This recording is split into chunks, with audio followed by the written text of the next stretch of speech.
Welcome one and all to the Chinese DPC. We continue this tour of Dota leading up into TI, but first starting off at a couple of majors and more importantly, several weeks of Chinese Dota action. My name is Snare and I'm going to be your host for these proceedings, and I'm going to be joined on panel yet again by the incredible boys. I've got Kezu, I've got Lyrical, we've got some Dotes. How are we feeling? Kezu, you got some upgrade there. What's up with the platypus?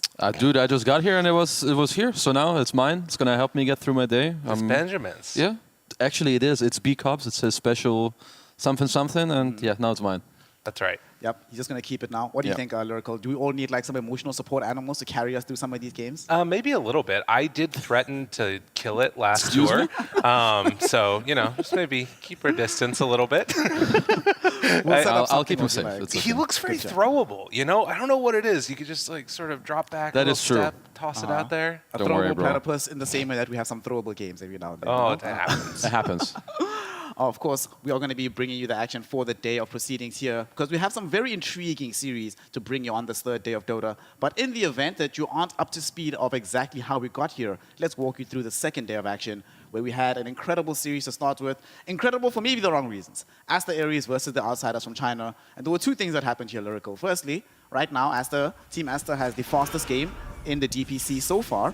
But it's a thing that you said that I want to take us back to, right? That Outsiders from China, yes, they're improving, but that's both a problem and it's the solution for the squad right now. No, it is. You just got to keep on being like, guys, we keep getting better at this rate, but eventually we're going to be making it into, you know, real games of Dota. But for now, it doesn't even feel like real games of Dota.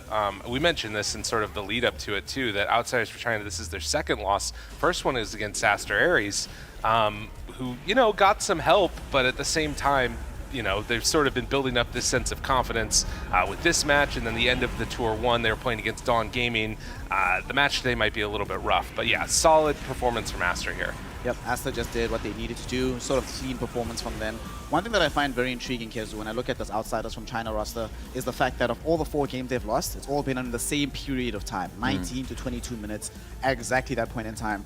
Why do you think it is that these teams are able to exploit them pretty much methodically at this stage? I would say it just has really 2 big reasons. I think first of all, a lot of these teams, they like to play a little faster. And second of all, they are just better. They're winning lanes, and when you win lanes, when you have higher net worth, it kind of just snowballs everything, right? It's kind of, when you beat someone really hard in lane, I always view it as, if you're a super good laner, it's like cheating. Because you have more gold than you should have. Yeah. And therefore, when you have a lot more net worth than others, well, it just gets very easy to play. Dota just becomes a much simpler game at that point. Probably not helped by some iffy stuff that happened in the draws. We saw some Doom Silence openings. We saw some Juggernauts. Yeah, we don't want to see that again. We don't want to see that again. We're hoping that going down the stretch, that Outsiders from China utilize this experience to learn look from at that Jug. Look at how good he is, Look right? at him go. Where'd he go? Oh, no. Where'd he go? Is there a worse carry in the game right now than Juggernaut, Lyrical? There's gotta be. Yeah, surely. Like surely. who? Ricky. Does Meepo count? Is Meepo a carry? Sure. I would rather have a Meepo in my game, come on, than a Juggernaut. Maybe. Because usually the Meepo players know how to at least abuse things. Yeah. My thing of it is that a good Meepo game, there's some idea. I can rationally see how a really good Meepo can snowball a game. I literally have no idea how that could happen at the Juggernaut, but that was not the only series that happened that particular day. We also had Extreme Gaming versus the side of IG, and this one was intriguing for several reasons. New rosters for both of them trying to sort of prove their place in their power ranking. And it went for the first time, Kezu, to 3 full games. So far, it's just been all stomps. What do you think? At the beginning of your DPC tour, would you rather have stompy games to start things off, or would you rather be pushed to the distance so you sort of know exactly how you feel when the pressure is on? I would say the more games, the better. Unless, sure, maybe you're the best team and you just steamroll everyone 2-0. That's not too bad either. But if you're like not really sure, and I think especially at the start of a season, why not just take it to 3 games, have it be long games as well, like work on your communication, work on your team fighting, especially when you have like some new people coming in, you know? The more time in like a real playing environment, the better. One of the things that we really saw, I think that stood out for us here is 2 things. Firstly, Extreme Gaming still having a bit of difficulty, Lyrical, that we saw last season in closing out some of these games. IG, though, grit, determination. This is actually a team now. Last season, I'll be honest, you'd be like, well, the game's over at a certain point against them. Now they will fight you, and they will keep doing it no matter what. Well, I mean, Dust is always going to fight you, and Dust might fight you past a point where it's the actual appropriate thing to be doing. I think I saw one play of his where he they had a really solid movement down on the bottom side of the map. They took a great fight, got a kill, and then Dust just jumps in. I don't remember if it was Monkey King or Storm. It was Monkey King. It was his Monkey King, and he turned what would have been an amazing play into just a feed. And like we talked about last time around, you want players to be aggressive. It's better to be too aggressive than to be too passive. At the very least, then you're putting yourself in a position where you could win. And just giving him this confidence, we'll see if it's some sort of snowball into more good things for this team. Speaking of Dust, actually, Kezu, the thing that I was intrigued about watching the side play is that between himself and Emo, at the very end of last season, they gave Emo the Storm Spirit middle. Yeah. This time, it actually seems like it's going to be their overarching plan, that depending on the hero, depending on the matchups, they will swap between Dust and Emo, safe lane or mid. Both of them have played those roles. Obviously, Dust is much more accomplished playing mid, but overall, what do you think of that strategy of a team being able to have that flexibility? I would say it really depends on the team itself, but it is something that other teams have done before. Maybe it's more okay, they would prefer to have Dust on the more sit back, maybe farm up a bit more. And if there's a more aggressive mid, perhaps they would like to have Emo play it and just go with that. But, if it works for them, then just keep it up. Why not? Well, it didn't necessarily work out for them in the long run, as they did end up dropping the series against Extreme Gaming. However, Extreme did look very good, and they figured out the Xiangyu puzzle, banning out both his Marcy as well as, crucially, his Brewmaster. That allowed Extreme Gaming to claim 4th place so far, joining Vici Gaming, Team Aster, and Aster Aries with the wins notched up. IG, YBB, and the outsiders from China are on the other end. The only team that hasn't played just yet is PSG LGD, and they're going to be in action just now, taking on the side here of Aster Aries. And then later on in the day, we have Extreme Gaming, or Invictus Gaming rather, taking on Team Aster. The thing that I'm really curious about, Lyrical, does Aster just do the same thing? Do you just ban Marcy Brewmaster against IG and pretty much get yourself a free dub? I think that there's a sort of idea here of Aster being willing to sort of play against it. I think that that's a reasonable thing to try out for this team, because I think that they're better than them on a lot of different levels, and it feels like Aster is in a way the team to beat. We're talking about LGD. They're having to play with this new player now too, bringing in Zeal instead of old 11 or Zhangyu, whatever it is that you want to say. I think that I like the idea of them at least playing against it and seeing how good it is. Well, we're going to be seeing exactly if that's going to be the case. Of course, the first series of the day is PSG LGD and Aster Aries.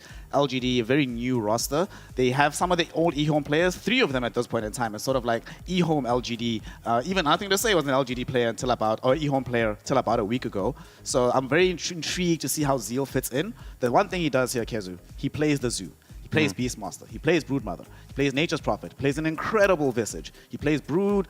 So it's kind of hard to have an offlane player who doesn't do that kind of Zoo meta. Do you think part of the rationale when they were looking for him was that whatever, Xiangyu is really good at these other more fighty heroes, but we absolutely need a Zoo hero in this current meta?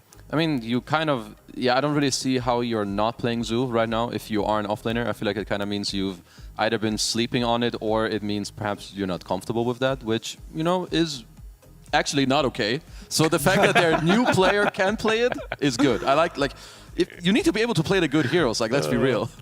One thing that I find very intriguing about this matchup as well, and that's very important for LGD to win, is because at this major, they really faltered, right? They didn't get a single win in the playoffs. Yeah. And it's the first time that hasn't happened, Lyrical, since 2016. That an LGD roster at a high-level tournament has not been able to get out of the playoffs. So if they get there, normally they'd make a pretty deep run. We'll see. This roster, there are a lot of question marks, right? Xiangyu didn't work out. Old 11 at the major didn't work out. We'll see if Zeal being more comfortable with the rest of the roster is the key to success. And we find out right now with the draft. Game number 1 underway between Aster Aries and the side here of PSG LGD. Aster Aries, they have themselves access to the second pick. PSG LGD chose the Dire side. And this opener, we saw this the other day, the Treant Protector plus the Lesh. I'm kind of surprised that they gave this away, given how good White Album is on this hero. I think it's this is honestly, in my opinion, by far his best hero. And normally this Tree plus Lesh is one of the best combos that we've seen in China, Kezu. Yeah, I mean, it's definitely a combo that they like to play a lot. I would say that LGD fare up pretty well against lineups that want to run at them. They usually have very nice ways in team fights to deal with it, and also some of their early tempo.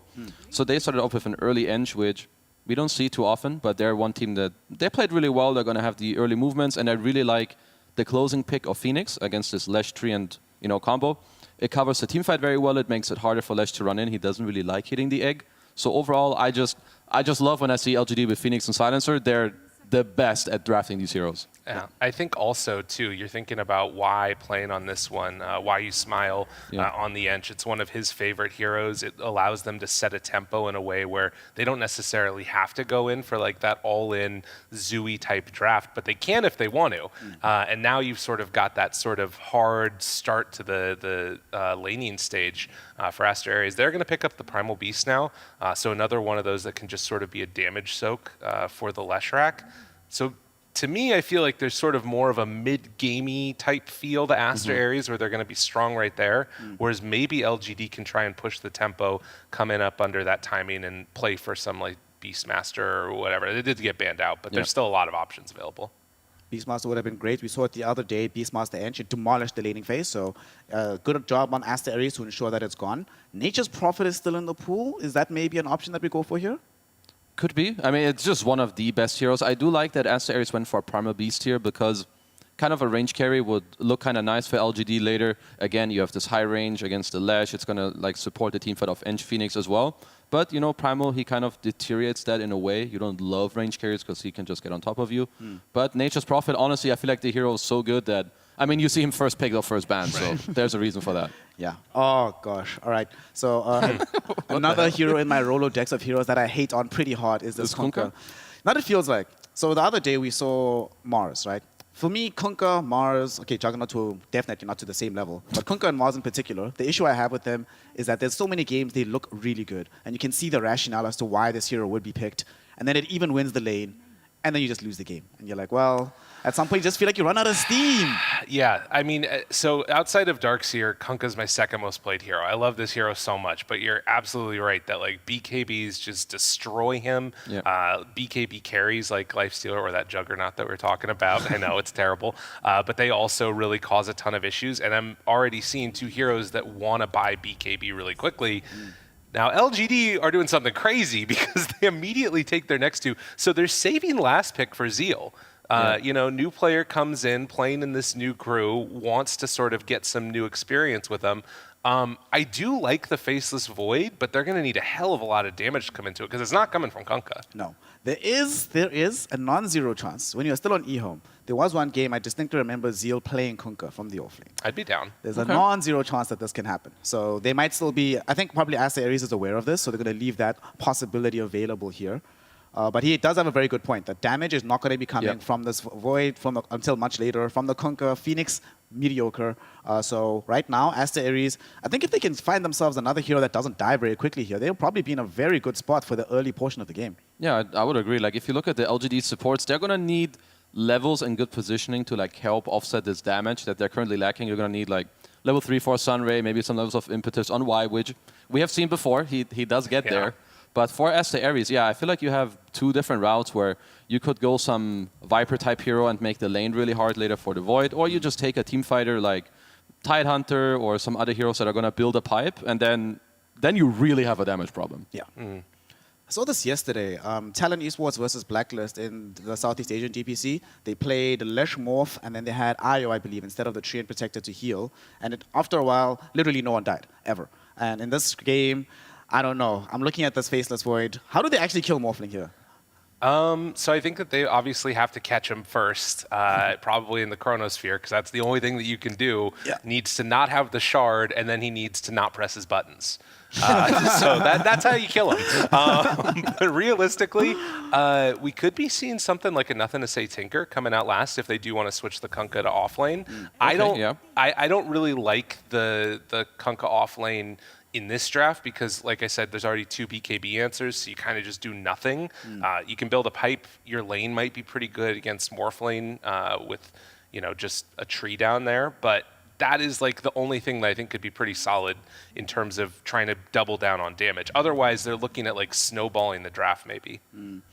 Let's see. What are some other amazing heroes that we do have for Zeal? He plays Visage, I guess, at a very high level. His Pangalia is very good, but Pang offlane, a little bit sus. The damage options in general are just feels like they're hard to come by at this moment in time. For Aster Ares, I feel like they have a very nice way to end the draft because they also have the 24 pick, right? So they can just look at the lay of the land and say, what's the best option here? And does anything stand out to you, Kezu, for LGD to just give them some more damage and some earlier presence in the game? Honestly, I would be down for them to potentially flex and pick Tinker. They're not really banning for it, so I'm not sure that if that's what they're going for. Other than that, I feel like you're in a bit of an awkward spot because, as we said, you want more damage. But most of these heroes, they don't lane very well into Morphling. Like most of these range, like if you pick Visage here, I feel like Morph just he just laughs in your face. He just feasts off of you in the lane. He will deny every creep. And if you, at least you don't need that much more for the egg. I'm more okay with this one. I feel like this was the better alternative. It's more damage with net worth, of course. You don't have the best spells, but you lane very well into Morphling as Nature's Prophet. Yeah. That also means that we get to avoid any shenanigans of off-lane Kunkka, which I definitely like to see. The one thing that does still concern me, Lyrical, is that Asta Ares, provided they get through this mid-game, they feel really nice. I do want a little bit more team fight follow-up. Right now, it's only like the Primal Beast that goes in. What are we thinking here? Do you want a Shang-Chi hero at the end of the draft, or do you want a 4 position for them? I think Shang-Chi would be okay if they ran something like Darkseer. Darkseer Primal is like devastating, but outside of that, I would just want to see a 4. And realistically, I also think that they need to make sure that they shore up their lanes. Because this NP pick now, it creates the same problem as the Beastmaster, which is they can play mega fast. And you start losing the towers against this team, LGD will take a lane advantage, and then they will not take their foot off your neck. You're done. It's going to be over. So I think that either Darkseer or something that can help shore up those lanes, allow them to like rotate towards mid a little bit, help them out in that regard. Let's see. They go for the Abyssal Underlord here. So it's going to be a beefcake that they end with for Shang-Chi. All right. There's rationale for this, right? It's a way to be able to catch Phoenix during the dive. It's good against some of the push that's going to come from Zeal. Can be really annoying early on for Faceless Void. If he pops a Chrono, he doesn't feel that great about it. He's like, well, I'm eating all this Firestorm.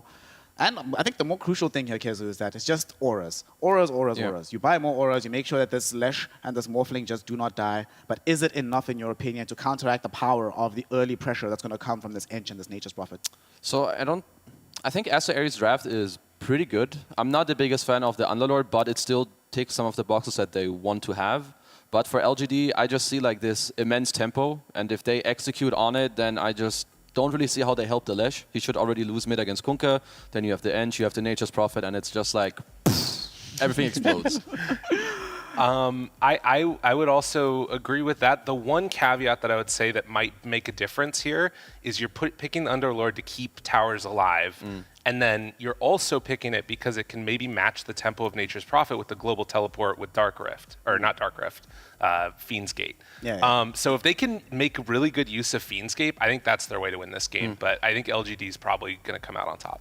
My panel seems to feel that LGD has the speed and the tempo to be able to create enough chaos to win this game early. Let us find out if they're going to be fast enough to do it. And to have that conversation, we have Bugatti B-Cop and Lamborghini Lacoste. Take it away, please. Whew, that's fast. That's speed right there. Sheesh, yeah, Bugatti? Man, I haven't heard that word since Dota 2 Lounge. It's just been so long. I've never touched one. I've never seen one. I've only had Arcanas come my way, a.k.a. Bugattis. I feel like it's the same thing. It is. And looking at both of these drafts, I expected something different from Asta Ares on their last pick. I wanted to see something a bit more maneuverable, or if they wanted to play like Primal Beast from the off lane to get the priority in terms of levels and farm, but a bit sluggish. Like, sure, they have 3 beefy boys, and they like their late game is super strong. Like once Morphling gets his items, so it's gonna need to be Primal Beast, played by TK, and also White Album. They need to make all the moves, because Straight Protector is not that hero, and neither is Underlord. They're pretty same goes for Morphling. Like all these heroes want to sit in the lane and just get the farm. On the other side, PSG LGD, 2 supports, pretty standard, I would say, the way they've been drafting. We've seen a lot of Phoenix. We've seen a lot of Y playing Enchantress, where he actually manages to scale. And you talked to me about Zeal. You said this is his best hero. Yeah, it's one of his best heroes back when he was playing with eHome. I'm interested to see how he plays here. First game with LGD. Like, this is exciting. I'm ready to see what Zeal's got to bring to the table, and well, it feels like all comfort, right? Like Shiro, he's on the Faceless Void, nothing to say. He's on the Kunkka. Like, all these players feel like they're pretty set in comfort. That being said, White Album's the same way, right? Like, we've seen him dominate with this hero. Granted, was that Outsiders from China? Yes. Yes. But still, in the past, I've seen it be one of his best heroes overall. Oh, I don't, what is that? What is that on the mid lane? Nothing to say. Meteor Hammer queued up. Uh-oh. He's in it. He's in the Meteor Hammer patch. Like, this is all he wants. We had a conversation yesterday with 33 after he won 2 games with Doom. Built Meteor Hammer 2 times, and he said, you know, you don't want to put yourself in a bad spot. It's like it should not affect your gameplay, how you think about the game. So it's still a good stats, good region. Like you should not force it to just Meteor Hammer the towers. Maybe he wants to Meteor Hammer the Dino. Yeah, it could be that way. You know, you throw meteors on dinosaurs, they do tend to die. Usually go to extinction. So we'll see how he utilizes the hammer, or, well, if he does end up going for it. I feel like Nothing to Say he's, like, secretly a memer in these games for LGD. Sometimes it does feel like it. Like, I wouldn't be too surprised. This also, by the way, this team, it's just like, you've got Shiro, you've got Planet, you've got Zeal, you have a lot of the old eHome. You had Y, who played for eHome at some point. Like, this is just... It's basically eHome. Yeah, it's basically just... I think Nothing to Say played for eHome as well. Yeah, everybody's played for eHome on this team, if I recall correctly. Somebody in chat's going to say I'm wrong, but I think I might. I don't know. I got about 98% confidence on that one. So, like, I've seen Planet destroy with this hero. I think when he was a rising star, everybody was like, his Rubik's out of control. But his Phoenix is pretty crazy as well. Yeah. Phoenix is gonna, like, you're gonna get the value from it. Percentage-based damage against pretty much everything is gonna have bunch of HP. Morphling when he's trying to use attribute shift. And the way they set up the lanes, they wanted to have a bit more, I'd say, presence here in terms of maybe getting a kill. Also to have Primal Beast against the Nature's Prophet. But he should be careful. DK using both abilities, trying to get away. Does have a healing salve and will pop it. Also looking at the top lane, good luck last hitting. You have Treant Protector with 100 damage, and then you have Underlord sitting with 80 at the moment, only 8 from Atrophy Aura. And not a lot at the moment, but yeah, it definitely feels like there's a lot of damage to just deny here. You got to find your way to push them out of the lane, or at least deter them from standing so close. And a typical Y build on this Enchantress, where he goes into the impetus early. I feel like he always plays this hero really aggressively. He does, and I like it. Certain matchups, you might want to opt to go for Nature's Attendants, but that impetus damage, once it's maxed out to the pure damage, maybe he's also trying to get that because he feels the rest of the team doesn't deal as much damage. Because Phoenix and Faceless Void, in terms of damage at the early stages of the game, it's not a lot. Same goes for Nature's Prophet before he hits that level 6. Mid lane going really, really well. White Album completely dominating this matchup, not allowing Nothing to Say to get close. But I've seen this happen multiple times when someone's trying to go for Meteor Hammer, so you don't have bottle to refill things. And he's also very low on mana, needs another 50 mana to be able to use X-Mark to spot TP back combo. Yeah, it's a little bit rough for him. You know, he really wants to get back and get full health, full mana. It's put Nothing to Say in a very odd spot where he is just not CSing, taking harassment pretty consistently from White Album. On a hero we've talked about is one of his best heroes, so you're giving him an early advantage that, you know, Nothing to Say. I think a lot of people have confidence on him playing from behind if he has to do so, but when you're playing against somebody's best comfort hero, it's always a little bit worrisome, and you can see Red Panda just pushing Y away with those heavy-duty red clicks. 96 damage each time, but they have started a pinch. Looking for a thunderclap for a moment, but Red Panda's going to be able to retreat back towards the tower, not take much damage overall. He actually is fighting against himself. Red Panda against Red Panda.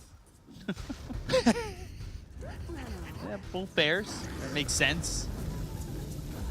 Living armor early there on a Shanxi, and this Underlord, like the panel talked about it, how tanky this draft is, how big these boys are. They're big buff boys. They're goosed up, and they're ready to take some shots and pretty much soak it up all. I mean, the really LGD Doesn't feel like they're even cracking the shell of what Aster Ares has in terms of No, tankiness. they're not harassing them at all. Maybe Yulu is getting some harassment bottom. TK needs to play a bit of a different type of a game. This is pretty much Primal Beast 5 in the lane, where you will need to share a lot of tangos to your safe laner. But looking at the mid lane, big difference. Almost 1,000 gold lead for White Album.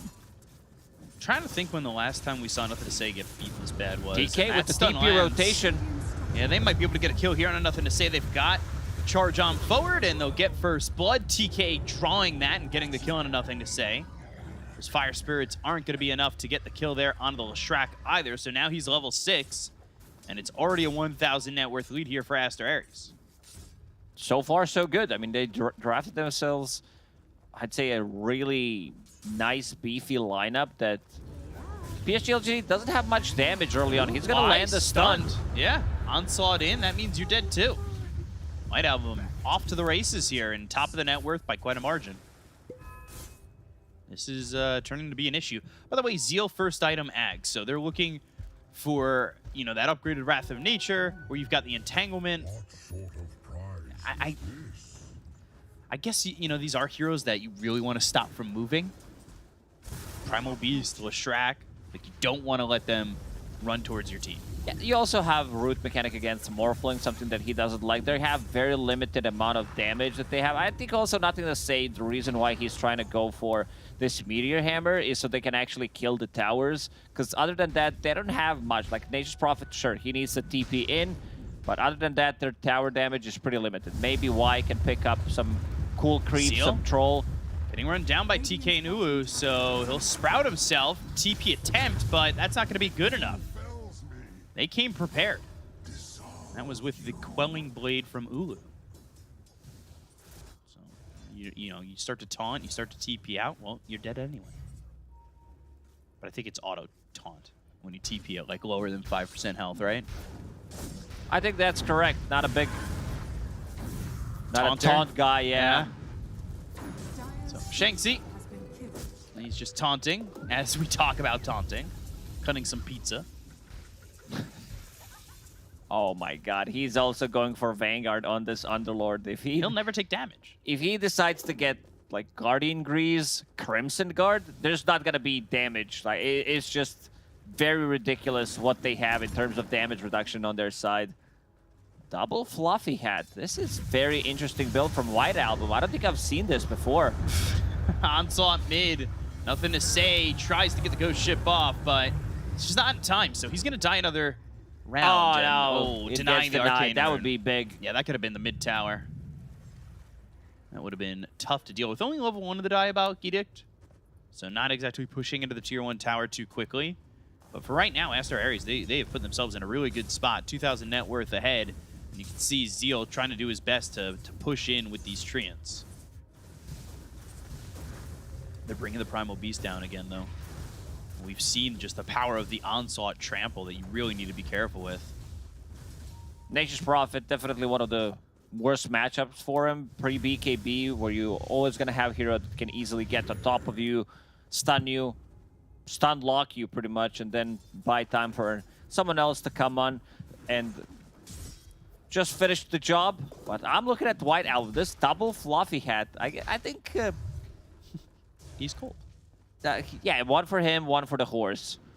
One for the pony. It feels like he doesn't want to die buying 2 Fluffy Hats early on, because they know that there is limited amount of damage that PSG LGD can do. So if he survives, and also, like, you buy all these components for Bloodstone, in the end, it's just one item. So you still have extra slots, and then you buy Boots of Travel most of the time. So it's going to take a lot of time to fill his inventory. Yeah, so having those extra Fluffy Hats a nice 250 health. Nothing to Say, coming up towards the top, they've got the Torrent that will Hammer land, him. and now the Meteor Hammer dropped down onto the Underlord, so Shanxi trying to run, and finally, LGD, 10 minutes into the game, will get themselves on the board. Took them a while. But here they are, and they finally show up. Nothing to Say, making a rotation and helping to get a kill. In terms of scaling, I think you can afford to get this Meteor Hammer on Kunkka, because you have Nature's Prophet from the off lane, which we've seen scale time and time again. You get Maelstrom, you get a BKB, Gleipnir, and then like your fourth, your fifth item are gonna have a lot of impact. Planet will be able to get out of the trouble here. Gets 2 D wards.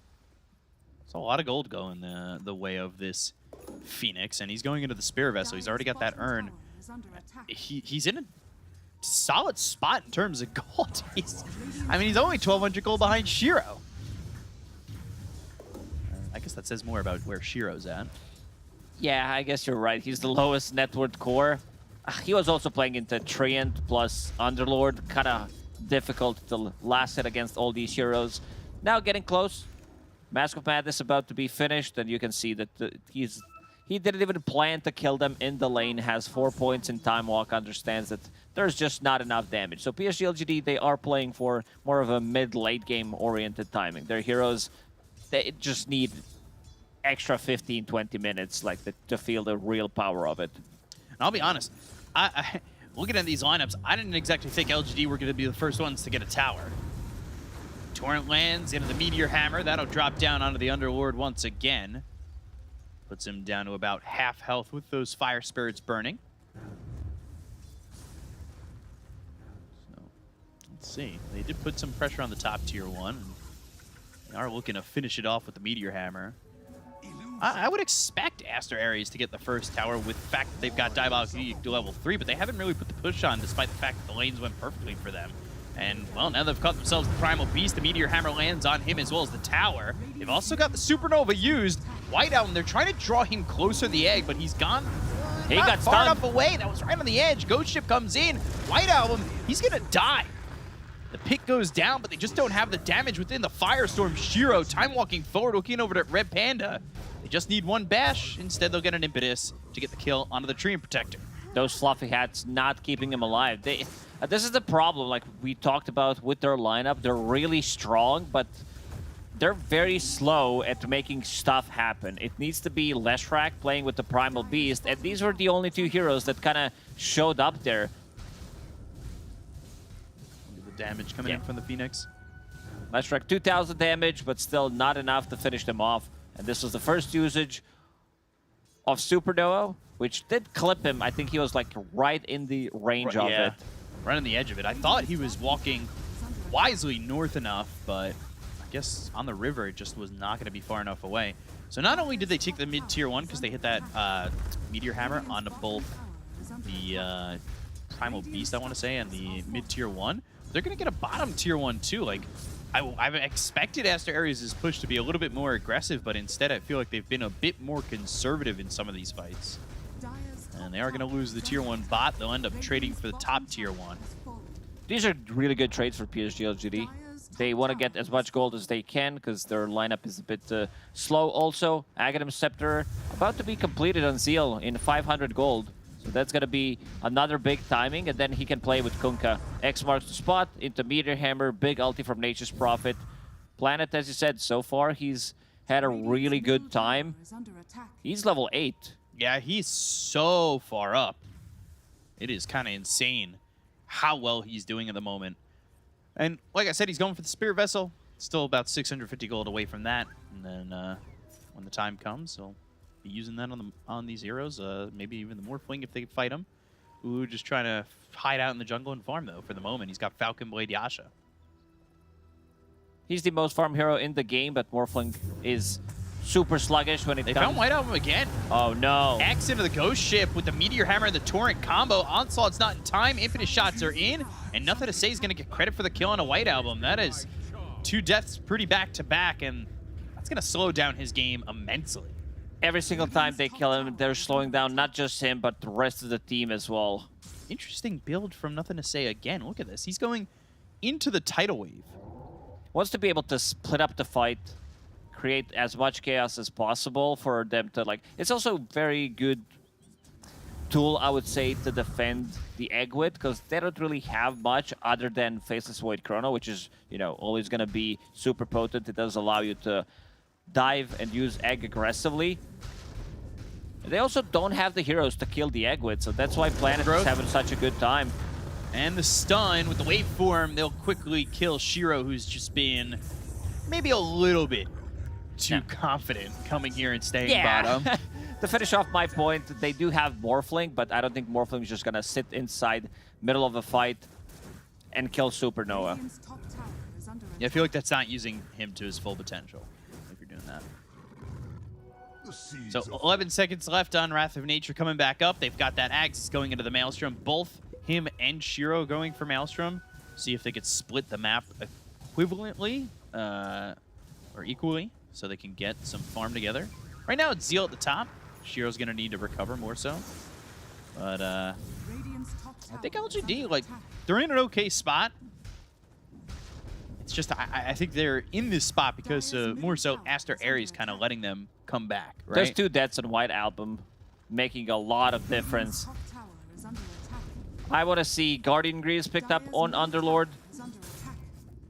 Lyrical talked about the Fiend's Gate, like the importance of it, because they don't really have the tools to maneuver around the map. So using Fiend's Gate to be like, bring those sluggish heroes somewhere where they need to be is going to be a really big tool. White Album has this Bloodstone finished. Morphling going into BKB next. That's an interesting build. So, yeah, Falcon Blade, Yasha, BK. Axe on TK. Have Planet and Y following this up with Shiro, Meteor Hammer, meaning, well, TK doesn't have a place to go. Sunray looking for Red Panda. Trying to catch this Treant out, but they're not going to chase. Planet Just so place a far. ward. Having a perfect game. Spirit Vessel, now 3 points in Sunray. When they're full HP, these heroes are going to melt with Sunray and also Spirit Vessel. Spirit Vessel, not an item we see a lot, but it's a really good game for it against Bloodstone, against Morphling, and all these other 3 beefy heroes as well. Now they're going to start to bomb the tower with the Meteor. Yeah, this is a tough defense if they want to make it. Like, Chrono hasn't been used yet.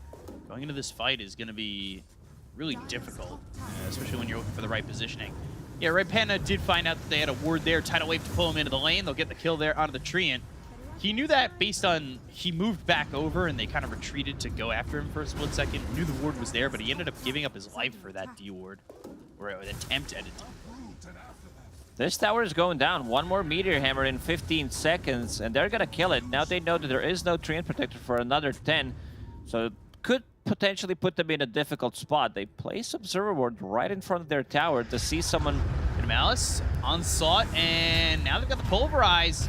Nothing to say, just standing out by himself. Supernova on the high ground, and with the Wrath of Nature, they're rooted up. This means Big Supernova's going to go Chrono. off. They've got the Chrono on Beautiful a 3. combo. They'll get the kill on the TK. They'll look over at White Album. That's a second kill onto the Shrek. They've got the Sunray right on top of Shang-Chi, so the Underlord can't do anything. But Ulu versus Shiro on the back lines, and it doesn't look like Shiro's going to win that fight. Ulu just manning up and going for this carry and getting the kill.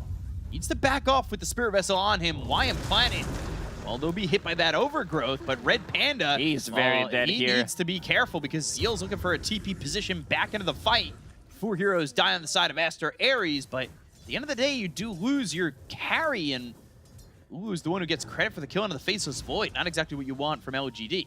And they You also started that lose with nothing to say. everybody, and Planet, again, now he's going to be level 12. 4,000 damage dealt by him in the previous fight. That one big Sunray plus Supernova on the high ground positions themselves nicely, and they have no vision whatsoever. Leshrac can't kill it, and they put themselves in a really bad spot. Shiro comes in, lands a 3-man Chrono. Some beautifully executed combo from PSG LGD. They did lose Kunkka in the end, but I don't think Nothing to Say cares too much about it. Like, this Observer Ward that was placed was really good one to scout things out, see what's going to happen, but then Nature's Prophet ulti hits. Yeah, Chrono right on the edge. Zeal, probably unfortunate for him that he TPs into the Chrono. So just tries to stand his ground. You can see Ulu just right for the backlines, go for Shiro. It's a way to kind of like salvage this fight, but it doesn't exactly go that well with them losing 4, right? Yeah, definitely not. I mean, this is a big W for PSG LGD. With the next combo, they could potentially threaten Roshan after getting a pick off. DK. Looking for the X. They've got the Torrent, that will land Tidal Wave, and TK goes into the Pulverize. Spirit Vessel on him, so he's still ticking down, and Y will get another kill. Both He's supports on PSG LGD doing super so much farmed. work. Yeah, could we see hero damage done overall? It's I want to gotta be high for both of them. It's gotta be definitely up there. 12,000. Yeah. And why 9 points? What? Six. Wait, what cores? This is insane. They are the cores in this game. I don't know if I've ever seen that. That's awesome. You would expect maybe Nature's Prophet to have a bit more damage, but he's been, you know, farming, didn't harass in the lane too much. And now Underlord disassembled that Vanguard, decided to go for Hood. X. With the turret, Pit is there. They'll pull him back into the Ghost Ship and have the Meteor Hammer. So everything landing in the combo. They're still a little bit tanky, but they've got the Tidal Wave to pull him back in the Spirit Vessel. Onslaught into the fight. Pulverize on the Zeal. The damage is just not enough, even with the Trample, but White Album's off to the side. They've got the X. They'll have the Supernova. Burning him with that Sunray. Yule's up into the air, but now with the Tidal Wave, the explosion from the Supernova and the right-click damage from Why You Smile will make you frown. Tidal Wave pushes him back closer to Supernova. But Phoenix more is damage just for that. Yeah, Phoenix. every single fight, Planet does have the most damage on the team. Level 13 Phoenix, he's same level as Kunkka. Radiant's bottom tower has fallen. Bottom tier 2 goes down, outpost available. And 4 charges on the vessel. Shiva's next. Picked up that shard after that bottom fight. Planet is super duper farmed. And so is Why You Smile. He's going into the Hurricane Pike. Of course he is. He wants to keep the damage. I know, but like, He wants to be, like, it's probably, you know, they are having a good laugh about it where it's like, oh, let's see who can deal more damage. R4 or 5. And he also found a Grobo as well. oh my god. They have everything up except Supernova, so let's see. Also, there's a double damage, so they could potentially just go in and try to make something else happen. This spiraled out of control. They have a 6,000 net worth lead. Double damage? They won't fight. They smoked, but fighting into a double damage, nothing to say. Kunkka wouldn't be advised. Onslaught, though, on where he X's himself back. Maybe I spoke too soon. Ill-advised, but victorious all the way. That was perfect. Well done by Aster Ares. I saw double damage, and my low MMR said don't fight. Yeah, never fight into Yeah, double yeah. damage. Not allowed. Illegal move. don't fight into that. Instead, they Pit him Atlas, knew where he X'd back, and had the Onslaught ready to go. That was well done. 2-0-11 for the Phoenix, and 7-1-5 for Why You Smile. They're going into Roche. Oh, I think this is a big mistake. It's a gamble. Yeah, it really is. BKB is about to be finished on Shiro, and let's see, they do see them with this Enchantress's creep. It's going down relatively fast, but I think they take this fight. It's looking a little bit slow. They've got the Treants coming over. They need the Vision. Icarus Dive, Sunray with the Supernova. Oh, he got Yule. Oh, Yule's That's up big. in the air. They get the egg. They kill it off. They go to the Chrono. They're going to look for the Underlord. They've got the damage to get themselves at least one. Shiro finally gets it, but now he's focusing on a Roche. They get the kill on a White Apple, but the Aegis is snatched by Ulu. Shiro, he got the kill on a Roche, but he couldn't secure the Aegis. And now Ulu, like Fast. he did in the previous fights, he's looking to go 1v5. He turns into the Faceless Void. He time walks over to the side. He's got no team anymore, so he's got 2 lives to work with, but it looks like they'll both be used as the side of LGD is trying to catch up to him. The time walks are really He's helping out of him out, mana. but now he's not got a lot of mana to work with. The Primal Beast brought back into the fight. TK trying to help out. Onslaught, Trample, on to 3 heroes. Ooh, surviving because of the sacrifice that this Primal Beast has made. Radiant's middle tower is Still, I'd say like this Roshan attempt was a huge mistake, as I call it. It's just looked very difficult fighting into this overwhelming team fight from PSG LGD. Faceless Void, 5,000 damage dealt by him. And this was a cute little play there from White Album using Yule Scepter, and then they focused down the egg. They knew exactly what's going to come out. This defensive Chronosphere to protect the egg. Next time, Shiro might need to pop a BKB immediately Radiant's middle just to make sure that the Supernova goes off. And yeah, Ulu turning into Faceless Void, gets in with the Time Walk, steals Aegis, so that was pretty neat. That was really cool, and then they get the kill on a TK there, and it's just Ulu against the world once again. Red Panda can't really do anything but kind of spectate the fight. White Album dies. In most of these fights, he just straight up dies. He's getting focused. Does have this defensive item like Yule's, which was used aggressively in the previous fight. But Sunray, Supernova damage, Spirit Vessel on top of him. Kunkka, he still can't protect himself. And nothing to say. He is going for the Water Park build, which I really like. Yeah. Slides, and water everywhere. It's the Water Park build. Welcome to Kunkka's Waterland. At least, it's the Kunkka Thermi Waterland. 11k lead, though, for LGD. Doubling the kill score of Aster Ares. And Zeal now sitting top of the net worth. Has that 30% Torrent knock-up stun duration at level 15 as well. And that 9-second BKB ready to be used in the next fight. Shiro's also caught up. He's sitting at the top with this Nature's Prophet, too. Shiro's very tanky. He opted to go for stats build instead of putting more points in time dilation. Does have Pupil's Gift as well, so extra 300 HP coming up from that. Going into Lincoln's here next. I guess he does not want to get replicated by Morph. Meteor Hammer and the Infinite Shots. Why So much godlike? damage. Yeah, Going into BKB. This type of lineup is going to scale so well into the late game. When was the last time a support went beyond godlike? This is also 25 minutes into the game. He's not touched because he does have really strong front line. All 3 cores from all 5 cores, let's call it, from PSG LGD. Very tanky. Of course. Radiant's I- top tower is under Well, you know why he's going for a BKB, but as a support, he should know why. Why get a BKB? Just more damage. That's what I want. He's about to get more damage with that level 15 talent. About to correct level 14.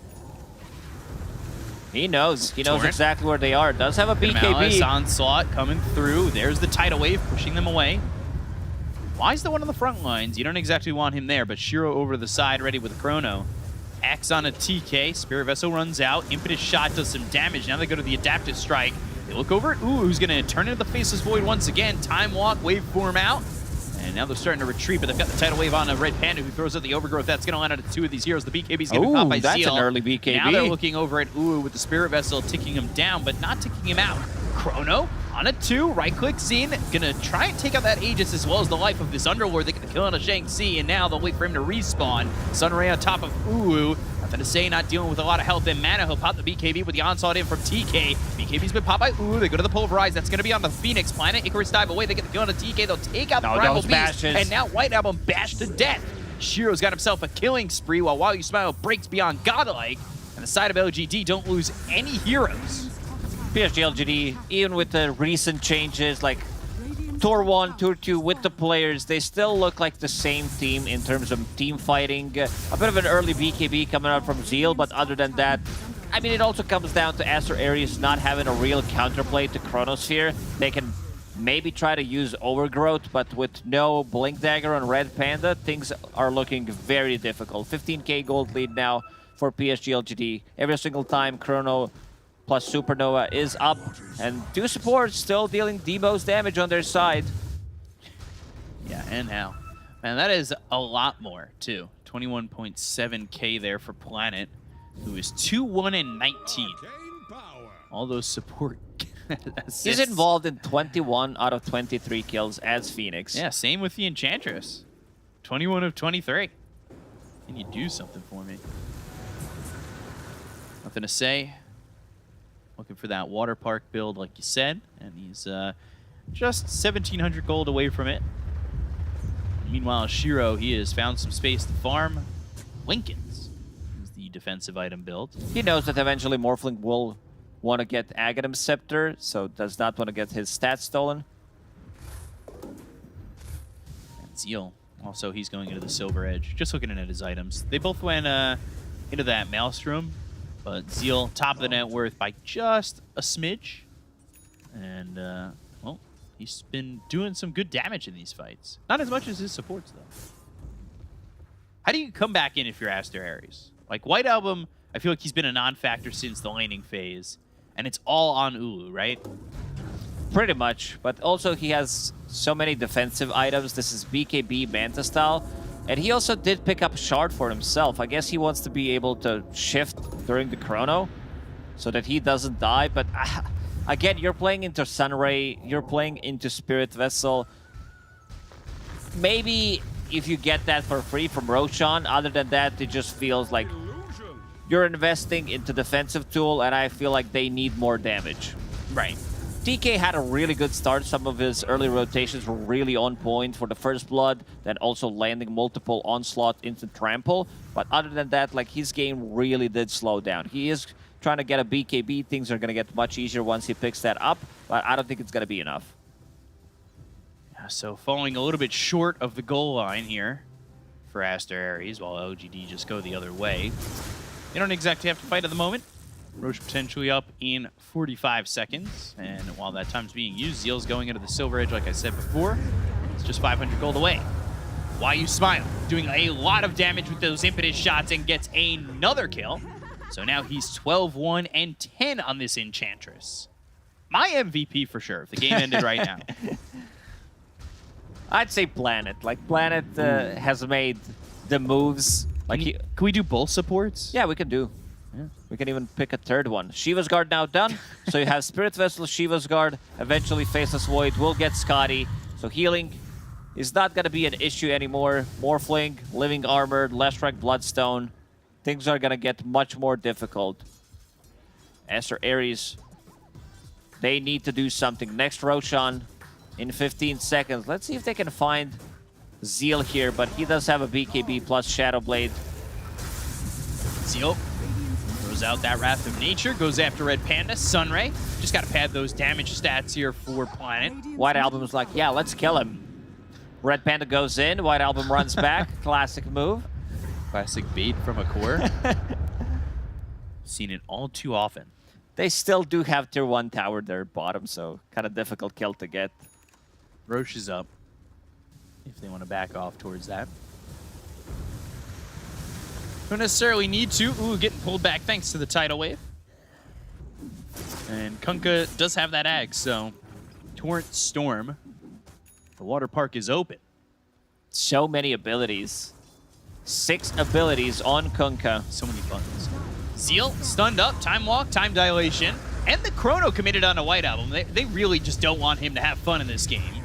And they will get a kill onto the Shrek with ease. But that is chrono down with Roche up. So we'll see how willing Aster Aries are looking to, be going into this fight. Maybe Fleshtrack didn't show his item because he just brought Kaya Sanj, and they know that he can't have that much gold. So they land the chrono. It's only a chrono on one person, which does allow them to go inside the Roche pit, take the Aegis, take the shard. Shiro will pick up both of those. We'll have reverse time walk and also hold the Aegis for 5 minutes. He did go for Scotty in the end before Lincoln Sphere because he still doesn't see Morphling's Aghanim Scepter. I mean, Morphling did show the components, but he's like, I don't care. I just need to have a bit more sustain. I want to be able to get multiple time walks off, and of course, the importance of Scotty against range heroes, slow them down by 50%, reduce the healing. This item just keeps getting buffed. Well, it's picked up every game. I don't understand it. I feel like it could have used the nerf. Ooh, Why You Smile. In a spot Ooh, who will wave form and TP out, but that is stopped. And now Impetus doing its thing. Ooh, he needs to be careful. The attention's on a Red Panda. Maybe not the guy you want to be putting the attention on. While Ooh's right there getting whacked up by the rest of your team. They've got the tidal wave, and Ooh, well, he's standing still. I think he knows he's dead to rights, and Why You Smile is going to take out the carry of the side of Aster Aries. And again, 3.5k damage dealt by Enchantress, pure damage. Man, just give him... Where was... I saw them having better neutral item because it was Nature's Prophet holding it. Give me a sec. Yeah, Enchanted Quiver is available. Yeah, should take that. Still holding the Grove Bow, though. Wants the attack speed and the attack. Meteor Hammer onto the tier 3 bottom. Looks like this will be the first look at a high ground siege. X, Torrent, Icarus dive across, and the Sunray right on top of the Underlord, so it will be Planet who gets this kill. It's all support kills for the side of LGD, and they're going to be forced to buy back into the game. Time walk in, time walk out. A little hokey pokey.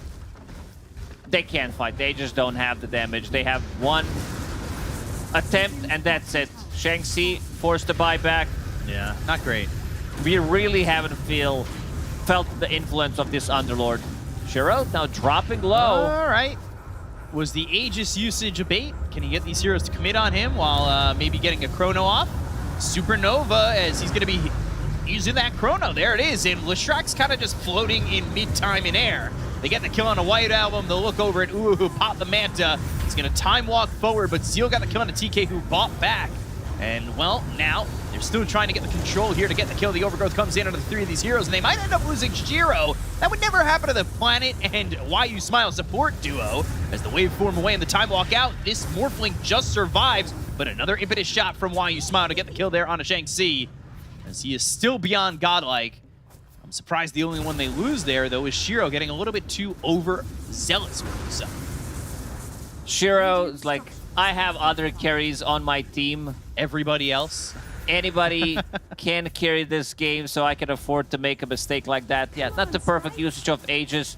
YU Smile, position 5, is the one who's sieging the tower, who is actually killing the barracks right now. Rest of the team is sitting behind him.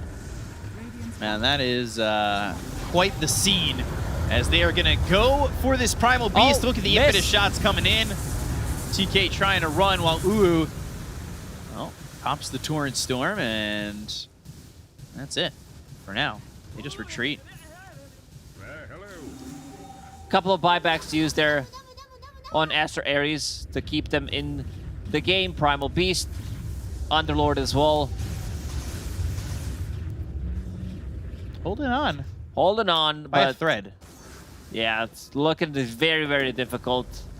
If Shiro doesn't make this kind of a mistake next fight, then he's also now going into Aghanim Scepter. Not Aghanim, sorry, Lincoln Sphere. So his stats is not going to be stolen. They also don't have the best tools to proc the Lincolns with. Yeah, not. What do they have here? Leech Seed. Ooh. Phoenix also got level 20, so extra Supernova stun duration. Going into Ooh, Refresher boy. next. Yeah, double Supernova is not going to be something you really want to deal with. It would be crazy if he gets himself to level 25, but if the game's gone that long, I worry for LGD just a little bit. Meanwhile, Enchantress hoping to get to that level 20. Might even just get that plus 65 untouchable attack slow. Just secure the one death game. Make sure he never dies. Although he's so confident. Look at where he's by himself. Going AC on Enchantress. Nah, this has to be Moonshard. I hope so. I really do. So Silver Edge used while Zeal is going to search. And the smoke is broken on Shang-Chi, Does have so Hex. he's got the Sprout, he'll have the leash, but won't do anything more. Okay. Did not want to fully commit there. Rest of the team is smoked up. Shiro with that ninja gear. Onslaught out, time walk in, time walk out with the time dilation, a lot of time. And look at that, YU Smile getting 500 more gold thanks to the dewarding efforts of Planet. Buy a gem. Let the others work for you. Yeah. Yeah, you know, that kind of feels like you just get free money. Just got to invest the gold for gem, and all of a sudden everybody else is getting you gold. Nothing to say. Finished off Refresher. So, yeah, these fights are going to get so chaotic. You have 2 Torn Storms. Phoenix, you have 2 tidal waves, and you have Ghost Ship. He's level 20. Like, once he gets to level 25, the Ghost Ship fleet to refresh that as well. Man, there's going to be so much going on. It's going to be hard to follow. White Album only level 20, gets the Pulse Nova damage. And they have the level 25 there for the Faceless Void. He's the first one to crack the 25, and he goes to the backtrack. No surprise. And you've got Nature's Prophet right behind him at 24. So Zeal will hit that 25 eventually, and we'll probably take that removed teleportation cooldown. Still not going for this one last push. There is double damage available top. Let's see if Vayu Smile decides to pick it up himself. I mean, that's the rune he needs. No, he's going to give it to Shiro. I guess still the 5 position at the end of the day. Not allowed to have runes. That wouldn't exactly go to Dota code. They give you Illusion Rune to scout things out. That's about it. Radiant's middle tower Zeal, BKB well timed. TP's out, but he's rooted. So he's going to try and root them up with the Wrath of Nature, and well, Zeal's still going to die to Uwu. Shiro coming in with a double damage if they can catch anybody here. Uwu standing his ground. Shiro thinking about Chrono, but Uwu wasn't exactly there. Lincolns ends up getting popped, and Disc as well. They've got the Spirit Vessel, the Sunray right on top of the Underlord. The Torrent lands with the right-click damage coming out from YU Smile. They'll get themselves the kill on Zhang Si. First hit bash on a Red Panda. He'll get killed off by YU Smile with the Impetus shot, and buyback immediately. Ooh, wait for him in with the Adaptive Strike. Torrent Storm bouncing around, but the BKB is there for Uwu. They've got the Pulverize on a YU Smile, but he still never dies. He's still smiling. YU Smile is going to help Shiro get the kill on a TK. They've got the Tidal Wave as well as the X and the Torrent landing onto the Morphling with the right-click damage coming in from YU Smile, and he'll kill your carry again. They'll call GG. LGD will take game number 1 over Aster Ares. And, well, it's the 4 and 5 position that carry this game from start to finish, in my opinion. In the last fight, Shiro did not even use Chrono at all. They were just there, kept hitting them with that double damage. But yeah, both supports on PSG LGD carried this game really hard. Planet on his signature Phoenix, and also Enchantress on his signature Y on his... my brain just stopped. Y on the Enchantress, did one hell of a job beyond godlike throughout the whole game. Pretty impressive. Yeah, it looked really good. Both supports playing comfort heroes. We've talked about Planet playing this Phoenix on eHome in the past. Like, it's just giving up that much comfort to a team like LGD is a recipe for disaster. Everybody thinks it's sugar, spice, and everything nice, and a little bit of Chemical X, but it's actually this lineup here for LGD, which, well, destroys Aster Ares. So they take game number 1 over Aster Ares, and to break it down, we've got the panel. Take it away. Thank you very much, gentlemen. Game number 1 for LGD. It goes in their favor up against the side of Aster Ares. It started so well for Aster Ares. To just give you an example of how good things look for Ares. At 2 minutes in, Shiro had 1 CS. Literally 1. We were looking at him. He had 1 creep hit.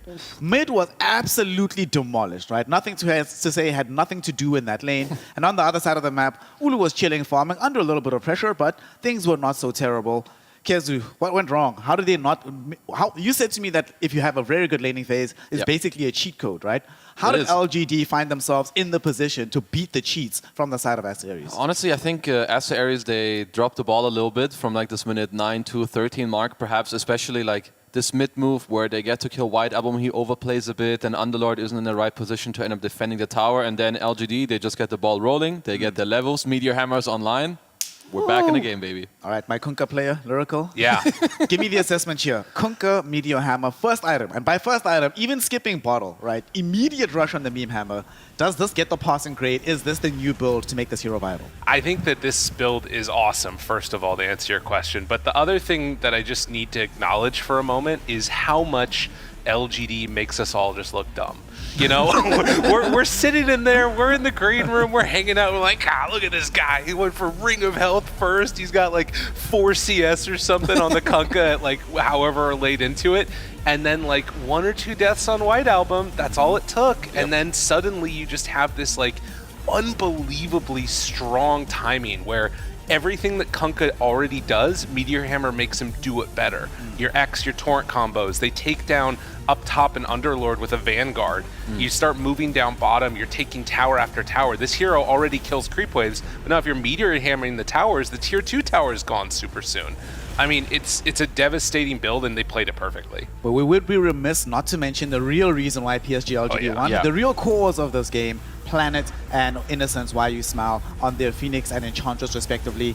This Phoenix, incredible placement off of pretty much every single spell. Excellent atomization as well. You look at this drop from Aster Ares, I see lots of tanky heroes. Immediate rush on the Spirit Vessel. You get yourself some good shot as well. And the burn from the Sun Ray is very, very good. But Innocence, 17-1-14. Absolutely beyond godlike. Smashing our previous record in the region for KDAs. Is this just now the new template, Kezu? Is this what you should be doing every game on Enchantress? Yeah, just go 17-1 every game. Easy. Honest, this guy has to be the best Ench, and it's also one of the reasons why they can actually first pick it and make it work. Not only is he a monster on the hero, they know how to draft with it. Second phase, you know, Kunkka Void to help enable the hero even more. I also love that a lot of the times they had these 2 Tinker wards against the Treant to like catch him out in a lot of these fights as well. And yeah, I mean, the supports, they both carried. I don't think we should give MVP to one of them, but actually to both of them. I'm down with that. I'm sure we have the technology to make that happen. That would be amazing. I mean, just every single fight. What is this? Double kill beyond godlike streak on this Enchantress. 17-1-14 on the one. 3-1-29 on the other. And I'll say that as much as Why You Smile is the one that's beginning and all the accolades with the kills at the end of the day, Planet absolutely carried them through those early phases. There was that fight down bottom where he did like 4,000 damage and then was consistently the most damage in the game. I mean, it's super interesting. Like I said, they make us look dumb. We're like, they have no damage in Chrono. There's nothing there to do it. And they just have it out of their supports. Yep. I don't think you can rely upon that. But there's a part of me that's like worried that you might be able to with this team. And if that's the case, if you're first phasing Ench and Phoenix and you have to ban those against LGD, how do you beat this team? Does make life a lot easier, and we've seen in the past that when there's a good LGD team around, very difficult to draft against them. Why You Smile had absolutely an incredible game, popped off massively, had a ton of assists as well, a ton of kill participation. But, you know, Phoenix also did his job with the supporting from the perspective of assists. But one thing, Kezu, that I also want us to talk about is healing, right? And that's the thing about Phoenix, because we normally say, well, he's so good against these strengthy cores because of the percent-based damage. But it's also healing, so you don't have to buy mech. You don't have to buy like anything to help you on the defensive side of things. You just keep going and keep rolling. And unfortunately, Aster Ares didn't build the kind of punchy damage items that we needed them to have on the Morphling. White Album's game fell off, so they just sort of ran out of steam because of how good this Planet Phoenix was playing. Yeah, I mean, with all these people going in, you have to... I mean, Sunray is the hero's main spell nowadays anyway. Like, the hero, that spell is just damn good. And I think for Ulu, I mean, Aster Ares, they messed up quite a bit in the mid-game, but I'm always a fan of you should build items and make plays that help you increase your win chance. If you're behind, you have a 2% chance of winning. If you do, whatever, some average play, like, go for the aggressive route. Give yourself, you know, whatever aggressive item that increases it to 5%, 10%. You know, maybe that's what you're missing to actually come back in the game. Yep. Unfortunately, that's not what ended up happening for the side of Aster Ares, so they go down in the first game up against PSG LGD. Lyrical, is there any hope going into game 2? Because they were given all their best tools. They were open the draft with their Tree Lash, which normally is the key to success for any White Album team. The Underlord was maybe a bit sus, but the Ulu Morphling, we've seen that be successful for them. And they still... It's not just that they lost, it's the manner of the loss that really, I think, might affect them emotionally. So going into game 2, what do you think? What's the prospect of them being able to adjust? I think realistically, there's a lot that you can sort of look at that game and say, we did things well, right? And like, things got off the rails. I will say also there needs to be a recognition amongst that team that this was the single best Ench and Phoenix performances that probably collectively any of them have ever seen in their lives. Yeah. So don't give them that game again is one thing. But also, like we talked about it, White Album had these moments where he was absolutely owning in the mid. He ran in, ended up going in a bit too far around that fight in the mid lane after they had ganked the Underlord. I think that they can still have some kind of hope. They just need to get out of the lanes good again and then not dive too deep. Not dive too deep. Make sure that you can carry the early lane advantage as far as humanly possible. We find out whether or not Aster Ares has what it takes in Game 2 versus PSG LGD. Join us right after this.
Welcome one and all to more DPC action here in the Chinese region. Game number 2 of Aster Aries versus PSG LGD about to come up, and we're going to be witnessing if Aster Aries can push LGD to the limit, or if LGD, even with the new roster, is still just as good as everybody expects within the region.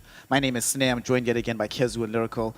Before this draft happens, it's very sad, Lyrical. You were mentioning that the possibility is there. You have to ban Phoenix Ench at the opening.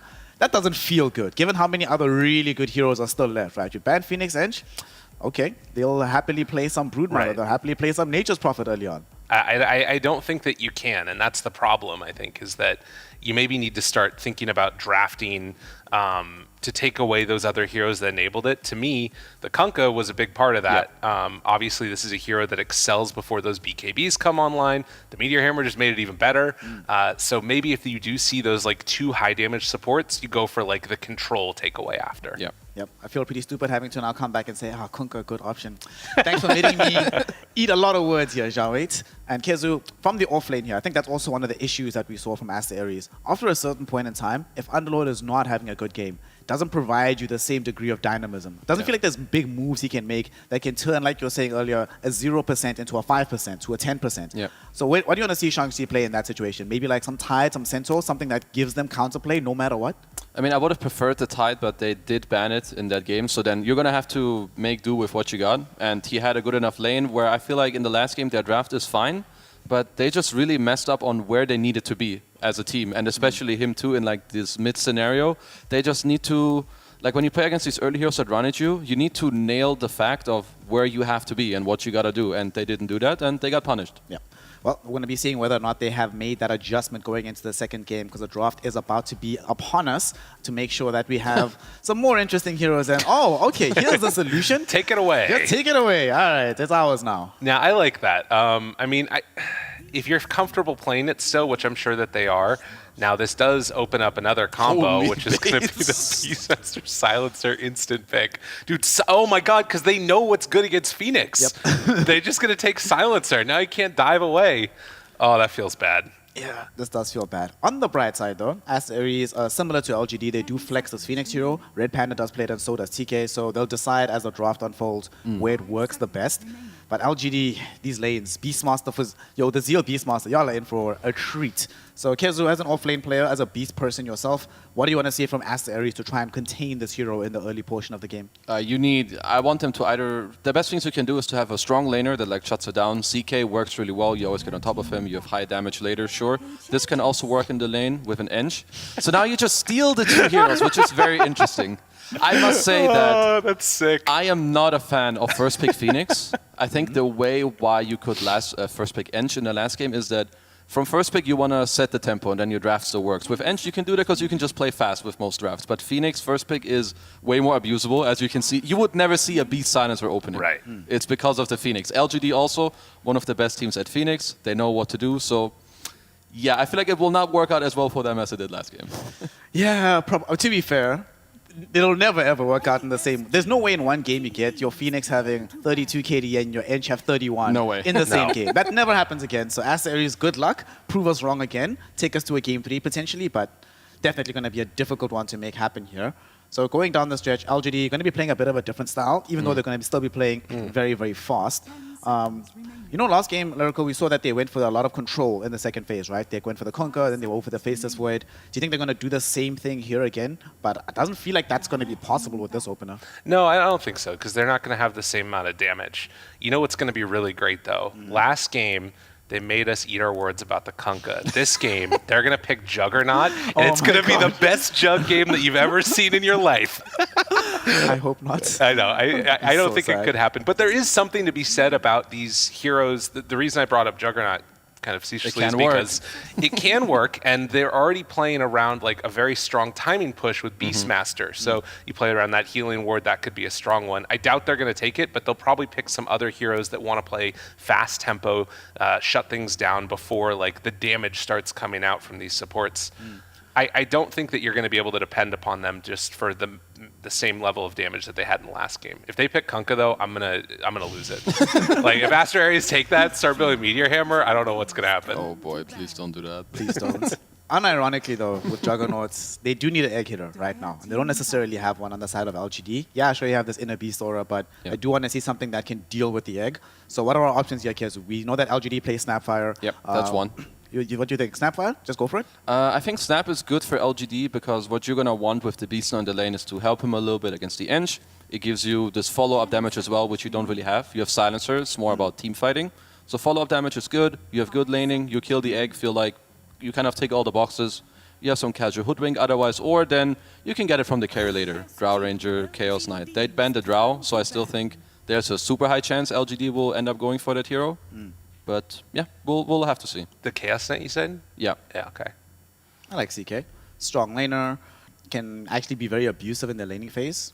Yeah, CK, that's actually one of the heroes I've always wished. I hate how much it gets picked elsewhere in the world, but it's been intriguing how little it gets picked within China. And it's like, when you see it have a really good game, you're like, oh, wow, that hero is still very good. So let's see, they ban Bat, insta-pick on the Disruptor. All right, so we're going to be fighting quite a lot. I'm excited to see this. Wanting to play fast, I like this decision. And the other thing is you're already going to have the vision advantage with Beastmaster Hawks around, so you're likely going to be able to catch these heroes trying to get out.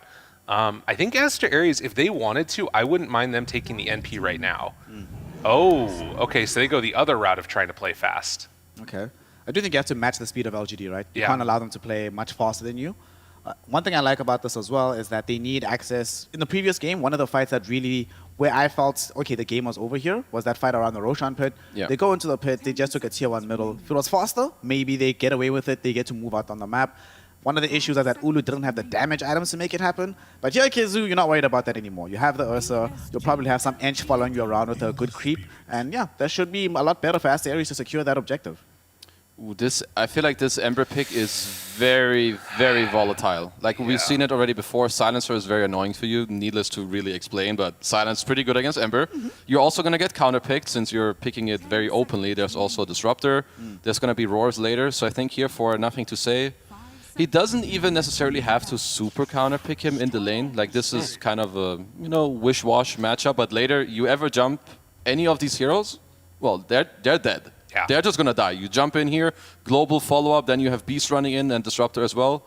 I'm a little bit afraid for a couple of these Aster Ares heroes. I'm looking at the Storm Spirits and Lyrical.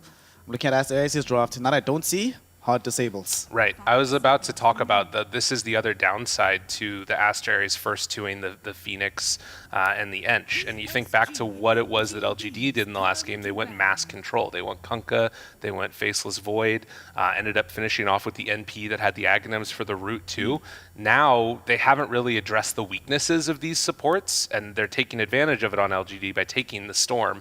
I would agree, Kezu, too. The other thing that always... I don't like seeing Ember get picked with, like, second to last pick. Yeah. Because there's counterpicking potentials that destroy him either in game or in lane. They still can counterpick him, out of the one if they wanted to, too. I don't know exactly what that might look like, but they have so many answers to it. Does not seem like an easy game for the Ember Spirit. And especially for White Album, I think Ember's one of these heroes that thrives off of confidence, right? You have to be willing to make some kind of random looking plays, but that can end up winning you the game. I'm White Album. I would have much preferred playing a conservative hero after game number 1, because I won my lane. It didn't necessarily win the game, but we'll see. So we still need what? A carry player for PSG LGD and potentially the off lane here for Aster Ares? I think Aster Ares, you need a type of hero that is gonna... that you can just kind of put somewhere, and if LGD go there, you're like, screw you, I'm here. Or when a fight breaks out, that he can counterplay, like this global and Storm zipping in. So maybe a hero that buys Greaves and like has Blink Greaves. Tidehunter is one hero that comes to mind for me. I know you're going to say what you want. I know what he's going to say. Oh, he's going to say Darkseer? Yeah. Dude, look at it. Ursa, Ember, let's go. You can pull Storm out of Zip. True. You can. do You my will little always Darkseer. counterplay the global. You can Greaves it up. Yeah, I like it. Either of these two choices, I'd be down for. Any counterplay against the global in the mid game. I'll be super happy to see that. Let's see. So they ban out the Faceless Void. No Lifestealer available in the pool either for Shiro. Shiro heroes that are left. His TB is still in. His Shiro Morphling hero. is still here. Shiro. But LGD, it doesn't feel like they need him to be the ultimate win condition, right? So anything that can brawl feels okay. They actually ban out Thunderlord, so it feels like they are leading towards some Interesting. type of illusion hero, maybe. Yeah, I think that also there's a certain amount of player comfort there, and like you can gank so easily onto that Storm when you've got this, Fiend's Gate coming out from the Underlord. I keep going to call it Dark Rift. Changed a while ago. I know it's the same for me. So that's something that you can play pretty aggressively, defend towers really well. I think the downside to Darkseer, if they went for it, and this is why Tide is better. Oh my god, the instant Luna is that maybe he can keep towers alive more easily. To be honest, though, now into Luna with the instant pick, I'm really concerned. I think LGD have this, and I think it's not going to look particularly close. Yeah. Damn. All right, Kizu, you're the one that has to earn your paycheck then. Looking at this Aster Ares draft, talk to me about how they're going to make this work for their lineup up against what LGD has, given how many counter pick options they've gotten for themselves. I think it's really important for Aster Ares that they don't lose their lanes too hard and make sure that their Ursa gets online later, because they're going to need him to lead the charge, because White Avon can't really do it. But I agree with Lyrical. I think LGD's draft is really good. I love the way their draft, like, the enemy team shows you something and they always deal with it. Like, they insta-pick Luna. It's a nice answer to the Tide in the lane. You have mixed damage in the game. You have Beast Aura. They're all going to slap, and I think LGD is going to, kind of demolish their opponents. You know what it is? They made it look so easy with the Ench and the Phoenix, and they're like, we can do this too? Surely, it's going to be fine. Nah, it's not going to happen.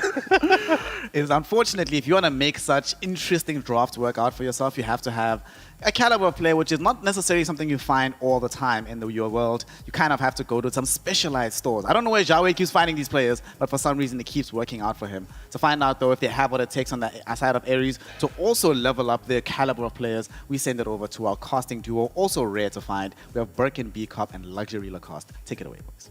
Woo! Luxurious, huh? Ooh, here. Yeah. Luxurious Lacoste. Oh, man. Is this Gucci? Luxurious? No, Oh, okay. still not making that bank yet, but yeah.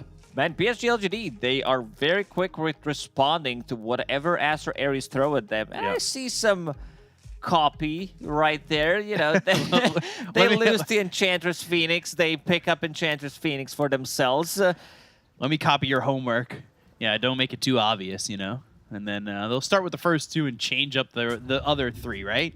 Yes, but I like LGD's draft a lot because they, like, maybe not the support duo as much. Silencer, Disruptor, like, I feel like position 4 Disruptor can fall off, but the other 4 heroes look really, really good. Like, they synergize nicely. You have Storm Spirit, who can zip in, follow it up by a Global Silence. They have very limited amount of stuns control against Storm. It's pretty much Ravage or Searing Chains. So, 30 seconds to battle. nothing to say, we'll have a lot of free time in this game, I would say, especially for the supports. Like, you also have Phoenix. This game is going to be much more difficult playing into Silencer, playing into Storm, like Disruptor. You're not going to be able to dive away from anything. And also Luna. I think this hero, I'm not going to say has been like underrated or anything, but I think the hero is relatively strong that it can consider to be picked. It does have physical, it does have magical damage.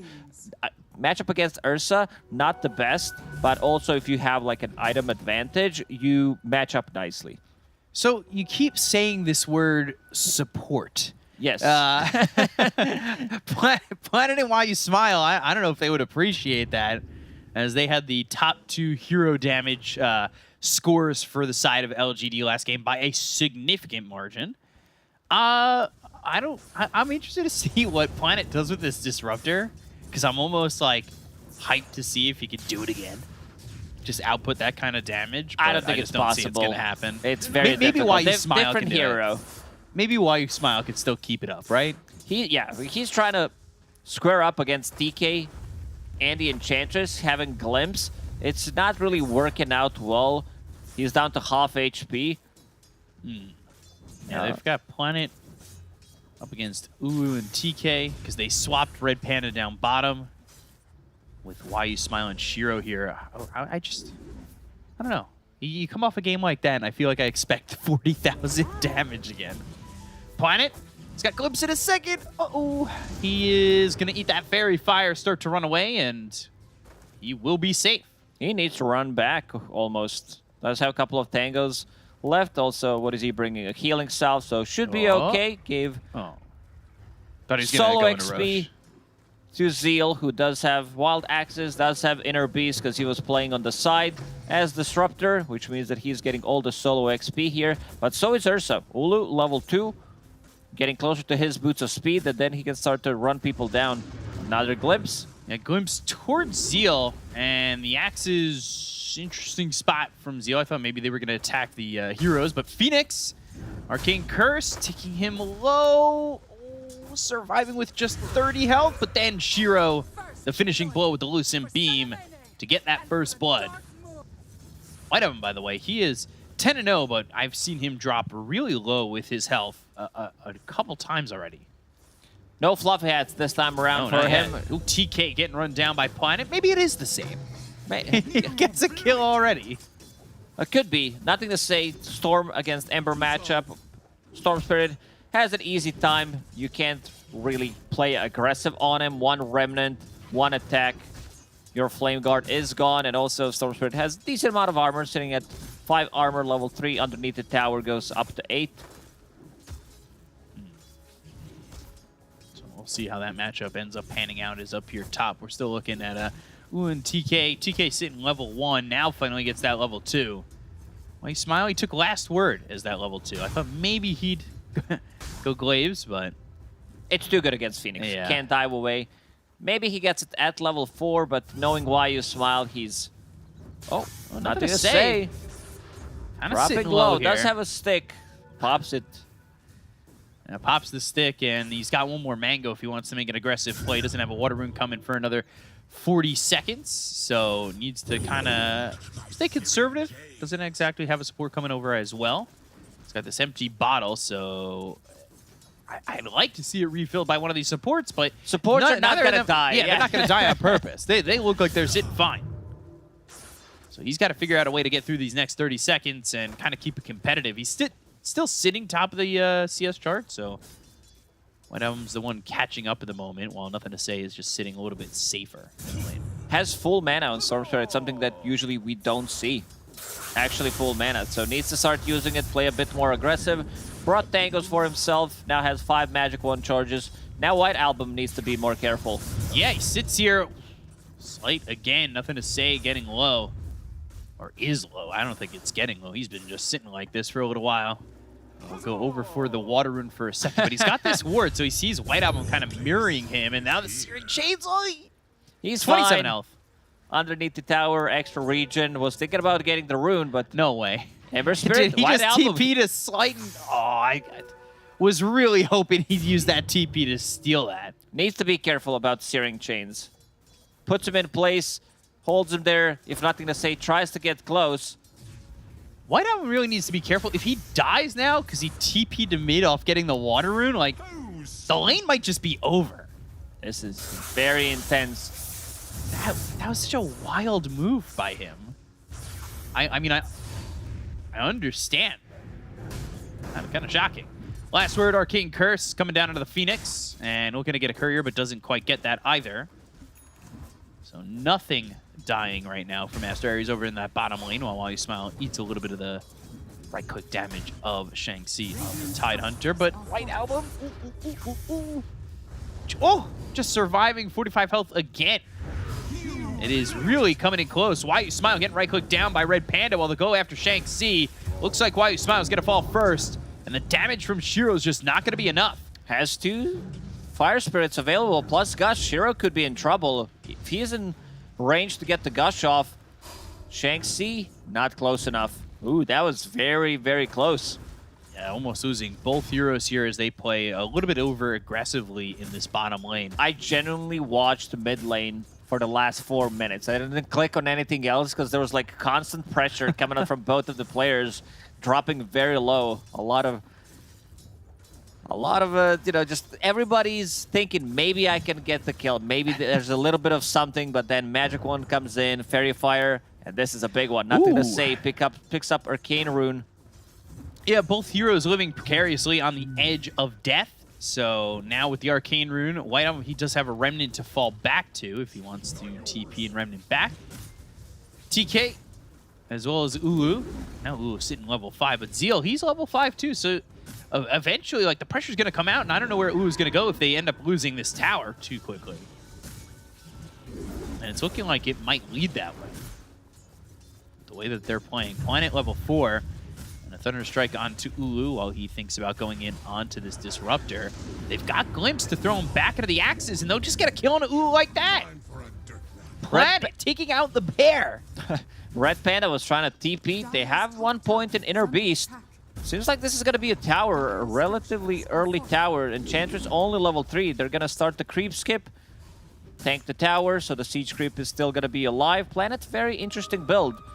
2-2-0 on Disruptor. This is for Disruptor we were talking about, so you want to maximize your other abilities as well.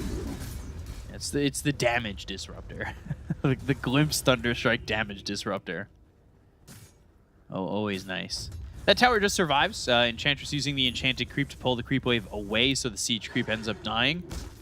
That'll at least keep it alive for a little bit longer, or maybe even allow them to just get the deny on that tower with creeps coming in. No reason not to deny it, especially because your supports don't have DPs available.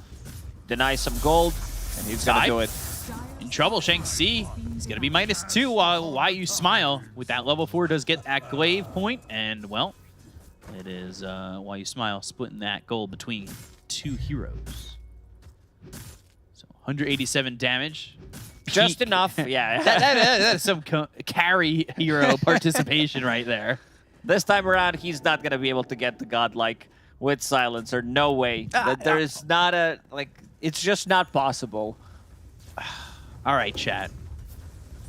1, if you think he gets the Beyond Godlike. 2, if you think he doesn't. I Not mean, even Mega you Kill. know what? As Silencer, can't even get Mega Kill. I'm going to make it fair. Also, Planet's in on that. If either support gets a Beyond Godlike on LGD, it counts. Glimpse back, Nice Slight. dodge. Nicely done to dodge that, but the right-click damage coming in, and the Arcane Curse and the Thunderstrike not going to be enough. Is it? He's ticking low, but not low enough. That was very close, but also nicely done by White Album. Yes. Zeal on top. Now, as Beastmaster level 6, if they manage to rotate 1 extra hero, they could potentially get a kill. Ursa is level 6, however, has Raindrop Charge. 2 of those, Fairy Fire. Could be a bit more difficult to get it. Level 5 Disruptor. Might need to start harassing him with the axes. He's looking to do that, and it pushes Ooh out of the lane. They bring over Nothing to Say, and I think they do kind of understand where Ooh's at, and they just need to have that Hawk to get the vision, the Ball Lightning in the Vortex. They've got the control, they'll get the kill. Meanwhile, bottom, they're on to Shiro. They've got the Sunray on top of this Luna. They're going to need some help. They've put Tide forward, and he does have Ravage, but Why You Smile is here. Icarus dive, and with the Arcane Curse, they'll take out Red Panda. Shiro's still on the run. Can he get away from this Tide Hunter? He gets into the fog of war and is all the way away. Oh, Gush in a second, but he does have Raindrop. Oh boy, sight in from White Album, finally to get the kill on a Shiro. Just running down this Luna. That was a really long chase. They dealt no damage whatsoever, but did manage to get a kill somehow. And here we go. We refreshed it. Tide Hunter, like, they heavily committed, but on the other side, they lost their carry as well. Double damage for White Album. And also, the reason why PSG LGD managed to dominate it, like the last couple of minutes, is having this global Lunar Blessing that you get the damage from. So Beastmaster, like, even Disruptor with the right clicks, he really hurts. Yeah, that's your 1 position right there. Uh-oh, Why You Smile? Ooh, by himself, that's gonna restart the streak. As Red Panda gets the kill there on Why You Smile. Kind of sitting there by himself against 3 heroes. Oh, Static Storm off the Slight. Vortex to pull him back in. Planet's got a killing spree. That was very aggressive move, and nicely done by Planet. Immediate Static Storm. Understood that he used Sleight of Fist, so not going to be able to dodge anything. And then right back into stacking, by the way. Does he get full? These are some huge stacks. Doesn't get the Ancient Camp. I want to see who actually farms the stack, because Luna has only 2 points in Moonglaze. Doesn't have Mask of Madness available, so probably going to be Beastmaster taking those stacks. I think when Static Storm's up, it's going to be Planet who takes the stack. Could be. Oh, gosh. So, nothing can fix my brain. Interesting build by Zeal. He is going for Guardian Greaves this time around. Wants to be able to sustain a little bit more. I don't think I've seen different build on Beastmaster. Maybe when you're playing against the Night Stalker, so you don't want to get Helm of the Overlord because it gets eaten by Night Stalker Shard. Other than that, it's pretty much always been this Helm of the Dom creep into Helm of Overlord. Yeah, so right now, just Guardian Greaves, a little bit of sustainability. He sits top of the net worth, followed by the Tide, which is a bit interesting. The next two are both LGD, as White Album struggling on this Ember in terms of net worth. Got Primal Roar available. They don't have Static Storm. Glimpse on a White Album. Global Silence is also ready for use. But they're not going to commit to this, as top lane, maybe they could get a kill here on Ulu too. They've got Shiro showing. He should know something is up. Luna is playing way too aggressively. Almost near Glimpse. tier 2 tower. Static Immediate Storm. Static Storm. And another kill here for Zeal. So they'll get that kill. Took out the Phoenix. No Supernova. No Phoenix for 20 seconds at least. And Aster Ares, it just feels like they're forced to kind of sit back and farm conservatively, but it's not really working out for them. Olu still needs to finish off his Battle Fury. White Album holding on to a good rune. I'm not a big fan of Illusion Rune, but against Silencer, against just to have something to dispel Global and also Last Word could come in really clutch. They're gonna farm it together, it seems. By together, I mean Zeal taking all the last hits, pretending he's helping out. Oh, where's the Static Storm? Dire's Not available. Take these stacks, unfortunately. middle tower is under attack. Pop that mech, and a lot of this gold going, it looks like to Shiro. Blue numbers. That's a lot of purple numbers, though. Okay, Zeal just took like the entire stack. Why you Smile getting run down by White Album. Does have Global if he wants to use it. Primal Roar. They go to the Eclipse. They've got the damage to get the kill on a White Album, and they have used that Global to make sure that nobody can help him out. Why you Smile ends up surviving and getting a kill. They go to the Glimpse. Red Panda in trouble and will fall to Shiro. So 2 heroes down on the side of Aster Ares. 3-2-2 for Silencer in terms of kill score, and 305 there for the Disruptor. So the supports, again, like, they're really just producing so much. They're for the moving side of around the LGD. map really quickly, and this is going to be one super strong lineup in the next couple of minutes where Luna's going to get the item for herself, just finished off the Dragonlance, going into BKB next, and Red Panda dies. Yeah, he does. He did die just a second ago and then dies as a neutral as well. Not fair to have all those lives being counted on one person. Shang-Chi, he's also going into the Guardian Greaves and then wants the Blink next. It's a 3-man smoke from Aster Ares, but a tough one to get. I know they know that Global Silence is down as well as the Primal Roar for the moment, but fighting into potentially a Static Storm if the positioning is right for Planet would be nice, but he's sitting top. So. Does have TP available, and also Arcana Rune still running for a couple of seconds. Let's see if he decides to TP. Ooh, Remnant forward to Zeal. Greaves immediately. Yeah, Searing Chain's not going to last long enough. They go to the Last Word, and they will silence up this Ember. Glimpse back onto the Phoenix into the Static Storm. That means Red Panda's going to die again. Tide just kind of walking into the silence, and ooh, I say he's going to die, but he gets the Supernova off the end of the Ravage. He walked out of the Static Storm. It looked like he was dead to rights, but instead, it's going to be Why You Smile who falls to White Album. Double ulti just to get 5 Silencer. I feel like PSG LGD could smoke up, try to take a fight right now. Another Glimpse. White Album. No In the kinetic remnants. field, no Remnant to go to, and a Primal Roar kill. That'll burst your eardrums. That was loud. Very. Battle Fury finally finished here for the Ursa. I was a little surprised that they let the Phoenix just kind of walk out of the Static Storm. Maybe they were a little bit too cautious about how many heroes were on the other side of that for Aster Ares. Yeah, did not want to get ravaged. They knew that there was no Global Silence available at the time. Now there is. Red Panda, his mana pool is very low. And look at the positioning from Planet. He's already there. Can't get out of this one. Yeah, Kinetic Field, Thunder Strike, another kill there for Shiro, and they're going to take the Tier 1 tower with this aggression.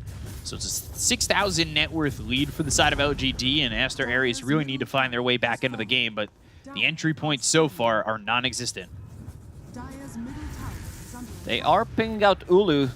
They know someone is farming those Ancients, and they might steal those Ancient stacks. This is going to be pretty big. Yeah, TK, he's on the run. Gush, ooh, Thunder Strike, Ball Lightning, and they're in. Vortex, but the Kraken Shell isn't going to be enough to keep him alive. Eclipse down onto this Tide Hunter. And they've got a double kill for Shiro while Ooh still focuses on getting these Ancients. Another glimpse available. Can't really help out, and they're going to try and He's keep in the range. vision. Can they get the glimpse just on the edge? And they've got Ooh. So even with the enrage, I don't know if he's going to survive this. Right clicks away at Zeal, and eventually he'll fall to the Beastmaster. This is just kill after kill after kill for the side of LGD. They try to buy some time so Ursa can finish off the stack, because it was a huge stack. There was 4 or 5 big Ancient creeps available, so they dragged them further to the east. And Ursa still didn't manage to kill it. Like, he did kill it off, but died in the end, so not that good of a trade. Still Global Silence available. Like, all the green dots on top, other than Eclipse, is available. They could also run inside the Roche pit, because they have sustain from the Guardian Greaves. They have damage from Shiro's aura. But they could also wait until Shiro finishes off his BKB. Right. Then, you know, they have very limited amount of stuns. They have nothing that goes through magic immunity other than Supernova. But you can just run away. Like, you don't have to stay there. Planet 3-0 and 10 this time around. Yeah, and he's got a haste to work with. Meanwhile, Ooh, bottom with the Vortex, and he's just dead. Nothing to say, getting a solo kill on the Ursa. And White Elm's going to be sitting here up towards top. He needs to be careful, because if Global Silence comes out, he might just be dead. There was a Remnant back. They've got Static Storm. That's immediately dropped. Kinetic Field. Do they have enough lockdown with the Primal Roar? They certainly do. And it's going to be a mega kill streak here for Zeal. So Red Panda, he came forward with an Icarus dive. If they Get catch the a vision glimpse for the glimpse. Yeah, he has it. And they pulled him all the way back into the hands of him and Zeal, and it's a double kill here for the Beastmaster. And now they're looking over at Shang-Chi. Like, the kills just don't stop. Bottom, top, now mid. They're going in onto the Tide Hunter. They've got themselves another. And 4 heroes have died in 3 different lanes. Yeah, this should be a Roche. Double damage still up and running on Storm Spirit. Luna finished off her BKB, and as we said, it's time to go Roche. Getting multiple kills in multiple lanes. Aster Ares in the second game falling apart. Silencer, drums completed, wants to get Shard. I saw him queuing it up earlier, but wants to get something else. So all these small items, all these auras from a Beastmaster, Vlad's, drums. It's a lot of damage that you can amplify on the team. Look at Storm Spirit. He's sitting at almost 400 damage right now. Okay, that'll run out in a second. Double damage gone. But yeah, Silencer, he's also got 16 stolen intelligence. So the Glaive's level 3. And he gets that shard. It's going to be damage time for your support. So, see what they could do here is they've now got an Aegis in their hands for nothing to say. GK may not want to show himself like that. Meanwhile, top Shiro's just pushing in the top tier 2. What is that, Courier? What does that affect? Beacop, you're big on cosmetics. Tell me what it is. I don't think it's the orbital decay. Maybe that's, I can take a look at the champion glow or something like that. Let's take a look. Vortex, pullback, Red Panda gone. That is the Ethereal Flame with the Brusque Britches Beige. I swear that's the name. Sounds like some fancy Cram. meal from a French restaurant. Shiro, I want to see if he decides to just go high ground or if they want to take the tier 2 tower on a mid lane first. Nothing to say he has been on point with his rotations. Oh no, not Glimpse. another one. TP'd, but now he's back. Static Storm, Kinetic Field, right clicks in. White Album starting to do some, Why You Smile starting to do some damage as the Silencer now has 20 stolen intelligence. I called him White Album for a second because he's playing like a mid Silencer. He's really confusing me.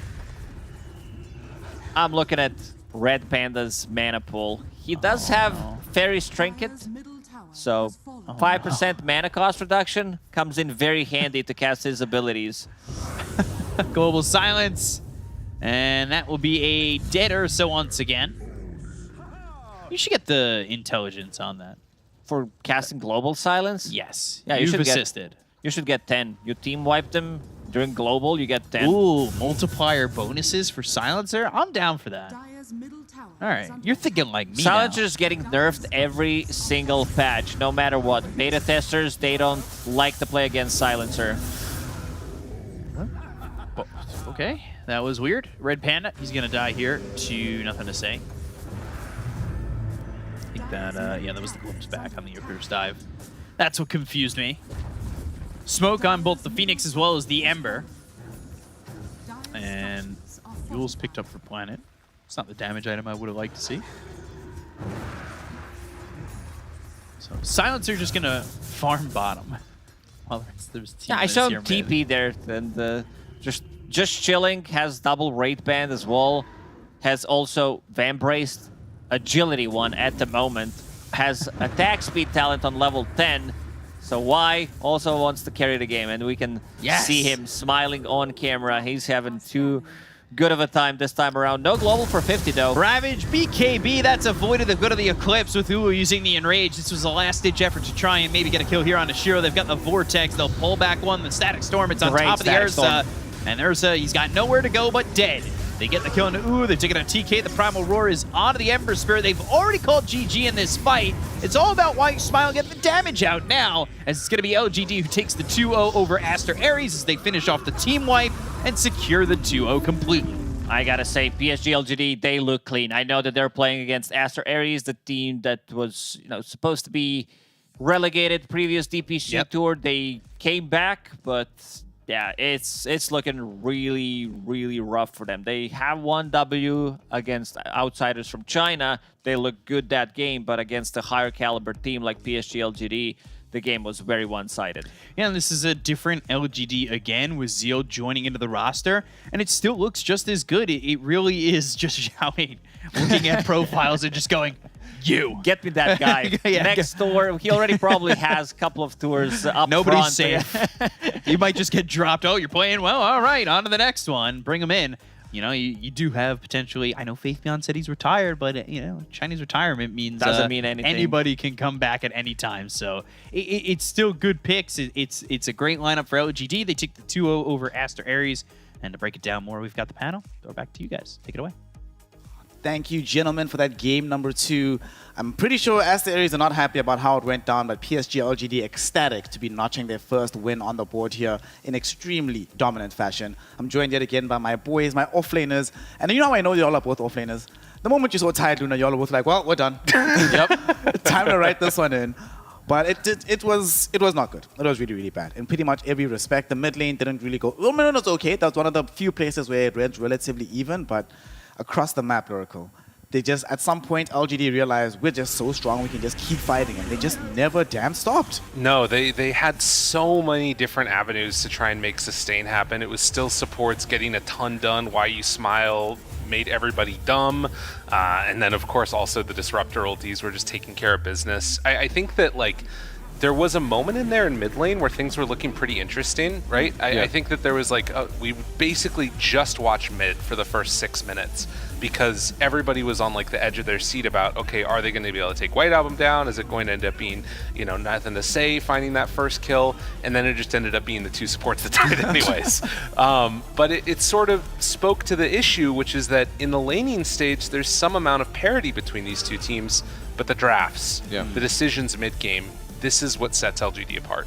Yeah, LGD feels like a team that relies very much on a system of exactly how things should go deeper into the game. That system worked excellently here. And outside of just the draft here, Kezu, there were a couple of decisions made, in particular by Zeal, in terms of how to itemize him, as well as the Silencer picked up some very interesting itemization. Talk to us about what they did by getting the drums, by getting the greaves and the Dryads, and why did it work so well for their roster? Yeah, I just love their itemization. First of all, if we look at their draft, Luna wants to... the reason you pick Luna is to play fast. You give the aura, you run a tower storm. He wants to keep jumping in. You have Disruptor, he wants people to go in for him. You have Global to make it even stronger. Now you go to Smack Greaves. It's super good for your Luna to keep him, keep her healthy. Storm, you give him all this mana. Then the drums with the Beast Aura. You just have all these things coming together, not only to make them stronger, you also kill the egg faster, but it also helps you. It just makes it easier for how you want to play. It's just perfect in every avenue of what LGD could have done in this game. And on top of that, they also have the perfect layout of where to put the heroes. Nothing to say he's solo bottom, he can get a kill there. Silencer's chilling mid, all he has to do is hit global. Luna is farming jungle, in the meantime Disruptor, Beast top, they're pressuring 3 lanes and farming the jungle at the same time. This is some of the best performance I've seen from LGD in, honestly, a long time. Yeah. It does seem like everything is starting to click together. Zeal seems to be the missing piece of the puzzle. I think what probably helps them a lot, Lyrical, is the fact that 3 of these players have played together before, right? Obviously, nothing to say in innocence, have played together for years at this point. So you're you don't have to fit somebody in who's new, right? You only have one person. You're like, hey, when you're showing you trying to sort of acclimate himself, not just to the entire team, but also to high-level Dota, that's one thing. When it's a whole team together, it's just like, somehow it just feels like it feels like it's working. It feels like this is a team that's been playing together for 3 months, 3 years, rather than just like 3 days at this point. No, definitely. And I think that a big part of that too is, you're sort of in this scenario where everybody watches LGD. They know how this team kind of plays. And if you're one of a top player in any region in the world, you're going to kind of have an idea of what Zhao8 wants to do. And then you can say, coming into it, come in with expectations and find a way to make your play style fit with it.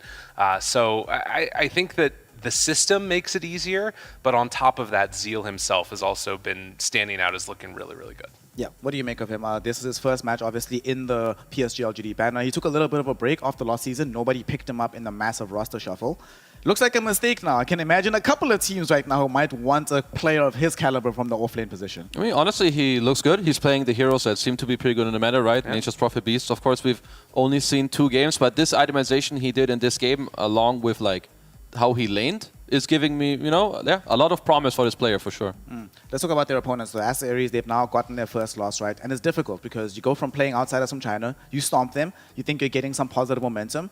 You come here, you get stomped, right? So what do you think? Does this sort of, where does it put them mentally going forward into the rest of their tour? Are they still feeling like, oh gosh, there's 5, 6, 7 other teams that are better than us in the region? Or is it just, it's LGD, shake it off, move on to the next game?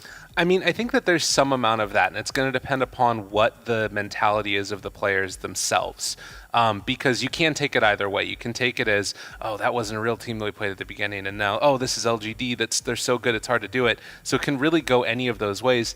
I think, though, that particularly when you're a team that's trying to find its footing and trying to find its identity, matches give you info, and there's not much info you can take from either of these two. So they're probably in a little bit of limbo, I would imagine, where they're sort of trying to still work out what's their strength, what their weakness is.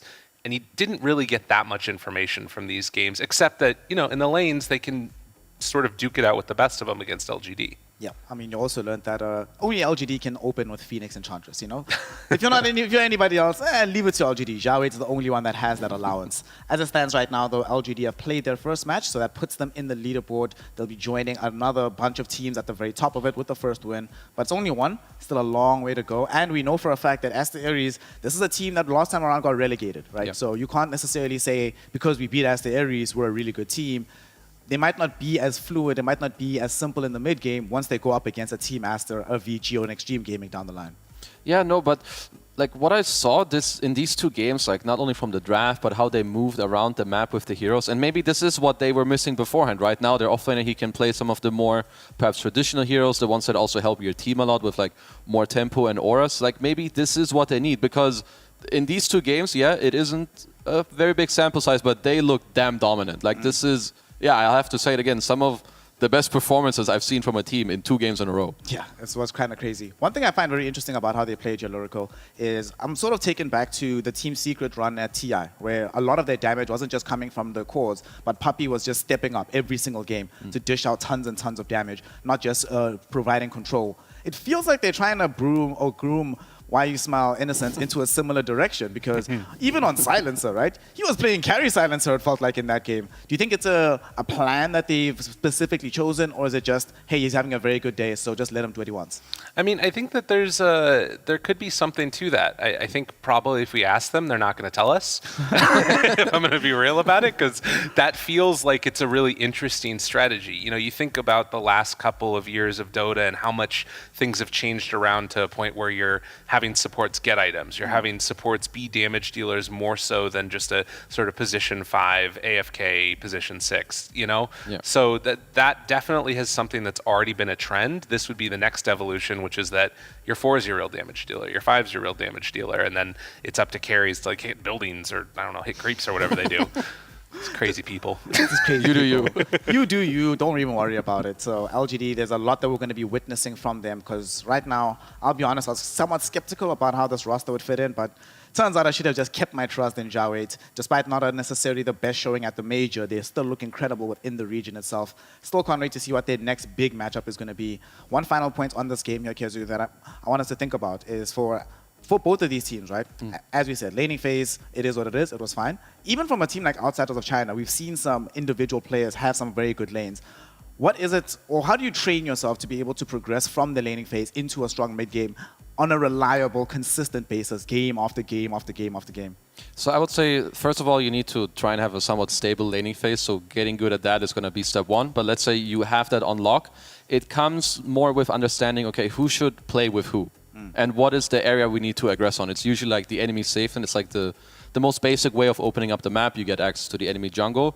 But I always think that it just comes with understanding who should go with who. You need usually your mid laner to go with some of the supports because they either give you the damage or the control. You lock that up together, bam. Now you can go somewhere, kill a hero, take over an area. All right, so it's that making sure that it always works, game after game after game. Okay, you could come coach my games, please. You know, hasn't down. been working in my pubs.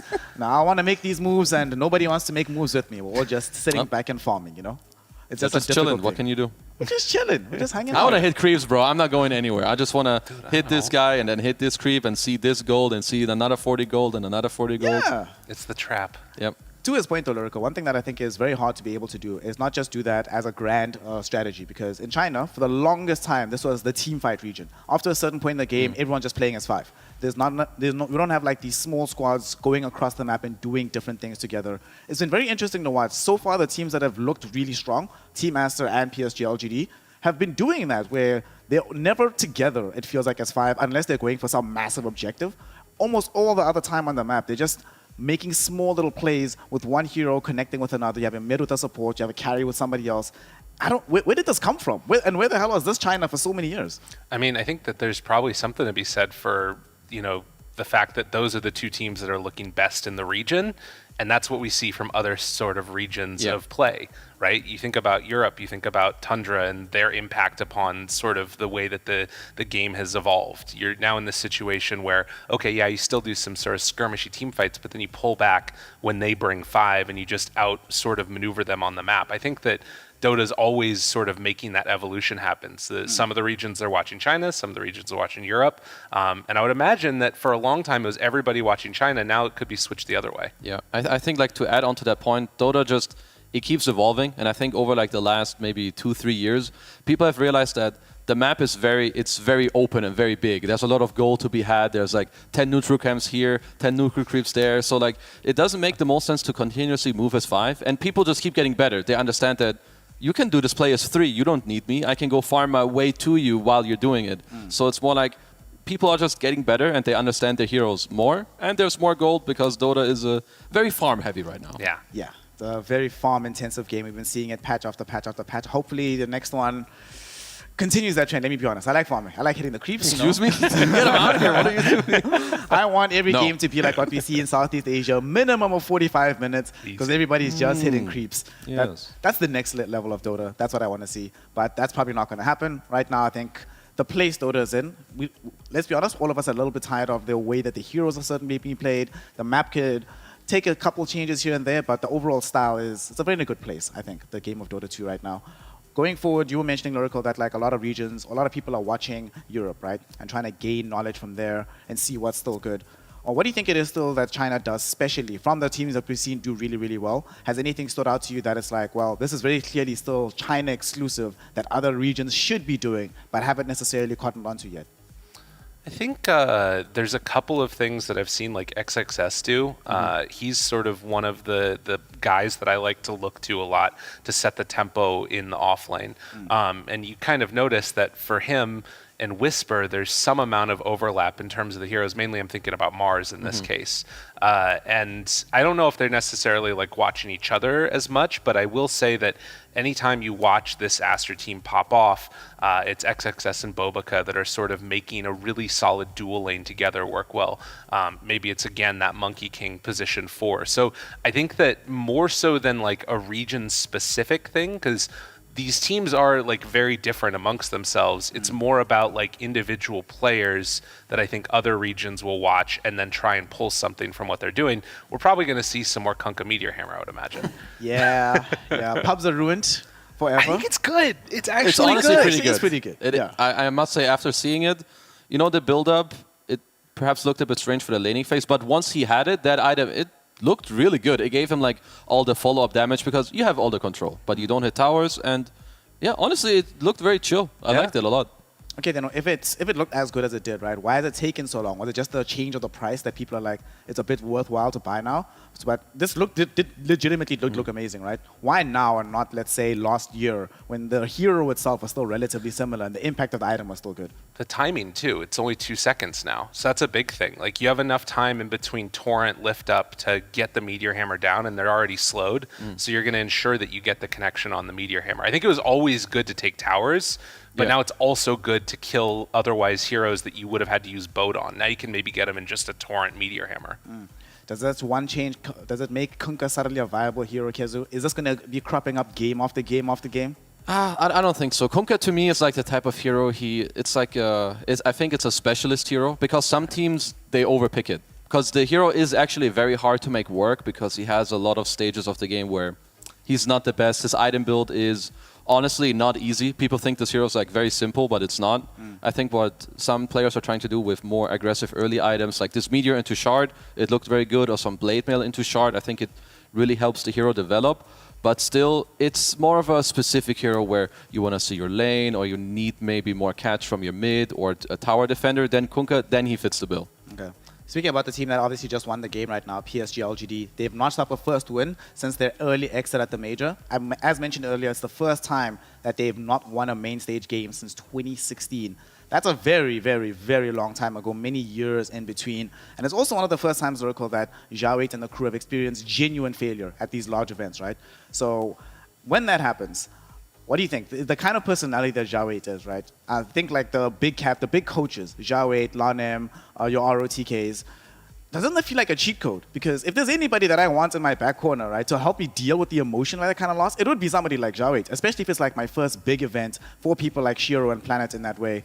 So talk to me about this. What can other coaches around the world try to learn from or do to sort of replicate the things that the Xiao8s, the Lanems can help you deal with after difficult losses? Well, I think it's sort of an interesting dynamic too, because in terms of the actual dealing with the loss, it's something he hasn't had to do a ton except for after the really big tournaments, right? Like more often than not, they're actually having a lot of this success. And I think that it does take a very different style of coach to sort of build up a team like he's trying to do right now off the back of a defeat like this. And then there's the question of like, okay, how much are you giving somebody care and nurturing? How much are you yelling at them and trying to inspire them by being like, hey, actually play this the right way? And I think that that's a really tough balance to make, and it's going to be different depending upon each player that you're in. If you want a real answer, I think that everybody should just go to therapy and like, go work on yourselves, try and work out that type of stuff, because that's where like you can figure out how to read somebody and like, figure out what they need interpersonally to succeed in the best way that they can. Well, we can probably get a much more clean insight of exactly what the dynamics are within the PSG LGD camp, because we do have their superstar mid laner. Nothing to say, NTS. Good sir, congratulations on your victory. Incredible stuff being done. So we were actually just having a quick conversation about your tour and the run at the major. Obviously, it didn't necessarily go so well. Can you talk to us about what the internal communication was like after the major results to make sure that the team would still be strong?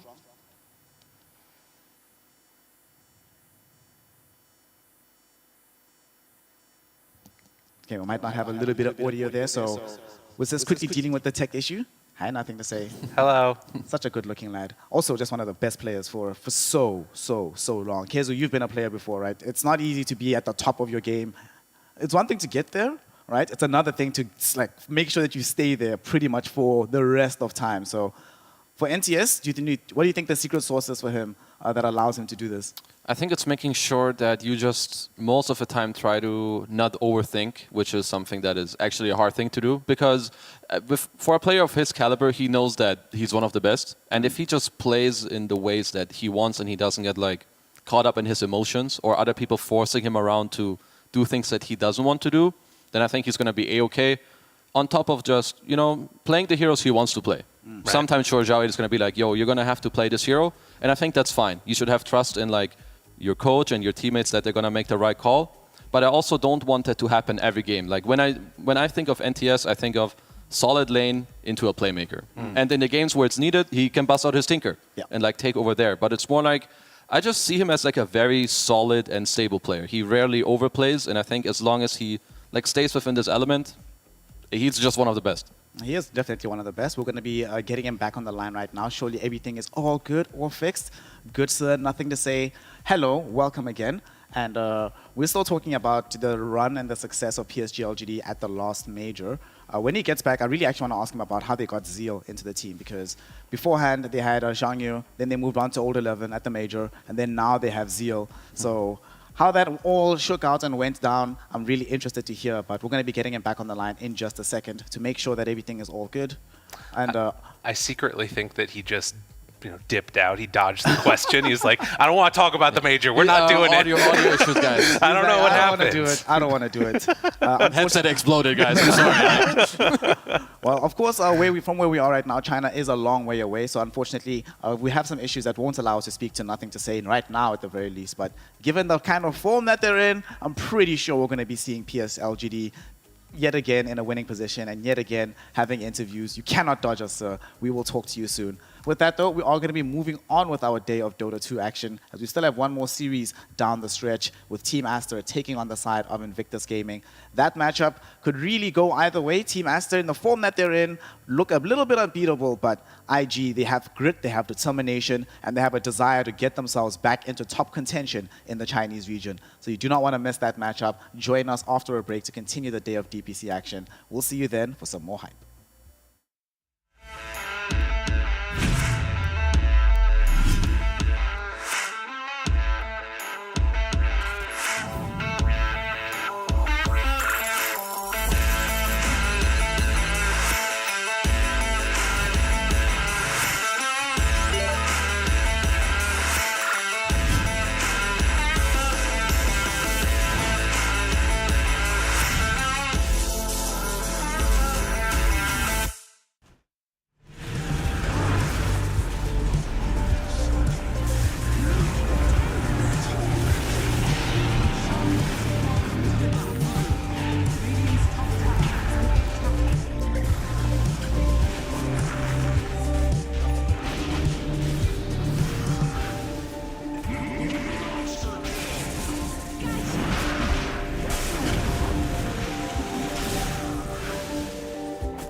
Welcome one and all to the China DPC. We continue the day's action here on day number 3. We've already had an incredible result earlier from PSG LGD, and now we move on to witness the side of Team Aster taking on Invictus Gaming. My name is Snare, your host yet again, and I'm joined by Kezu once more, but we've swapped out Lyrical. We've got T-Gov. What's up, fam? What kind of tea you got over there?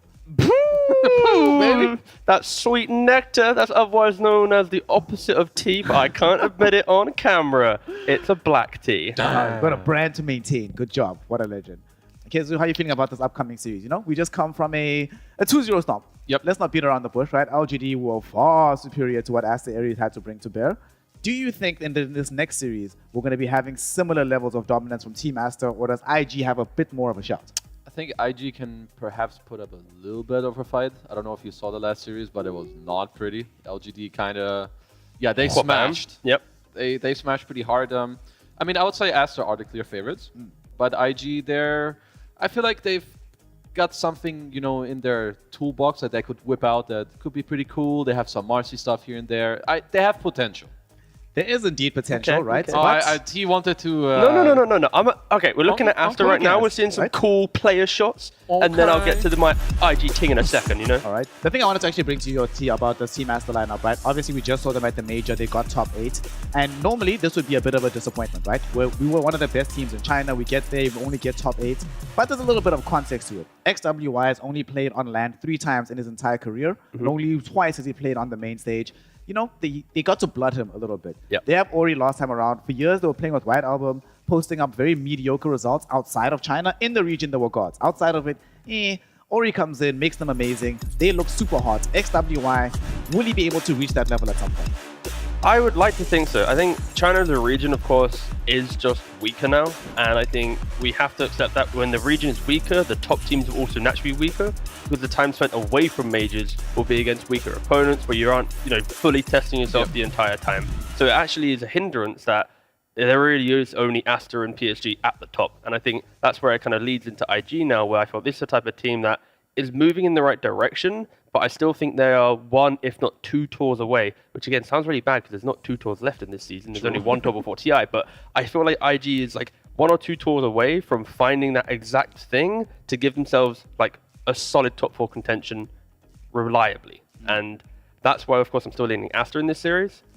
But it's good for China that I can see hope in certain teams now, because last tour it was like, nah, I'm not seeing much hope in anyone other than, like, we saw eHome, we saw Knights just kind of appear in. It's like, what's happening here? Like, the whole scene is kind of in a shambles outside of the top 2, but it's getting better tour by tour. Yeah, like when we had this conversation, like there was a video I did with B-Cup sort of outside of this, and we were like, what's happening? And I was just like, it's transition. Transition takes time. It takes a while before the new names really start to look that good. And if they can just keep rolling, after a while, Kezu, it'll start to click together. For example, if you just looked at the roster of PSG LGD now versus previous tours, you'd have been like, oh, this is not going to be nearly as good. But when you see them play, it's like, oh, you can definitely see where this is going. And 2 tours, by next year, I guarantee China will be the strongest region again. I feel like the 2 tours mean so good, actually. Strongest region, you say? Yeah. Oh, I won't By lie. next year, I didn't I even think so. process what you said for a second. My brain was like, you know what? That sounds that's cool. cool. I like Yeah. that. Yeah. And I was like, wait, the best? Yeah. To be fair, though, it's, you know what? Nah. No. I'd say like, I'll say like at best second. At best second. At best, That can happen, sure. I'm going out on a limb. I think they're going to be the best again. There was a long period of time where it was like the We're ceiling stupid. of Western I mean, we Europe. are. We're dumb. Y'all are gonna see. Yeah, can Earlier, you double Zhao down Wei this made me now? look dumb, so please don't do it again. Perform at the high level. Can you double down? Double down. Sure. Double Like down. saying a region's going to be the best, that's easy. Give me like the teams at that point. Will it be PSG? Is it going to be some like Vichy Gaming on their great return to the top? IG I is think, it back? all right, Like, so give me the the best odds. team in the world by next year. The best team in the world will be PSG LGD. The second best team in the world will probably still be between like your Liquid or Gaming Gladiators, and then Team Aster will be. Actually, I'm not sure about Team Aster. That's the one I'm not sure. I think they're still like 1 move away before becoming like. So they'll have 1 superstar team. They will have at least one superstar team, right? One really good, guaranteed top 6 team, and then other teams that have the potential to reliably go top 8. I mean, I just want to see China consistently, in grand finals. Because like I think it's the best Dota ever when you have China versus, and then it's like EU team or some NA team or like just literally anyone versus China. Yeah. Because then you have like literally the biggest regions against each other. When it's like E versus EU or something, you're like, ugh.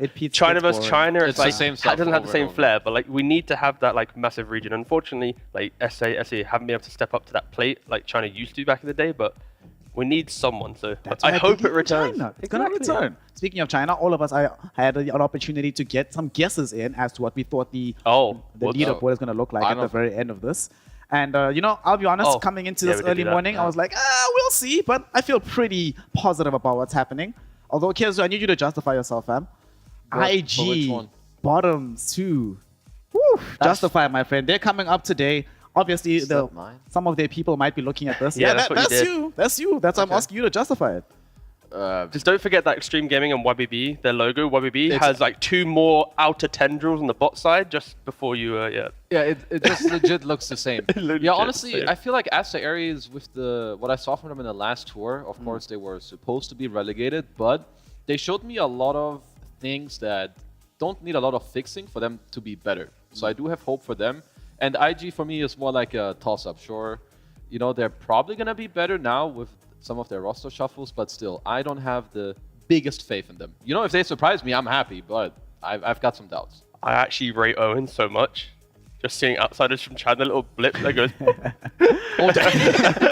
He's the only one. He didn't know. no, which is fair. It's actually just hype as hell. But no, I think I'm looking at my one, and honestly, IG, they're at that crossroads where if they keep making these weird choices with this like mid and carry, I could see them even joining outsiders in like 7th place. Like I could easily see them choking in this tour because I think they're going in the right direction. Hold up.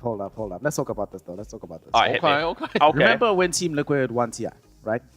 And there was a portion It's a of while time ago, yeah. during Yeah. 2017 is a while ago, but Sure. there was a portion of time during that run where between Matuma Man and Miracle, you as an opponent team had no idea who was going mid. You had no idea who was going to be occupying the safe lane. It started to coalesce at TI. I like that. To be fair. Yep. But up until that point, right, they had massive flexibility, and I think it did help them get into a winning kind of run. And there's pretty much no other team in China that has that kind of flexibility between the 1 and the 2. So whilst this draft is up here, T-Gov, how is that as a counterpoint to this weirdness you're talking about? I'll have My- one too. Yeah, no worries. My polite counterpoint is IG, as much as I like the idea in nature, the flexibility goes as far as if Storm Spirit, you do this. If like Shadow Fiend or Monkey, Dust go carry, you know? I'm yet to see that cool playbook, which is like, okay, we're going to pick a Terrorblade, and then this, and it's like, oh, what's happening, you know? It's like more just, are we picking some Pango or some Storm? Does Emo just feel like playing mid? It feels more like in the moment, I feel like going on this lane. It doesn't feel like this is a perfect game for Dust to do this. Like they pick Ember in first phase after seeing Death Prophet, and then it's like, yeah, Dust, mate, you're going to tank this one for real quick. I'm Yeah. going to go back to carry. So again, I feel like if IG just fixes this, then their trajectory is up. But if they don't fix it and they're stubborn, they will kind of go down. So I really hope, again, like I envision their upward trajectory. Full faith. Surely, like they finish that series and go, yeah, that was a terrible idea. 5 seconds. We'll see if they have some other ideas here, Kezu, because we do have a draft on our hands. And one of the things that we've been seeing when teams play up against IG is that you try to focus Zhang. In the off lane, he has a quote-unquote limited hero pool, primarily Brewmaster and Mossy.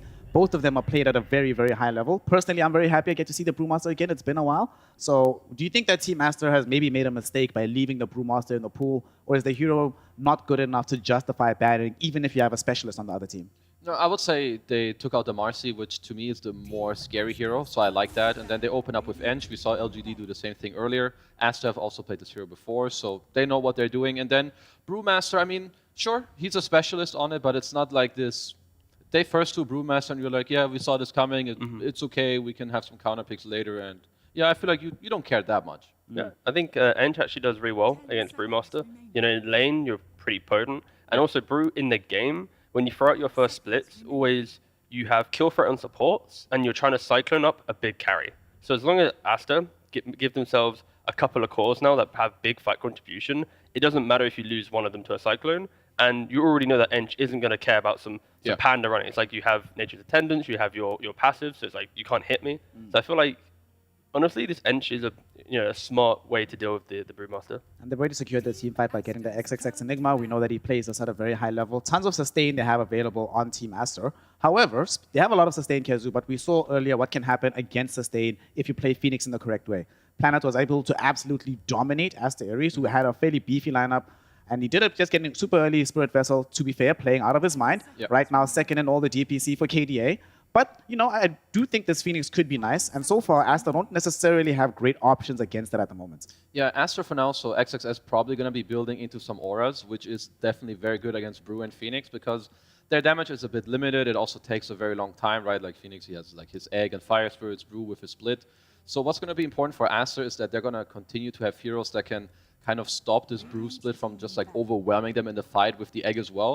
And I think if you're IG, you want to keep building on top of that to keep making it happen. Whereas for Aster, on the flip side, they're going to have to do the exact opposite, where maybe the Enigma with the Auras is going to enable someone to stand in the front and kind of be like, yo, you're not getting past me. One other hero that we saw the other day, T, that I found very intriguing when Team Aster was playing, they went for the support gyrocopter in one of these games. It looked good. It looked so amazing. And in a situation like this, do you feel like I would like to see a bit more, not just damage from them in the early game, but a bit more team fight as well. So what's the over-under on that hero emerging in this draft? Right now for Aster, I would be a little surprised because I think when you pick support Gyro, you need like 5 seconds. a lot of stuns with you. Like I think in that game they had like a Beastmaster, some CK. Yeah, there. Beastmaster and CK, yeah. It's like really easy for him to be like, if I go to a lane, point and click stun, I throw spells, it feels great. So for Aster right now, they kind of need a more initiating forward position. You already see Tiny Band up from IG, and I think they basically want someone who just, you know, explores the map, has a little look. But I feel like Gyrocopter support, we see it in EU, we've seen it in China. It is insanely good. It's just annoying throughout the entire game. 50 minutes you buy Shard. Probably in 7.33, Shards will be like 20 minutes, 25 minutes, because for some heroes, they are just busted. But yeah, it's fun that we get to talk about it as a support. But yeah, once again, I think for Aster, they need some, just someone to find Brew, or at least force things to be defensive, because right now Aster, everyone just kind of sits on the back line, other than Ench walking around, but it's just an Ench. Just an Ench. He's just chilling. So IG, they're really taking their time with this one, really considering all the options that Aster could throw at them. That one thing I'm also still, we've been speaking, Kezu, about like the interplay between Emo and Dust, and it just depends on who's feeling this mid. I'm not even sure that they know just yet exactly who's playing mid in this game. So I think for me, the earlier the better, that they can say, this is what's happening, this is the plan, let us stick to our guns on this one. We're not going to have some last minute switcheroos, but they're probably going to go for a support here. There's no Rubik, there's no Tiny, Hoodwink maybe. I mean, Hoodwink wouldn't be too terrible, I don't think. I mean, they could also do some Tree, but that's them basically saying we are going to be very static in our playstyle. But I mean, Tree Phoenix is an old school combo. It's China, but okay, they go Hoodwink. That's fine. It gives them more kill threat. Again, when you have Brewmaster, I think you always need your Willow, Rubik, Mirana, Hoodwink hero. Otherwise, this lane just feels horrendous because you have so much kill threat, and then you can lose it if you have the wrong support. So I'm happy that I was wrong and didn't say that actual hero, but now in hindsight, yes, I much prefer the aggression that they bring. I mean, also you want to make sure when you have like these Phoenix Brews that you don't have to always blink in, split, and try to start a fight this way. And then the Hoodwink, maybe it's gonna make it easier if you want like some heroes like Embers, Void Spirits. You know, any given Spirit hero, you have this follow-up damage or the easy, you know, chip setup for them. So overall, I think IG are gonna be okay with this one. Couldn't this just be some like Tusk Morphling type situation for Aster, like Morph +1 for them draft? Like you don't care about Brew. You obviously can reposition as a carry to then kill off Egg if you need to.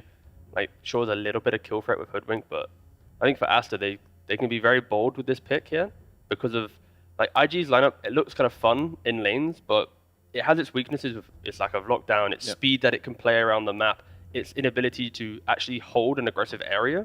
This lineup doesn't really do that well. It kind of walks in for one opportunity, then disengages and waits for the next timing. So I think you can be really greedy. And they go cool. They're gonna go with something else. I could see the Morph 2 carries that I like a lot when you see this Brew Phoenix are ones that decide on their own whether they're gonna engage and take the fight or if you just wanna chill. Like you see the Egg and you're like, okay, do I wait for him and then kill it, or am I like, okay, chill 5 seconds and then I go in later. But instead they're gonna take, they're gonna take a more tanky approach with the Lash, maybe the auras with Enigma to help that out, and then your generic melee 4 with the Enigma, he's gonna have the freedom that you talked about, can scout out some stuff, and overall just kind of a chill second phase for them. Are we going to see a scenario where Brew's going, but he's not, that's his trying to split animation, by the way. I actually voiced it. It was crazy. So it's actually really fun when that happens. But sure, Clockwork does give that enabling. Definitely does. Give them some lane security as well, give them some additional jump.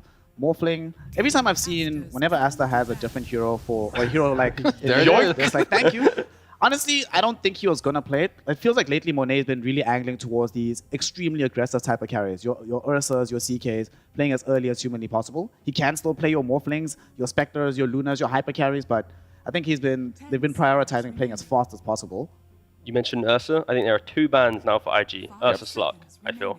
Ursa, just because against Morphling, there's always that Ursa can just surprise the Morphling and give you that 1v1 duel Ursa can win. And Slark, Diffusal Buyer that can set the pace. And when Morphling doesn't have Manta, BKB +1, an early game Slark can really disrupt your play. I think Asta has plenty of heroes to break the map. So I think these are 2 heroes that we could probably think about. There's probably another one, but I can't think of. But I think they're the 2 that come to mind, at least for me. Kezu, how do you feel about Troll, another Monet special that he's often played in the safe lane? He's the one that popularized it at the major, pretty much made it one of the de facto carries going into the playoffs. I think you probably have some better hero matchups against the Morph. I think Troll could maybe work with some of the auras and him like having a BKB. But I do think that Brew is kind of annoying for you in the game. Like whenever you don't have the BKB up, he can lift you, he can stun you, and suddenly the fight feels a bit awkward.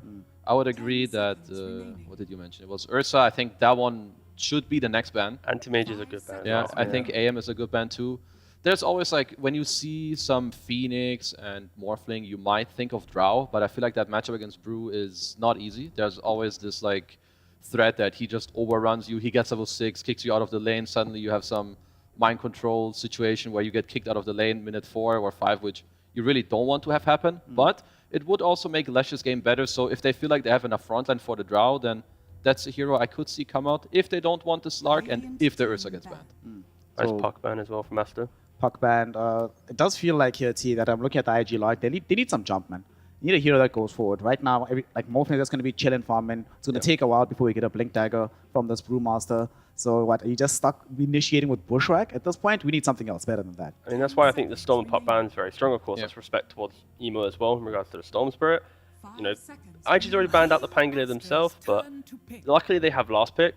I think, unfortunately, Void Spirit's the one that comes to mind, but into Lesh, you're just going to lose your tower. You need a lot of support help, and that's going to be the key thing here. IG support duo doesn't give the mid a better time to play the game, and there's the Slark that we're thinking about. Yeah. So I'm a little bit scared for this mid matchup, where it's like, if you go Void Spirit for the jump, then Lesh plus Clock plus Ench will destroy your tower. Like, you have to respect Ench plus Clock after like 6 minutes. They're hugging each other's hands. They're just barreling into these early objectives, or at least just unlocking cores to make plays. So.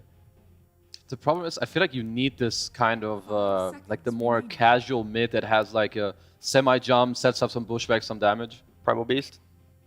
Just some dude who's tanky enough to like maybe survive. It's probably not very good against clock I was about to say rotation, it's a but clock. It's a bit rough. It's just awkward. It is. He maybe Primal Beast commits a little bit too much into like this Enigma Lash clock, but so I do think that Void Spirit isn't ideal, but I feel like your draft kind of needs this type of hero. Otherwise, like this Phoenix, Brew, Hoodwink, they're gonna feel very awkward. But if you pick a super committal hero, I feel like, okay, you're just gonna get battery assaulted or black hole in your face, or they're just gonna run away from you. Oh god. I can't find the perfect pick right now. Dusk Tusk, is it coming back? I don't know. Dusk Tusk. Dust Tusk could come back, but I'm thinking potentially for a hero that can hold tower and deal with the pushes and have a semi kind of jump and be okay in the laning phase. Go on. Can't believe I'm gonna say it. Dragon Knight mid. Yeah. I mean, it's honestly not a terrible suggestion. It's not an inspiring idea. No, it's not. But Warning that's yourself. always DK, to be fair. It's like, yeah. I think the main thing is, like IG, is I think they need natural initiation that comes from levels, not items. And they go probably. Hey. All right, so Primal Beast. It is into Clockwork. It is going to be into this Enigma, a very tanky hero. It is going to be into the Leshrac as well. What do we make of this here, Kezu? You look at this Primal Beast, he is going to be playing mid. Emo is going to be going back into the safe lane. I'm actually glad about this. Back when they still had Fly, every now and then they'd pick Morphling, but Emo would still play the Morphling. So he knows how to play the hero in and out. Is this the kind of Morphling game that wins in tandem with this Primal Beast? They do have decent team fight, but I just feel like the way that Aster can play fights with some of these auras and the Slark being able to go in and out, where they can, in my opinion, they should be able to kite the egg in the split. And if they succeed to do that, then I just feel like they're going to run away with this game. Talk to me about the Slark pick at the very end of the draft. Will Monet be able to easily carry this game, and how does he accomplish doing that in game 1? I mean, his carrying aspect of the game comes from getting through laning phase and then joining his team with the fight. If he tries to play a farm game, then he's kind of not utilizing his hero to his best extent. So I think it's like Diffusal, Echo, look at this Morphling the entire time, keep the chase down, because for Aster, they've already answered this inevitable Primal Beast with Clock plus Lash mid. So I think Aster should be pretty comfortable, but if they fall victim to, Primal Beast running at us, I could see windows where Morph just scales, but yeah, much prefer Aster sign up. Well, my panel seems to be all joined up in favor of Team Aster. And generally speaking, Aster has always had the dub when it comes to these inter-regional Chinese matchups. We find out if today they still remain kings of the region. And to do so, we send it over to our wonderful casters. We have Officer OD Pixel and Federal Fogged. Take it away, boys. Thank you very much, Snare. Yeah, looking forward to this one, Aster versus IG. Fogged, what do you make of this? They get that Slark through last pick. Seems like a pretty good Slark game. Yeah, looks really solid. You're playing versus the Morphling, playing versus Primal Beast in lane, Egg Killer. Not a lot of these like floor abilities, except now till that Primal Beast comes out to take him out through Shadow Dance. Looks good, and it looks pretty fast-paced. Their only real cooldown is going to be coming from that Enigma, and most of the times it's not even really played around Black Hole. It's usually just played around Auras. For IG, lots of team fight. So I think for them, if they're going to have success in this game, it's playing around these old cooldowns and trying to keep Aster inside of them. But Aster has lots of ways to play around it. So I'm favoring Aster. I like what they've got. I think this Slark last pick was, I mean, honestly, like the perfect one. So Sure. And how'd you kind of feel with the finisher of the Primal Beast mid? Do you think this was the best of the options left in? yeah, I couldn't really think of anything else. Like I was looking, they mentioned Tusk. I was thinking like Hunka and stuff like that, but those just didn't really feel great because then it just gives Slark more access of just hit people and get the essence shift. So yeah, at least it gives them damage through that Slark, through that pounce and stuff like that. It's a comfortable Dust hero, but I'm always a little worried when Dust is playing these like charge in deep heroes. We've had situations where he overcommits a lot, so that's probably one thing I'll look at. And it is versus Clockwork, which is one of the kind of harder counters in most of the game. Sure. Stupid little battery assault. Yeah. I mean, and overall, do you feel this is a game where are we going to have one team, try and get ahead and stay ahead early, close it up? Is either team going to be concerned if this one does go on? Who's got the stronger scaling? Oh, stronger scaling. Is it like Slark versus Morph? Does it always kind of get better for the Slark? It gets better and better for the Slark for sure. And they don't have they have Supernova, but they don't have that BKB piercing disable for the Enigma. So yeah, Aster, I feel like they have really good timings throughout majority of this game. It's just, avoiding the big team fight ults. Like if they get hit from if they stay fighting versus some like Brewmaster ult plus Phoenix ult, and they can't actually take it out, then there could be those concerns, but lanes look pretty strong for them. Late game looks quite strong. And yeah, we did see that Morph, especially yesterday, start to suffer a bit toward that later stages of the game. TA 2000 ran into like problems where it's like itemization just wasn't working because he was playing versus one of those hard counter carries, and Slark is similar in a way for sure. to that anti-mage when he's playing versus Morphling. What do we got going on? A little bit of lag or something? I mean, they said go, but then I don't know what. Oh yeah, let's translate. Got me some translation. Some translation up to see what's being said here by Zhang Yu.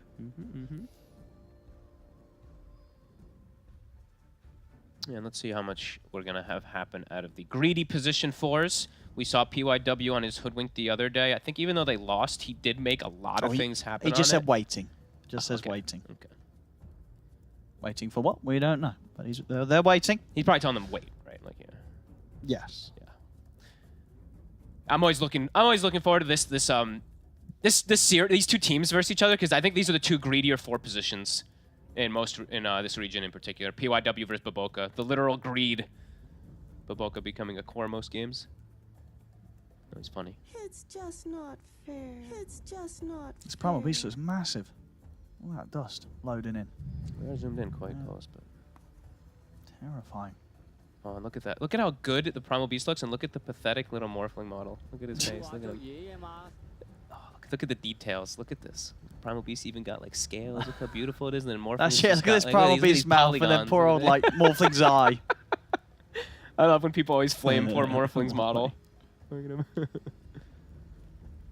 Ugly guy. Emo looks warmed up today though. He's looking hot. He's had some struggles, of course, recently, especially for IG, even though they did end up taking one of those games the other day versus XG. Yep. You do have run into these like weird situations where Emo sometimes does have a pretty tough early game and doesn't really get off the floor. So looking forward to see if he's able to have that successful laning phase. Might be a bit hard for him, actually, now that I'm looking at it. It's just not. Oh, what are the It's big just difficulties? not I'm just wondering, fair. I guess maybe they'll put, Because what's the choice? Do you want to put the Phoenix top? Probably not. Which means you're going to have a Phoenix Morphling lane versus an Enchantress and Enigma, which doesn't sound the easiest for Emo. Does sound a little annoying. If he has the Hoodwink, it'll be a little better, but I think they probably want the Hoodwink Brew together, because otherwise Brew is just going to get destroyed from Slark. So lane could be a little weird at the start here for IG, for either Morph or Brew. Yeah, do you like Brew at the moment? Because it's, well, very much like a specialist hero. You know? A lot of only him. teams, they won't touch the Brew. It got buffed, right? The Fire Bruling is like actually unkillable when you hit level, I think the level 2 ult pretty much now. It's got like 8 armor. I don't know. This hero is just a risk because nobody really seems to know how to play it properly at this point. Only him. So not sure. It's a weird one. He's not going to run into the problems this game though, where it's like they can kill the Brewlings, because like sometimes you see these lineups like these Lunas or something, like the Brew pop split, and they just get killed. This lineup doesn't really kill those Brewlings very well. No silence either. So they've got like hook shot and stun from Lash in particular to stop his Brew split to come off. So most fights he should get that split off. We'll just see how impactful it's going to be. I wish they would rework his shard too. Too confusing. What even is it? The different, Void depending on Brawler. the different states. It gives you the Void stance. Ah, yeah, you get the additional one. Yeah. Which is, I mean, there is some fun stuff with how much it actually can, like, 30 slow seconds to when you're battle. hitting people, but it just gives you an extra, like, so many buttons, so many, like, different things. You're already playing around this weird drunken brawler thing. Does he tend to pick it up, Zhang Yu? No, he doesn't. No. Not the shard. Look at the D ward.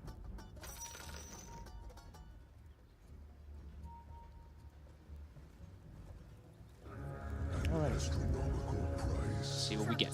And which one is going to be top? I'm waiting to see if we do know exactly which one is going to be the Phoenix or the Hoodwink. I imagine it's the Hoodwink and they just put Phoenix bot. Yeah, I mean, it's Yeah, nice, it right? is Having like the Sunray as well to save the Morph when he's like Yeah. good sustain for the lane. Does mean this lane could be a little difficult for Emo, just constantly eating it. Eating this, you know, just losing creeps, of course, versus the Enigma and eating some battery salts and stuff like that. Is okay. Another pause. Wow. And they actually do set up the lanes like this. I thought they might actually put Baboka bottom, but okay. Baboka is going to be top to secure Slark into pressure. Okay. Alrighty. I mean, they do want to have, of course, that like range with melee and melee with range, so makes sense. It's just not fair. It's just not I mean, and top lane, how much is the Brew gonna? I feel, you know, this top lane, it's not easy for the Brew. No, is it's it? not. I mean, Hoodwink You're sometimes gonna get punched. Yeah, Hoodwink sometimes can like turn things very efficiently and stuff like that, but versus Ench, it can be very difficult. So it could be a hard one here for the Brew. So top could be a little hard. Mm-hmm. Mid, I mean, he still should be able to farm, but Lesh might come out ahead. And bottom, I mean, they might be able to get a lot of deny. So yeah, Esther, strong lanes. Fast-paced lineup. They say what it was this time? Probably still just lag, I assume. But yeah, he just DC'd again. So, oh, did he DC while blocking? Oh, no. No. Okay, he's still in front of it. I was Did gonna he? say no. Oh yeah, it should be fine. We're back in it. Who's actually winning the block right now? It's It is very even, actually. No, no. XWY's winning by a little he's bit. winning by a Yeah, bit. he's winning by a The bit. creep's already by the tower of dust.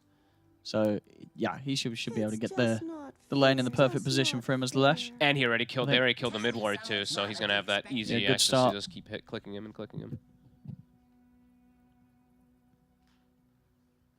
I mean, Primal Beast is, especially the way that Dust plays it. I see most of the time when he does play the Primal Beast, he just tramples the waves. So it's up to the Lash to like stun and deny a couple creeps here. Just pushing Primal Beast out of lane is pretty difficult, even if you have all the 6 mana to spam on him.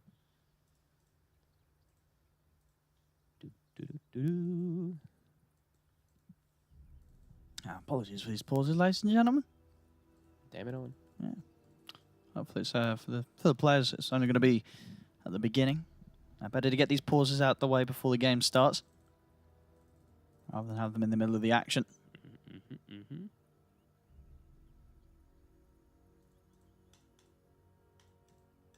Any weird items? No, nothing too weird. I guess the weirdest one is just a headdress on PYW, but Some people still like doing that in the offlane. It's 4.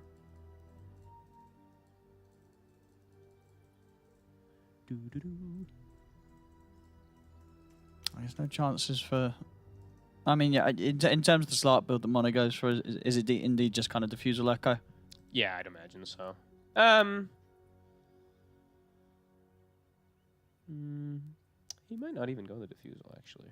It's so player preference lately that I've seen from these Slarks. I'll have to say which build. I mean, it's obviously versus the Morph and versus the Brew. It is very nice, but Monet usually likes having his like. It's different players have all these different builds because I've seen like Watson has his own style, like the Falcon Blade and stuff like that. Hey, what the hell is that? Is that the Slark, like the shadow? What do you mean? Like? Look, the Slark shinies are back there. Oh yeah. Well, there is a few heroes like this right now. I've seen it like what with. There was, I think the other day with Enigma, there's like just a particle or some kind of thing that's off in the distance. I don't know if he's got it this time round. Like, oh, Wait, yeah, is that him back there. Look at him. Yeah, look. His ghost. Does that actually gonna? Wait, Wait, that's pretty sizable. Wait, I don't see that. You only see that if you go into the interactive view, okay. I think. It's not actually on the top-down view. Wait, I don't even see that. No, it is on the it is. top-down. I don't It even is. look. My screen doesn't even have it. Oh, wow. What the? That is so cool. But it's there as well. It just moved. What? How did you move it? Wait, what happened then? Oh, I see. We've got We got the two. Yeah, we've got multiple observers going right now, and they see it in a that different is so spot. cool, actually. What the? Does it move with the hero, or is it just? I'm gonna say it. We'll find out in Yeah. a second.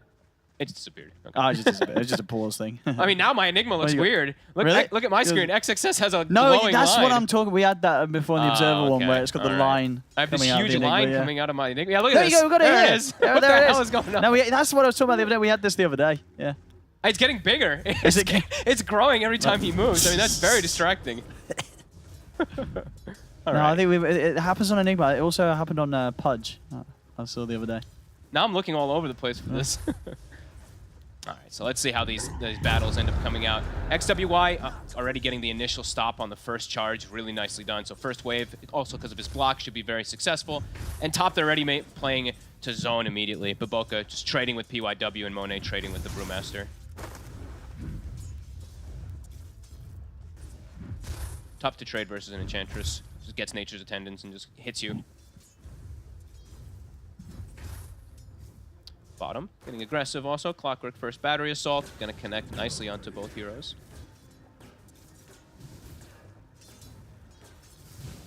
We'll see how much of an impact it does take here for Emo, having XXS taken away his creeps. Let's see if this Brewmaster is actually able to have this successful lane that he usually just completely requires or he has like no game. Most of the times we do see these Brews just fall flat in laning phase and then just unable to actually have too much impact. We'll see if that's the case on the Brew Specialist. I mean, in this bottom lane, how annoying is the Phoenix for the Enigma? I mean, it deters a bit of the aggression. You just keep using spirits on those Eidolons whenever they look to go. So, it could be pretty good. Also annoying for Clock. If he cogs himself, you get a fire spirit on it, you can't kill your cog. You are kind of stuck. Bit better than I anticipated, I guess. Enigma has, of course, gotten tons of nerfs for his Eidolons in the past. Emo so far. Getting almost every single last hit. Very nice. Yeah, this is nice. Not struggling at all. Some nice early spirits there from QIQX, making it very easy for Emo to deal with the lane matchup. Yeah, well, I didn't think that he would get like this many denies, though. 7 denies. 8 denies. Holy moly. Top. Baboka. So he should be alright with Fairy Fire. He should be good. Indeed, holding on to that Fairy in case it's needed last moment. Mud Golem's going to time out soon. He's going to have double shard stun. Also to throw out in a second. Not going to be able to go aggressive with it, but just some damage. And now we're getting some creep pulling to go on. But there is a small camp available. So, pulled, but it's directly into this camp. QIQX, he's almost level 3. Clockwork's still level 1. Does. Uh-oh. He's got Fairy Fire. That was close, though. Wow, XWY playing the matchup really nicely here. That early block really making a difference so he can get those extra bit of denies. And I think he's connected every stun onto Dust. Even breaks the salve there. Really well played. As well, also clarity up. Could look to go again soon. Dust has got to be careful. It's completely out of regen, so he's just going to have to sort of survive like this for the next 30 seconds before the water runes are up. He needs a buddy. He needs someone to help check the rune. He needs someone to die in a side lane and TP into fill his bottle. He's got the bounty. Okay, he's going to go the bounty, all right. He's going to back up for that, but yeah, a lot of harassment thrown out by XWY in this matchup. That's painful. Top, getting aggro the Brew. Next time they do. They've got him there. So lesson shift stack for Monet. First blood for the Slark. Ooh, they did not block the hard camp. That is a risk when you're playing versus Baboka, when you're playing versus this Enchantress. Well, did they try and it got dewarded, or? I don't believe so, actually. No, I don't think so, actually. I think they didn't. They just opted to look for D-wards and block small camp, so Baboka going to be very happy with that, and Monet going to be incredibly happy. He got the first blood, right? And he got a nice little Agi stack already. Kind of dream for a more. Oh yeah, I mean, what is the value for D-ward in the cliff over than blocking the cap? Not sure, actually. In this one, I feel like you really want to be able to block that one, so maybe a bit of a slip up there when you're playing versus the Ench. Sometimes you do forget. I mean, maybe they feel that if you do try and block the camp, like they know that the Ench is going to deward it anyway. So like the Ench is eventually going to get their creeps unless you're really kind of stubborn about continuing to throw those sentries out and continue to stand in the camp. Well, yeah, I mean, you probably have to. You probably want to, though. You got to just keep standing over there. Yeah. But yeah, I mean, this is definitely gonna cause problems for Brew. Monet is gonna be able to free farm exactly the same as Emo. So on the flip side, you know, Emo is having that good start down bottom. Success. How many of those? I think they got almost all the Eidolons there. Oh, Dust is getting bullied out of this lane now. He's got to walk to base. It's brutal. It's getting very hard for him to match up against the Lesh. X2AI playing really well in this lane. Very impressive. Into that melee matchup is a little bit easier, but either way, thought that Dust would have a little bit better time. He's really getting pressured. I mean, Lesh is going to be 6. Yep. So Dust is going to come back. And he honestly, he might just get pushed out almost immediately again. Impugn. Yeah, they got to help him with the next rune. Now, who's come? Oh, top lane. Uh-oh. I've got Zhang Yu in trouble again. One more hit. Ooh, salve doesn't work. It doesn't even help him. It looked like it was going to be just enough regen to save him from that last hit. I don't think I think the Ench rolled high on it. I think Ench rolled high and he did not get a stout block. Right? He did not, yeah, indeed. He didn't get the block. I think if either of those, and he'd gone any other way, and he would have been fine. But as it was taken down and a salve down as well. That is so painful. I mean, we talked about the Bruise. Sometimes this is just what happens. Oh, it's tough. 2K lead already for the side of Aster. I mean, yeah, just look at the net worth as well. It's both the Brew and the Primal Beast. They're pretty poor in this laning stage. Look at the gold or the lack of gold on these two cores, unfortunately for RG. Catapult's still alive. XWY, he has gone for more of like a pressure build just to bully this, so it doesn't have Edict, but still's going to get a couple hits on this tower here. A dream start for Aster with these lanes. Sure, Emo is farming, but the other two cores really struggling. And as we already mentioned for Emo, he is playing versus some counter matchup, of course, versus that Slark. The Lash also does overwhelming damage sometimes versus these morphs. It's not going to be easy for him. It's going to be a very heavy game for this morph to carry. And a level situation indeed. Zhang Yu, level 3 on the Brew, only just about to hit his 4. Because meanwhile, Monet, next creep's going to put him up to level 6 in the lane. Good God. Now he just can go every single time on the Brewmaster every time he has pounce up. Very difficult for Zhang Yu to get to step up and hit the creeps now. Very good. They're making rotations. They're keeping the catapult alive. Mid catapult is still up. Baboka making the move over with the clock. I mean, yeah, Dust should be fine. As Aster, they'll hold back from diving in on him. Okay. So look towards the rest of the TPs coming in from IG. This is really smart rotation from Aster. They're like, our Slark is good. He's chilling. He can 1v1 versus Brew. And Well, Dust is going to go in. Lane back. Can he get the catch? He's got the grab. They get the Nice. kill. That's a big one. I needed to take XWY down. He was having a very free start in the mid. They'll get him. That ward comes into play that he placed earlier on that mid hill. Able to get the commitment forward. The one on his actual hill, my bad. On his ramp. It gets the vision, so he gets that little bit of a jump. A good rotation from Aster, though. Knowing Yeah, that they bring the supports in. Yeah, bring the supports. This Enigma's going to be pulling lane back. Slark's in a free matchup, 1v1. But a great pickup. A needed one, honestly, at this point. Oh, yeah. Things are already getting a little wonky for the side of IG.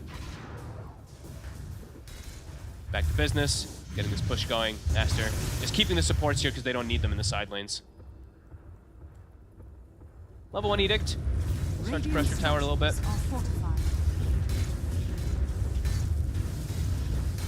They'll be satisfied with that. They get the D ward. Ooh, they just actually miss in the mid lane. It's just out of range. Emo is under vision. Now just on the edge. It's a really good start. Aster's in like the dream start here, and they're getting stacks going.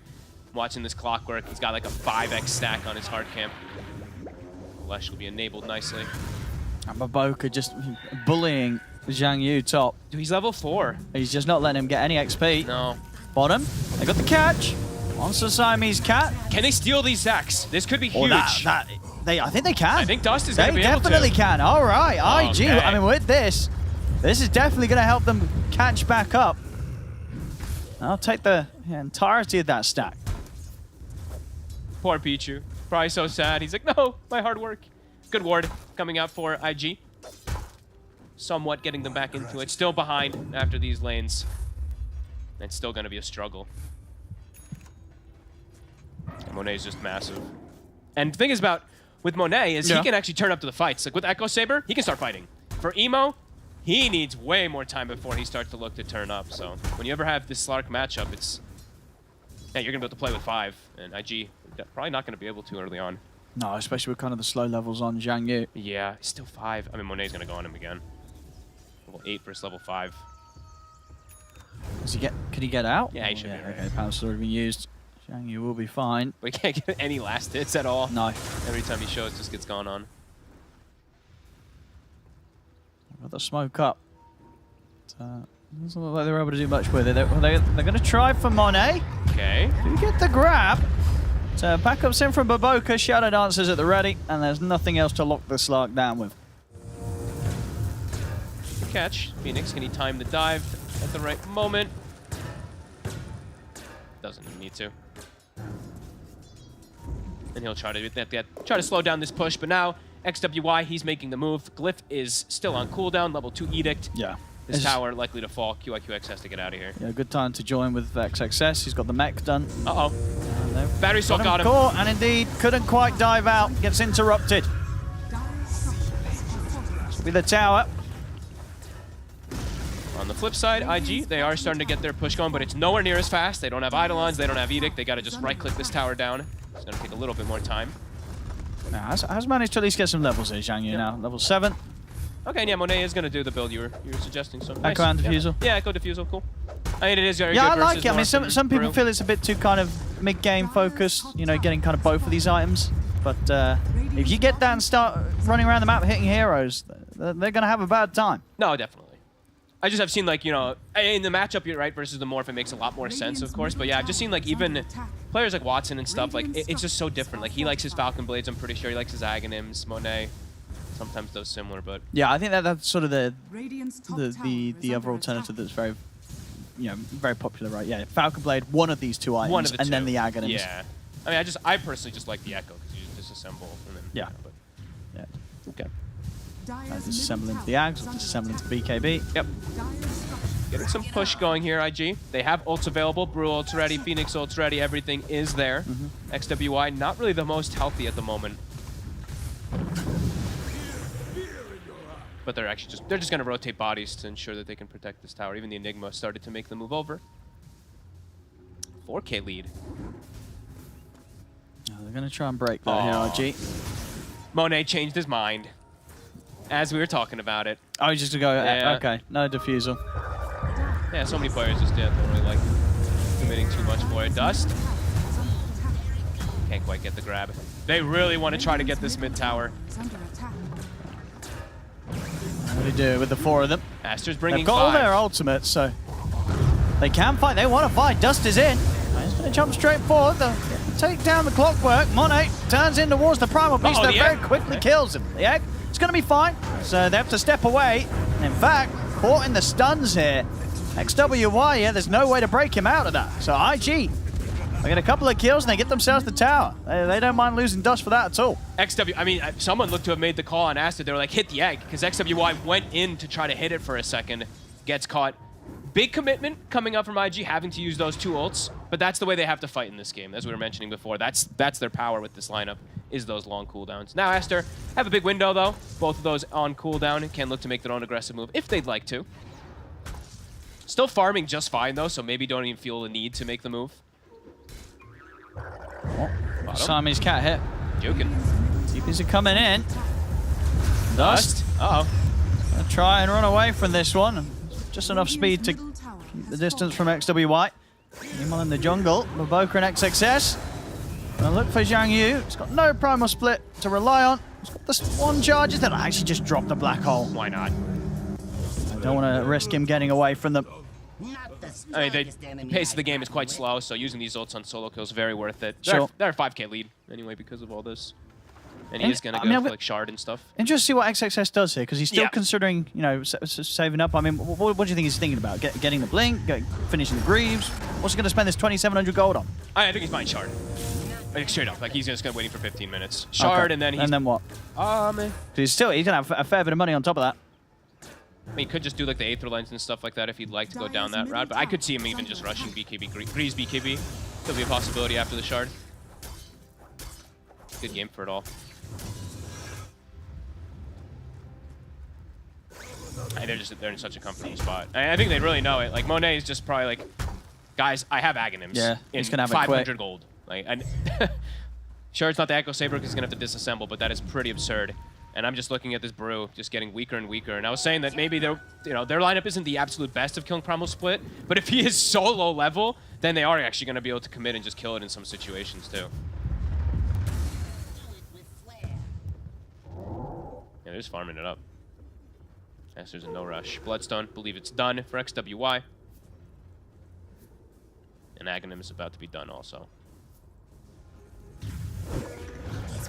On him. Able to take down Siamese cat. It's just these clockwork kills now, multiple times, 3 times now. XXS hasn't revealed yet. Okay, he's geared up to blink. I like it. So more aggression. Kind of what that seems to be. I mean, Also, looking at, honestly, yeah. looking at their stuns, I was talking about like lack of BKB skills. Their stuns are just lackluster.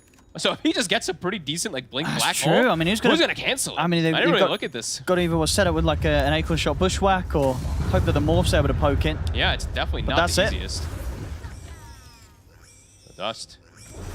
Likely to get caught here. Yeah, no way out for him. This will slow down his BKB that little bit more. It's about half the gold of the recipe away from it. Monet He's so big on this Slark. does respect the fact that Emo's around though. Couple of pounces committed, doesn't want to go for more in the mid. Gonna have to pop the primal split here, Zhang Yu, to survive, and actually might be able to turn around They've got aggressively Emo. with this. Indeed, Emo's heading over to help out. There is a haste rune on this Lesh. He dispels it. And it's taken off.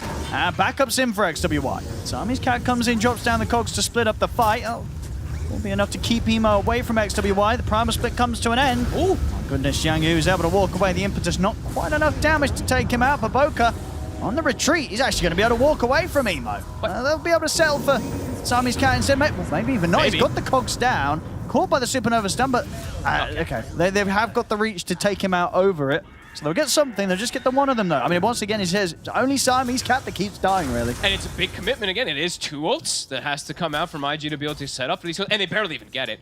The Brewmaster does live though. I cannot believe he scurries away with what, 10 HP from one of those attacks? Able to actually survive. Emo's still farming very well, but as we've mentioned a couple times already, he does have that counter matchup He's against versus the the Slark, Slark, yeah. so he does have to have this type of network to be able to have any type of impact. And he's going to have some like pretty hard carry game coming out from him with the way everything else is going. I see smoke up here from XWY and Siamese cat. XXS, very aggressive. Look at these Eidolons go. QIW, not a chance. Hook shot, it's going to be off the mark. That is a lot of Eidolons. And now they can actually, they can push this right now. There's a glyph available, but it's a pretty decent sized army. Yeah, and Max Edict. I don't think you turn up for the defense here. I mean, if you are, you're doing it against a blink black hole that XXS can threaten you with. And you don't have your ults. Primal split, still 40, same thing for Egg. Radiant's They are going to rotate the Phoenix down, but they I go- think he's going okay. to cancel. Yeah, I was like, you that don't is come down suicide.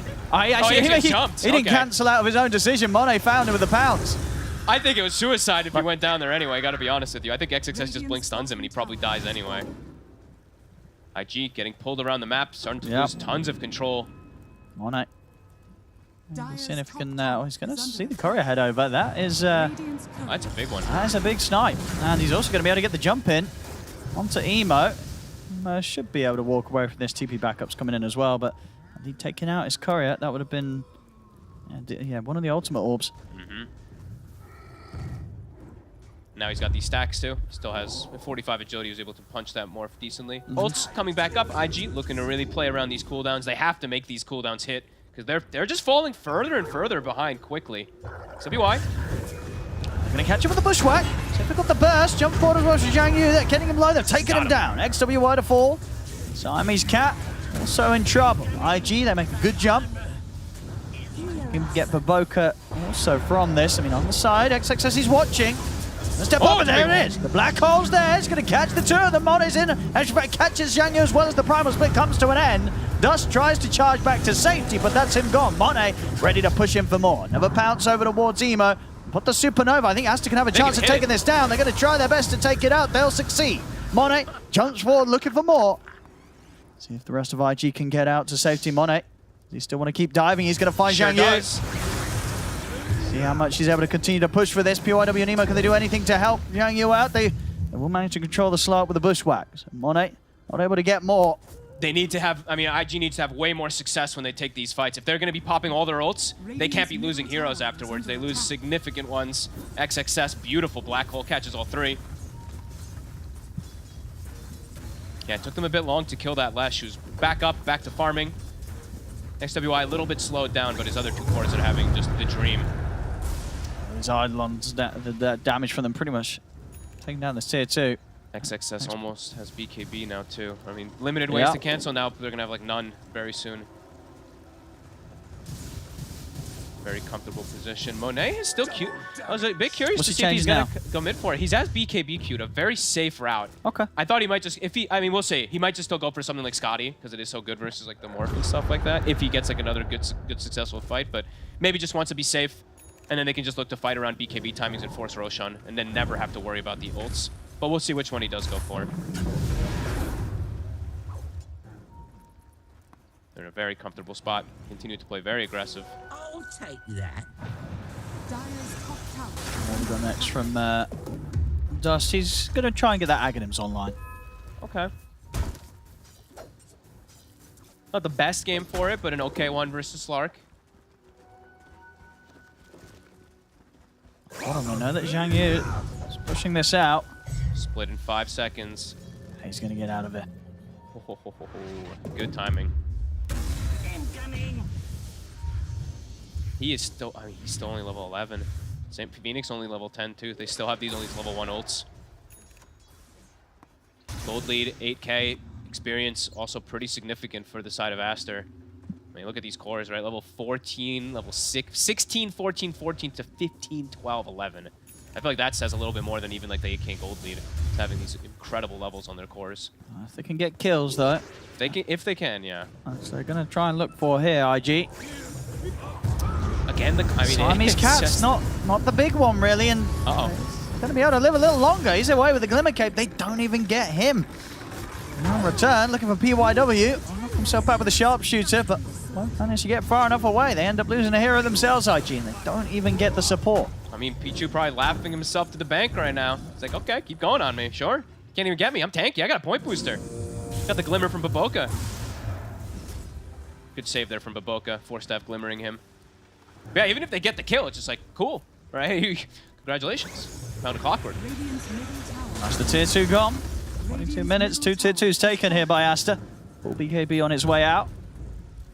And now that, I mean, now even with all the ults on IG, because Monet's gone for BKB, they can just take the fight straight through it. BKB is also done for XXS and I think XWI. So yeah, triple BKB timing. They can look to just try to force Roshan. There is Emo who has a Scotty. He is still farming well, but it's him versus the world, and it's him versus counter. So it's just not easy for him to solo carry. Slark gets on top of him, or maybe gets caught by the black hole. Many things that Emo has to be prepared to deal with. to avoid in the fights. I mean, there's going to be situations also where XXS is just going to be like, I just BKB black hole the Morphling, and then they just can't do anything. So That's what he's looking for. yeah, not an easy game for IG to recover after all this has been happened. Clock. They even buy a gem now on the side of Aster, so looking to keep constricting the map. They have this Slark already to prevent most of the vision anyway. And they're looking to hit now. Triple BKB timing. Time to really cement their advantage. There we go. Eyes on Emo. They might just Gonna go with a hook shot. To push him back, XXS BKB black hole, they'll just drop it. It secures the kill onto Emo. It'll also actually be able to catch Dust. He puts the BKB, tries to run. Ooh, 10 HP. They got anything else to throw out the way of this Primal Beast? Any rocket flare or anything? It's gonna have in 3 seconds, but Dust into the trees, TP to the base. He will be fine. But, as we talked about, Emo, very much the focus. Black hole, BKB. He's gone. Yeah, it's free for XXS at this point because he's so damn farmed on this Enigma. 504, good itemization, and yeah, free rush. Honestly, game feels impossible. I don't know how IG can take any fights. They have these like big cooldowns and stuff like that, but they didn't have any success with them really at all until this game. And yeah, if XXS does that every fight, they'll win every fight. Yep. And now it's like IG. The concept for them is probably like, okay, there's no black hole. The BKBs cool down at least a couple of them. We ideally want to try to fight, but they can't versus Aegis. It's going to be way too hard. It almost feels like they have to sort of wait out the Aegis, accept a lost fight into the black hole, or just bait the black hole out some way, and then fight after that. Yeah, it's almost like they have to hope that Aster just makes some really big mistakes or something like that, because there's just no way for them to pressure at this point. 4 minutes, Aegis, black hole going to be back up at 2. So very limited windows for them to do much of anything. Dire's bottom tower is under attack. Scouting the tree line here for Zhang Yu, but he'll get out.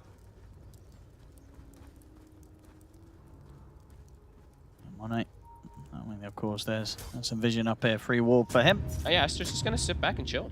They're just like, okay. I mean, now the onus is on IG to look to make plays. I mean, Pichu, he might go down, but he never cares. He's even got the Philosopher's Stone, so he's like, all right, even though I'm dead, I'm farming. And XXS, I mean, he already has. What's he getting next? He already has Purse, and he's gonna have the Ring of Health. He's gonna have a refresher maybe before that next fight even kicks off too. So. Very, very rich Enigma. I mean, he pretty much has the same farm as Emo's Morph on the other side. He's absolutely massive. Pretty much closing in on 5k ahead of the enemy mid. Yep. Dust. 1 minute until Aster probably just looks to take that fight. I mean, right now Monet is looking to swing over and get some stacks. Why not? Because he's got this Aegis. He's going to start things on to Dust. He's just getting stacks. It's just some poke to get some stacks to get ready in case a fight comes. 40 seconds. IG just can't take advantage.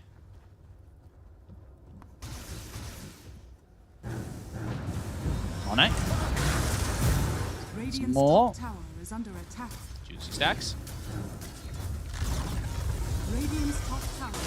And I'm trying to look for like an item timing in particular on the side of IG that will break and allow them to try to join and fight, but I'm just not really seeing which one it's going to be. Like, I see the Ags coming up for the Brew, but that doesn't feel like it's going to be a game changer whatsoever. Oh, Monet.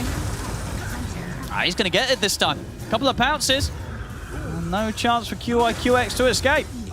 And Black Hole is now back up. So no chance for IG to take a fight. Black Hole's up, the wave's pushing in. You got, what, 27 stacks on Monet. You can take down these towers easily. And they see Dust. Oh, I mean, he might just go on him. He might just Black Hole this.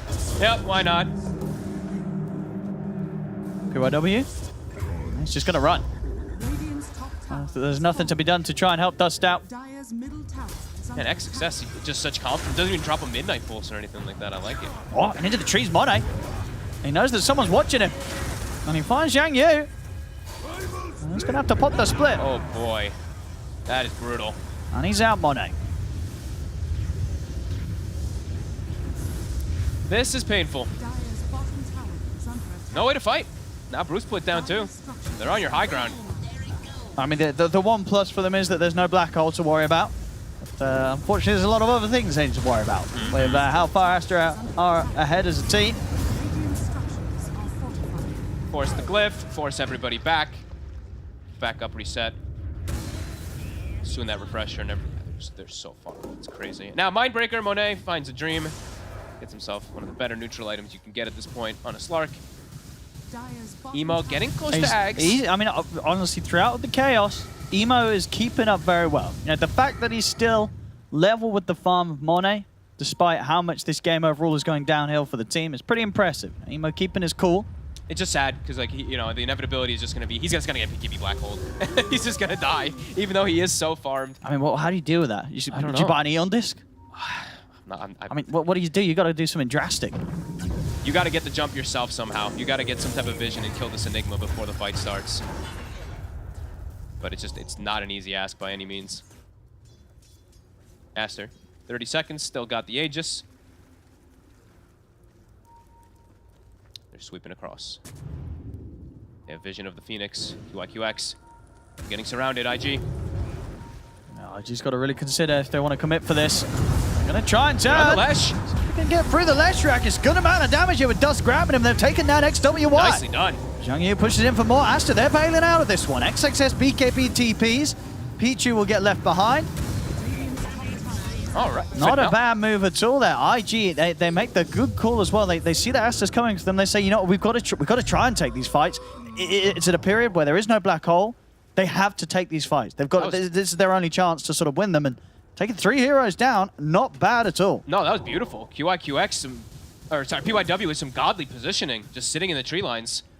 Gets the catch with that ward there on the side. Wow, that was really nice. Just knowing, of course, with the black hole down that They have to go. Yeah, they have to fight. Very well played. Dire's bottom tower. See what they can get from this. Push the tier 2 tower. Of course, when XXS is back up, they'll have black hole, and pretty much the level 18 and the refresher. See this fight again. Attack. Just, yeah, Dust getting the perfect grab, getting in on top of XWY. At that point, pretty much onwards, Aster knew, okay, we've got to get out of this one. We don't quite have all the ultimates they would have wished to fight with. No black hole. Yeah, Monet. They struggle to get everyone out there. Three heroes going down. Yeah, Monet a little bit far. Can't get like the depth shroud to try to protect his Lesh or anything like that. Wasn't quite able. And Aegis was timing out, so they were just like, we got to bail. Okay, signs of life. Yeah, as I said, this is the big hurdle they've got to get past now. This double black hole from XXS that will be there in the next move. If they can somehow survive through this or avoid it or mess up XXS's initiation, could be hope here for IG. They need vision. They It's need gonna to be get hard, the jump, though. and it is tough. They're smoking around. Let's see. Emo. Yeah, There it they'll is. find him. BKB black hole to secure the kill on the Morphling, and now IG, they've got to run. He immediately refreshes also. He's ready for the next hatch. Oh, Dust! Tried to TP out without the BKB, and that meant Monet was able to get him with the pounce. And he's got Basher. He can keep chasing this. Tower is under attack. Dust is going to try with the Dukes, but the second pounce will find him. So not only just getting Emo, they'll get Dust as well. The 2 big cores taken down. Small little gain there from IG, but then they quickly get hit back. They're put back. They get reminded of the actual game state when Now comes the Aster's able push, to and get the jump. I mean, as we see as well, QIQX, he's not going to be able to get back for the defense. There's TP's on cooldown. Oh boy. And they push fast. So it's just down to the 2 of them. Oh, they have no cliff either. Is under attack. This tower could just drop. And there is that second black hole, as you say. XXS ready to jump again. Oh, Emo might respawn, and he's just going to blink BKB black hole. He could do. I mean, the saving grace for Emo being that he does have buyback available. So if that sort of situation does occur, there's a chance he could be quick to get straight back in and try and fight back. They'll be more sensible. This is obviously the much better play. Roshan going to be spawning soon. Save the black hole for when that fight does kick off. There's also a very juicy rune sitting next to that Roche pit. The DD is at the ready. Double damage. But how dare you, Baboka? I mean, Monet just probably saying he's too far. Oh, yeah, true. Yeah, he's on the other side of the map. Boom, there it goes. Wait, what did I hear? Oh, that was the... I was like, why did I hear like a refresh? I didn't realize he finished the eggs on the clockwork. So rockets, triple rockets to scout. Sees pretty much everything. Emo getting a bit of damage, trying to get his Daedalus done. He's like it just unbelievable heavy lifting that he needs to do. Yeah. But it's still just same thing is going to be the name of the game. Just black Black hole hole the him. Morphling. 70 seconds until doubles back at the ready also. Roche, longer respawn. Oh, Oh, and Monet does go for that Lincoln since the Morphling has the Aghanims, so he's going to be able to block that pesky little attribute steal. And honestly, they don't really have many ways to break Lincolns on their lineup. They've got Acorn Shot. second Lincolns as well, right? What? But Boca's just picked one up as well. Wait, but Boca has a... Yeah. Oh my goodness. He's got one as well, ready to throw down on Monet. He is so greedy. I love it. All right, yeah, I mean, now they have Acorn Shot, they have Pulverize, and like Adaptive Strike. There's really limited ways to break this Lincoln's. It's probably going to block that Morph almost every time. They're going to go for a smoke. It's risky, but they have to take risks. They're down 15k. They have to fight with smokes. They have to get the grabs. They have to find these back lines. A time where Roshan could be potentially up. See who they find. I mean, they'll know the smoke. The Rockets spotted the illusion room being picked. It's like now they can't do that thing where they did last time where they go for Lash. They have to find XXS, or they're gonna just get black hole. Right, the bushwhack, but the dart pat was already there. A hook shot forward from Simon's cat in the middle of the fight. They're trying to step forward as Dust has the grab onto Baboka. They're trying to take down the Enchantress. The Glimmer Cape's up. They've got him with the Dust. Dust runs it down. XXS jumps straight over towards the back lines. Catches the two supports. The two supports are down. Dust now with his BKB coming to an end has no way to protect himself. Instead, they'll take the three of them. Zhang Yu. Oh, gets caught. It's a first hit bash. As Monet and XWY clean up a fourth. Fights are just too difficult. And they knew it was coming for them. That they scouted them out with the rockets. Yeah. Seeing that illusion room being grabbed and bam. We saw the charge from Money just straight into them, ready to dispel the smoke, start the fight. The confidence was there. Now running down this top lane, they're going to be ready to try and approach the high ground. Another black hole. It's ready to drop as well if someone decides to turn up to defend. Yeah, sure is. XXS. Yeah, honestly, almost got a 4-man black hole there. Very patient. He was waiting for the egg to come off. Yeah, we'll see. Yeah. It was a good egg. I like the egg from QIQX, like popping it super early because he knows that this black hole, he's looking for this option for it. So you can see XXS on the left. He's waiting patiently, but that's why they went for these triple BKBs. They just disengage, and then bam, he finds his target immediately. I didn't actually notice the Brew kind of just walked his Brewlings back in, but I mean, either way, the fight was over. And yeah, Roche. Now the target, still some stacks on this Slark as well too, so we'll die very quick. Just a very, very hard game for RG. This might be the last fight. See what they can do, see if they can get a steal. Black hole's available. Who's going to start it? PYW. He's going to end up getting jumped. Forced back in time. Money just commits him with the BKB. He's going in deep, goes over towards the Phoenix, takes down QIQX. Dust BKB comes to an end. The Malefice is there. It's going to be the three of them taken out once more. It's so tough. Like, you can watch the way that Emo's playing, and he's so cautious because he knows if he goes into the fight, XXS just goes on him. XXS just hiding in the tree lines, waiting to see this Morphling. Yeah, somebody has to find the Enigma, but it's just a pretty impossible job with how well XXS is playing. And now when they respawn, it's pretty much the double black hole back available. Yeah, Aster playing this one very clean. Time to push the base.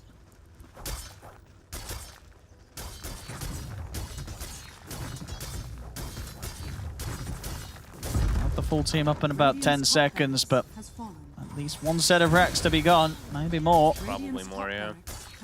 I think they can just keep going if they really want to. I think they go all three. You've got the black holes ready. I don't think they need to be patient anymore. Yeah, well, he's got the double. Yeah, he's got 20 the double. seconds. And he's got an Octarine now, too. Yeah, I think just keep going. Still got Slark with stacks, too. XWY even also has a Hex, so more things even for Emo to have a struggle verse. Oh, with the split off. Okay. They just run. A full blood thorn on Monet. And they're gonna look to re-engage in a second here too.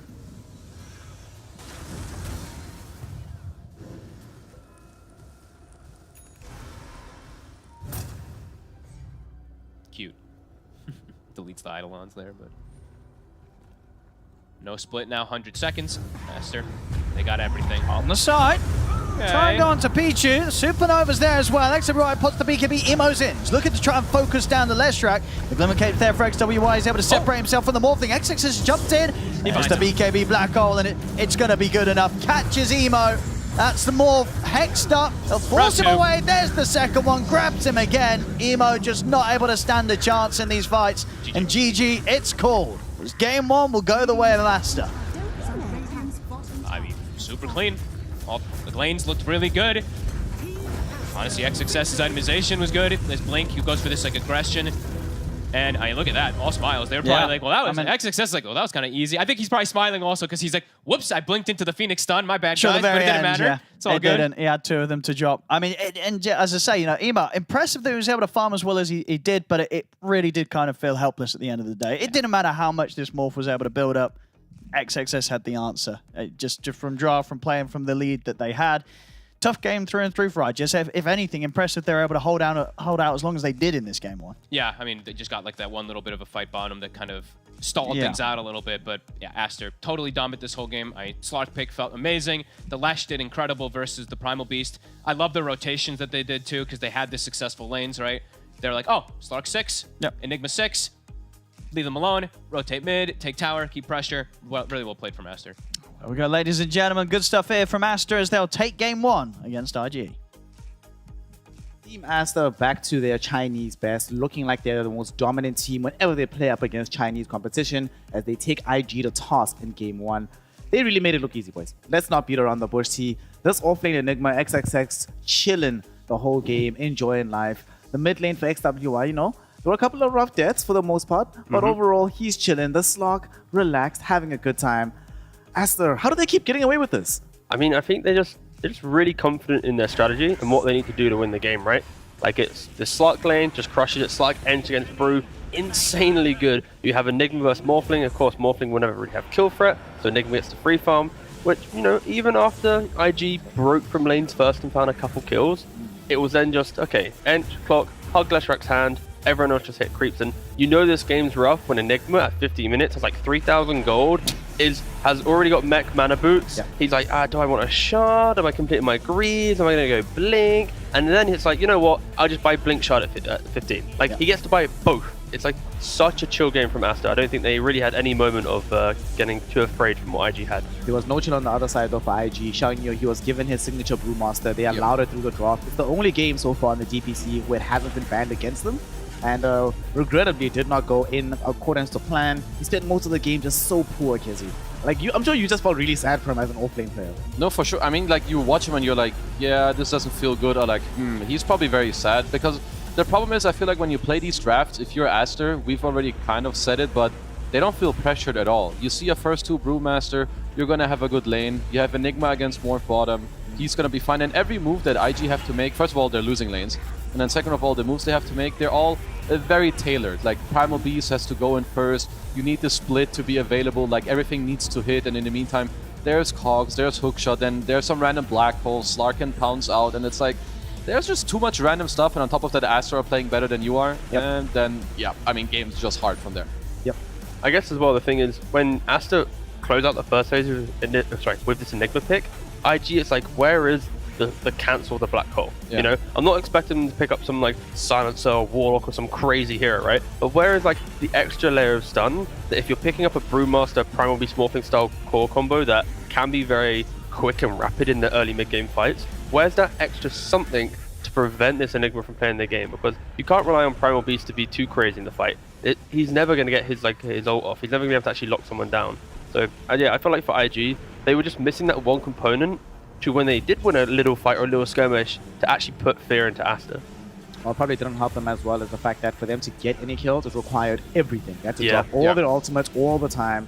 They didn't really have that many ways of scaling into damage outside of the small fling. So when that happens, even if Aster loses a skirmish here or two, okay, you're still mostly playing on the Radiant side of the map because you can't do anything. It's just like triple BKB time. What do you? That was like so scary. Actually, I'm like, we're looking at this game like, okay, maybe there's this moment where IG, like Emo picks up a Skadi. I'm like, okay, there's always that chance. Skadi timing a Morphling, it's so good. And then I just look at the right hand side, it's like, bah, bah, bah, bah. I'm like, oh, okay, hold up, no.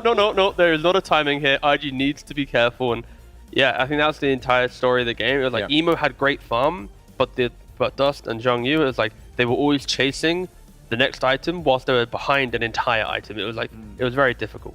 Well, XXX was not a difficult game for him. 0 deaths at the end on this Enigma. Some very stellar black holes. And this is such a luxury when you're in this situation, Kizu, when you don't actually have to use Black Hole. Many of the fights they won because he can just sit back, and he knows that by sitting back and reserving that Black Hole, it makes life even harder for IG because they can't actually make their jumps happen either. Because you just know if that happens, we'll see 3-4 hero Black Holes, and we saw at least 3 of them in this game. He did really well in this game, like in terms of his itemization, like deciding to go for the blink BKB to like help out his team, and then in some of the fights, you even like heard Fox say it in the fights, there's an egg, so he has to chill a few seconds, and then the moment there's a good Black Hole, even though his team isn't close, blink, BKB, Midnight Pulse, Black Hole, Slark pounces over, you get the Black Hole off, okay, more of that. And even one time also in mid, they had this hook shot into Cogback, into Black Hole, just very decisive. I just love seeing that. And we get Enigma who buys like the Enigma items. Yes. We've had so much time where it's like, let me buy auras and I'll just like click through the map, right? It was kind of refreshing to see the true form of Enigma. The problem with this though now is that for Aster, they've now gone in the second game in a row, winning with Enigma as one of their first phase picks, right? They did this the other day. Yep. Of course, up against a somewhat lesser opposition. This creates problems because now you're drafting into them. You might have to start considering first phase Enigma bans. And if you do that, now Team Master says, okay, we've got Beastmaster, we've got Broodmother, we've got Nature's Prophet, we've got our Leshrac still, we've got Treant Protector. There's just so many ways that they can beat you in the first phase. So going into game number 2T, if you're IG right now, if you're Super, you have to be the one that picks these heroes. What's the #1 ban that you just simply have to make if you have any hope of beating this team? I mean, so I honestly don't mind the Brood Beastmaster bans. I think these are very respectable bans. I think if you're IG, you have a hero specialist in Zhong Yu, but I think they've fallen into the trap of having to force his hero in the first phase. Like, sure, he's a Marty and he's a amazing player, but I'd like to see them keep their opening, maybe sacrifice Dusk. He's a very utility-style mid laner. Pick up his hero early, pick up his support, and then maybe surprise us with Zhong Yu down the line, or at least have some like plan B. I think right now, their drafts are very predictable because it literally is, if Zhong Yu hero available, pick. And it's like, it doesn't feel that smart, not smart, but it doesn't feel there's many layers to it. So if I was drafting for them, it'd be game 2. Let's hold Zhong Yu for a little bit. Let's try and keep it a bit more open, and then maybe they don't get this like insane lane counters where it's like it's a slug edge. What do we do? I'd also like that they need. I want them to have a bit more chaos, like both in their lanes, but also in their draft. Like you see this first phase Enigma, and as you said, it's not really answered. There's not like some random Ember with a shard who's breaking some blink daggers or like zipping around. It's just some random brew split, and that's it. Brew split with Primal charging in, and it's just feel like it's too easy. You're outmatched against this top tier team. If you make it easy for them, they're gonna beat you. Yep, and Team Master's sort of made a career of beating lesser known Chinese teams or just opposition, anybody in China really. So right now, the order of the day still remains in favor of Team Master. We're hoping that Invictus Gaming can bring the chaos in game number 2. We'll find out if they have it, what it takes to do so right after a short break. We'll see you soon.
Welcome back, one and all, to the Chinese DPC. Game number 1 between Team Aster and Invictus Gaming went fairly resoundingly in favor of Team Aster. So for game 2, we're hoping that IG can find a different way of playing. Don't be as predictable as what we saw in the draft, and I'm sure what Team Aster saw within the game itself. So for game 2, Tiga, Kezu, gentlemen, our offlaner Xiangyu, not the problem, right? But it's very clearly a problem that they have to sort of focus him so much in the draft, right? So if he doesn't get his Marcy, which he probably won't, if he doesn't get his Brewmaster, which they might leave in the pool, is this the game, Kezu, where they surprise us by maybe just giving us his Centaur, or maybe do what T said and just completely leave him out, make it a bit more interesting, allow Team Aster to think a bit more about what might be happening? Yeah, I mean, why not? Like, I'm sure this guy can play more than 2 heroes. Yeah. Right? He's got to be able to play more than 2 heroes if he's playing Div 1 for sponsor teams like IG and LGD.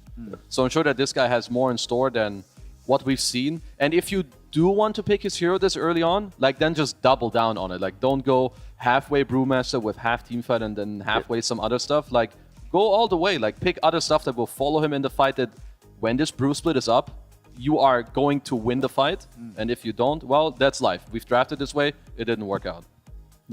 You definitely have to be able to make sure that you have multiple options to be able to cover in these type of situations. For Team Aster, though, what do you think here, Tiga? Is it just more of the same, given that it's been so successful for them? They have a bevy of different strategies, but so far they have been playing the same style all of these few games that they've played. You know, there's a very fast hero from the offlane for XXX that has teamfight, fast-paced hero for Monet, space creator / tempo maker from the mid lane, heal support, one initiating. There's no reason to change it right now, right? R2K must be feeling very giddy about his options so far, given how well they've worked out. I mean, I think that's the one thing with Aster, especially now that you get to a game 2. They could use these game 2s as scenarios where they maybe experiment a little bit. I know they won't. Like, I'm already, you know, I feel like I'm just saying it for the fun of it. But like, when I look through their strats, right, it is simply Enigma, Beastmaster, Nature's Prophet. Like, there's always one key aspect of we will push you in the first phase.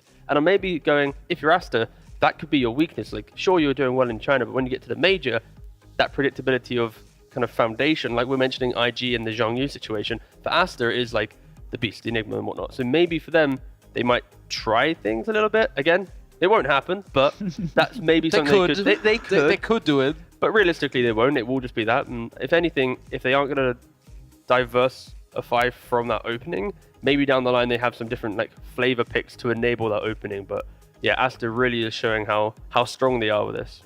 Maybe IG forces them out of it, right? Hear me out. So what they normally do, especially when they have first pick, right? When they have first pick on Aster, they'll pick the support first, right? Yeah. It'll be some Enchantress, some Phoenix. Yep. So they pick that hero. You ban Beastmaster, you ban Broodmother, and then on second pick, you pick Enigma and you pick Nature's Prophet. Dang. And then you get bat rided. And then you're like, lose the game. Yeah. They're like, oh, we forgot that one. Yeah. I actually love that in draft when that happens, because like you get so excited, like, okay, so they do this, we do this is hype, and then you get into the draft and then you completely forget about the scenario of like one hero getting picked, they pick it, and you're like, Oh.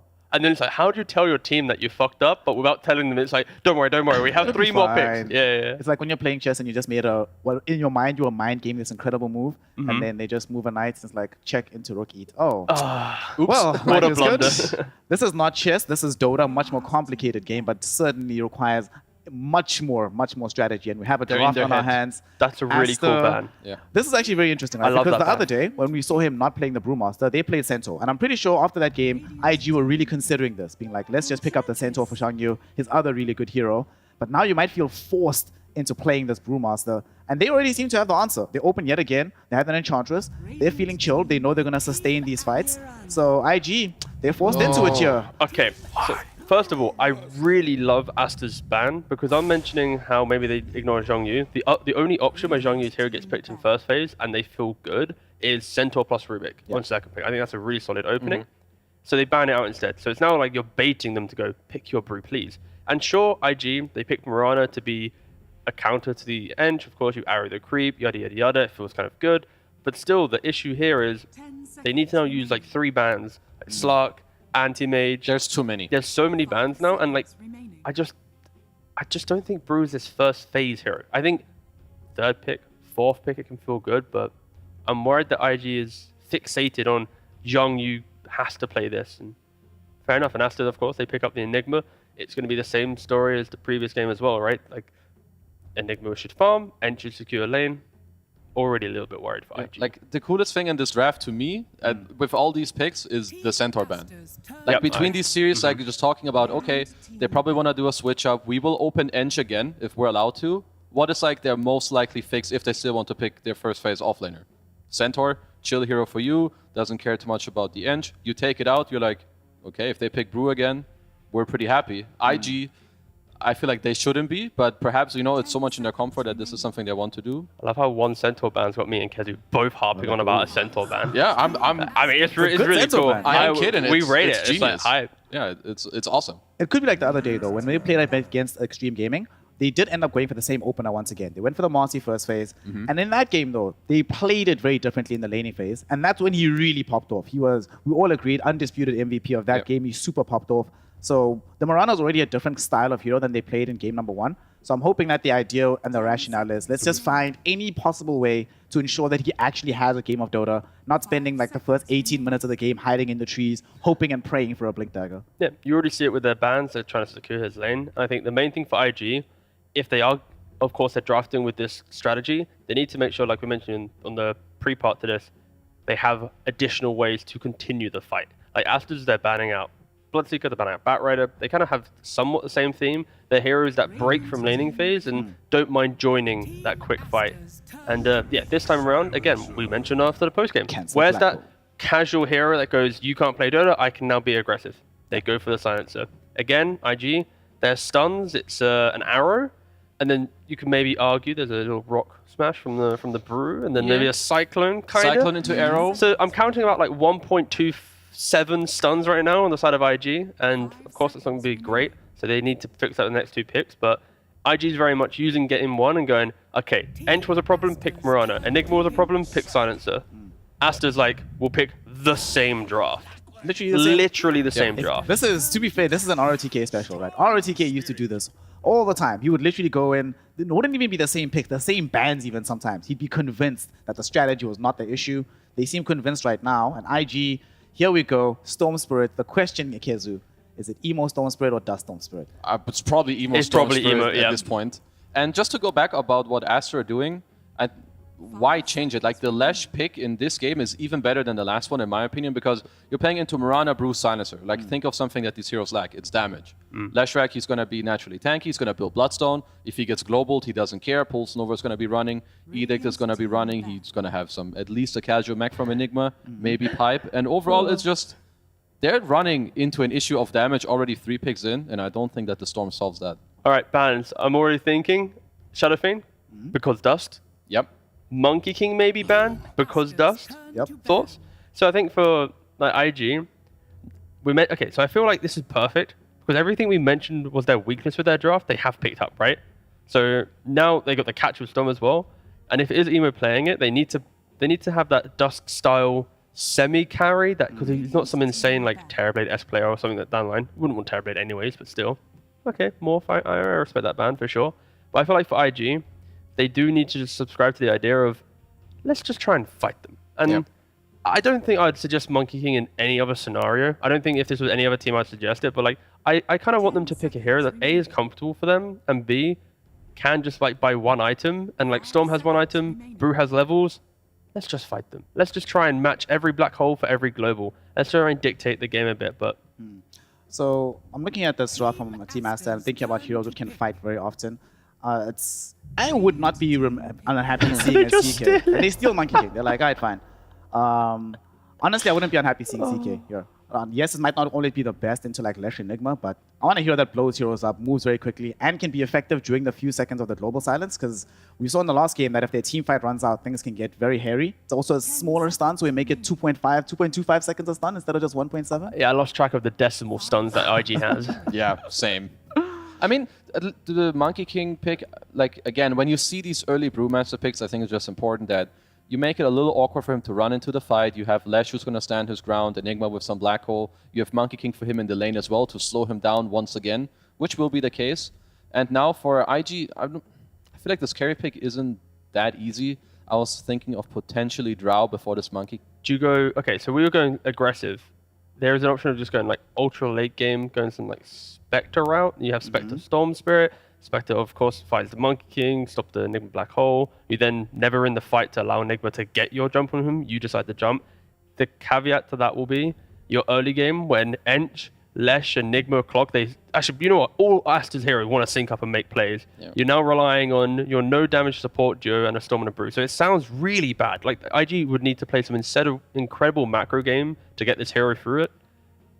But if they don't do that, they need to then pick the heroes that you're mentioning, these like CK-esque, like laning phase heroes that maybe get some cheap kills and then propel everyone into the game. So it's a really hard pick. It just is based on, does IG feel confident enough to stall the game long enough to get some of these better matchups? Yeah, I feel like they need some strong, like some constant damage output. Like no matter what hero I'm thinking of, it's lacking something and it doesn't look great. Maybe just go double. Oh, Bristleback. Okay. All right, that's going to be the first Bristleback we have so far on the DPC. Sure. It is, okay, this will be entertaining, right? Eventually, he'll get the Aghanim Scepter for himself. This is the kind of game where the damage output from the side of Team Aster, yes, it's there, yes, it's omnipresent, right? But if he's turned around, this Bristleback, he won't die immediately at the beginning of the fight. They'll actually have to commit spells in order to kill him, unlike in the previous game where it was like kind of rough. You don't seem convinced, OT. Talk to me about this. What's your feeling and your read on this Bristleback at the end of the draw for IG? I mean, I respect the idea for taking the fight. I think it's not the best Bristle game because you're running into Midnight Pulse. Yeah. There's AoE damage at Leshrac. There's going to be some Skadi type pickup from Monkey King. There's a lot of AoE control that Aster can hug each other, so Bristle doesn't feel confident enough to run in. Of course, Black Hole as well, to some degree, if you can get away with Silencer. I think IG they basically said, we want to be aggressive. We want to take a quick Aegis, give it to Emo to take fights, and they want to dictate the game. But if they don't dictate the game, they will just get outscaled and outplayed by how clean Aster's lineup is. So again, I favor Aster, but I respect IG trying to be a little bit different. It was a hard pick, let's be honest. Yeah. It was a really hard pick. I agree. Very quickly, Kizu, percentage chance for IG to take game 2? 17. 17. Yeah. Bashing. What we have learned in the realm of Dota 2 is that 17% is basically a guarantee. So we'll see you on the other side for game number 3. But to take us all the way there, we have the incredible duo. We have the Omnivorent OD Pixel and the Famished Fog. To take it away, please. Thank you very much, Snare. Yeah, game 2, Aster, pretty similar stuff, right, Fog? Yep, run Let's it say back. run it again. Overall, though, IG have changed up quite a bit. Do you think they've set themselves up for a better chance, or you still have concerns? Still have concerns, but better chance. I mean, Emo, I think he hasn't had much success playing his Storm Spirit, even though it is like one of his signature heroes. They used to be it. He used to be. He's been struggling a bit on it. They have a way to actually stop Black Hole, and they do have a lane that is pretty good versus that Enigma too, in theory, with the Bristle. But really heavily favoring Aster as well too. IG, there's a lineup that wants to like get ahead and stay ahead, and if it's like, if you make like 1 or 2 of these mistakes, Aster's just going to have this like clean getaway to get through it. So IG, they got to play super clean, and they haven't really done so much. They haven't really done that too much here in this tour. No, and that should be... They saw that ward, yeah, right? Because they already put their vision down, so it should be a 3D ward for Aster as well in the mid. Yeah, XWY, kind of taunting them. Running circles around their obs. Lots of high fives coming out. 30 seconds. IG to all battle. grouped up, maybe looking for a type of initial go. And looking at IG, the other thing that's really awkward that I was mentioning at least with you before we went on live is look at their stuns. They've got a Vortex Arrow. That's it. Until Brew, of course, when he's got his split and stuff like that. But even then, we've, of course, have seen these Brews, just especially him, just struggle. So it's just like a limited, just a strange looking draft a bit. Emo? I want to try and step up for the bounty route. Battle begins. Not easy versus Enchantress and a Clockwork. These Nope. two heroes really own level 1 especially. Yeah, we'll be pushed away. We'll be able to get the 2 runes down bottom though, IG. 2 for 2. And even though now in this lane bottom, they have the Bristle that's very good versus this Enigma, they don't have the Phoenix that's able to like distance himself, slow down the Eidolons and stuff like that and be okay versus Clock. This could be a lane where the QIQX actually just does end up dying a bunch versus the Clockwork. Boca, getting a good beating, It's not fair. but he's fine. And let's see if mid does better. Because Dust last time when he was playing versus the Lesh as the Primal Beast, he got kind of bodied. And Emo just actually missed the last hit on range creep with a Static Remnant. Well, that's painful. painful. Yeah. He is Can't so be missing low. those. He has to be careful. If he gets stunned, he might just die. Wait, what? What the hell? Excuse me. That's one of the easiest kills for XWY there. What the heck? I mean, that was the freest thing I've ever seen for him. That's not a great start. She's missing the range creep with your remnant, feeding first blood like that. That's a bit of a question mark. I mean, it's a bottle already done now. Lesh, Oh, well, there you go. Easy lane for XWY. Yep, another easy one. Oh, man. I mean, Aster, they had the way that they set up the draft, you saw those smiles that they had. They picked the brew, and it was just the biggest grin ever on every single one of their players. So they feel comfortable with this draft they've been given. Also, I've got to Same one ask, as it's last maybe time. a dumb question, but so why is it that XWY isn't dewarding the ward mid? Maybe they didn't see it. Yeah, but he placed it down after they put their own observer. Did they use this? Were they smoked or anything? I didn't actually. I was. Was he spotting? I don't think I he was. didn't- I didn't Maybe he was. Maybe I don't think he was. Okay, I I don't thought know. they saw it. I mean, he was like running around where he was as well, as if he he knew it was under him. But I don't know. No. I just wondered if there's a reason why you would leave an observer up. No, you never would. No, okay. I mean, the only reason that you leave Obs Ward is that you can pull aggro. You know, because if they have vision of you and you right-click them, you can pull aggro onto your hill if the creeps see you. You know what I mean? If the creeps don't see you, they won't Okay. aggro you when you right-click. That's the only reasoning, is if you want to do some weird type of stuff like that. Sure. But there's never really a reasoning to do that. I mean, is there also that if you take theirs down, then they'll figure out that you have one on that side, and that's why you saw them put it, so then you'll lose yours? Nah, I don't Oh, think yeah. nothing like that. Yeah. Emo. Is he just not even going to go for the water rune? He might just... I don't think he can. XWY actually eats the remnants. Never mind, he can. He tanked I think, full remnant there. Emo actually going to be able to get that water rune and fix his last hits. Yeah, he's doing all right on the CS now, Yep. shoving these waves in. He's actually up at the top. But looking at the other lanes, I mean, Dust, he is actually struggling more than I would have anticipated. Bristle has been looked at as, for a while, was looked at as the counter for Enigma, but Yeah, you can kill the Eidolons. yeah, there's 10 denies on XXS. Last time we saw the Morphling actually being able to dominate. Up top, they get the Boundless Strike into an Impetus. They get the kill, and they're already really slowing down this Brewmaster, too. Again, Aster looking hot. And now, IG's in a weird spot. Oh. I mean, they're zoning them off with a creep wave, but they're very deep silencer and some trouble. Might be able to bring down Pichu with him. Oh, might not actually. Dust. Okay, Dust. Another Quill Spray will do it. So a trade at least. And for IG, they'll get themselves their first kill on the board. And it's actually not that awkward of a spot, because now, yeah, he continues to zone XXS. XXS just missed a whole wave.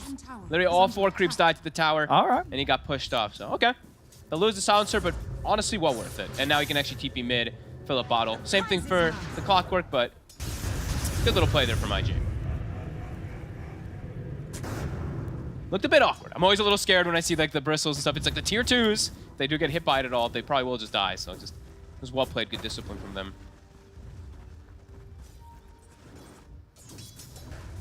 Yeah, ton of denies either way for XXS. 12 at this point. See the cog set up. XWY trying to move into position, but the Vortex pullback from Emo is going to cause some difficulties for XWY. Got a lot of 1 charges and a Fairy Fire though, so he's not at any threat of losing his life. And he just walks. He knew what he wanted to go for. He was like, all right, you deny the rune, I'm going to go for your bounty. And will Baboka get the deny on the water rune? He will.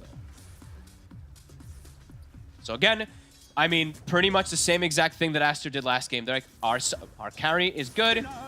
Our Enigma is good. We can start moving supports around to help out our mid laner a lot easier than the side of IG.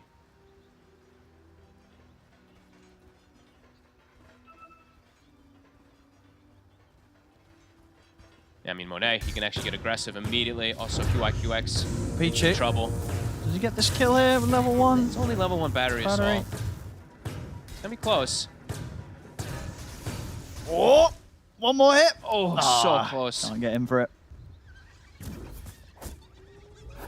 But top, I mean, Monet free farming. They're zoning both heroes, the Mirana and the Brewmaster. It's very similar to what happened last time in the safe some lane. slow levels again here for Zhang Yu. And I would say in this game, it's even easier for them to kill the Brew split. Last game, they had some difficulties.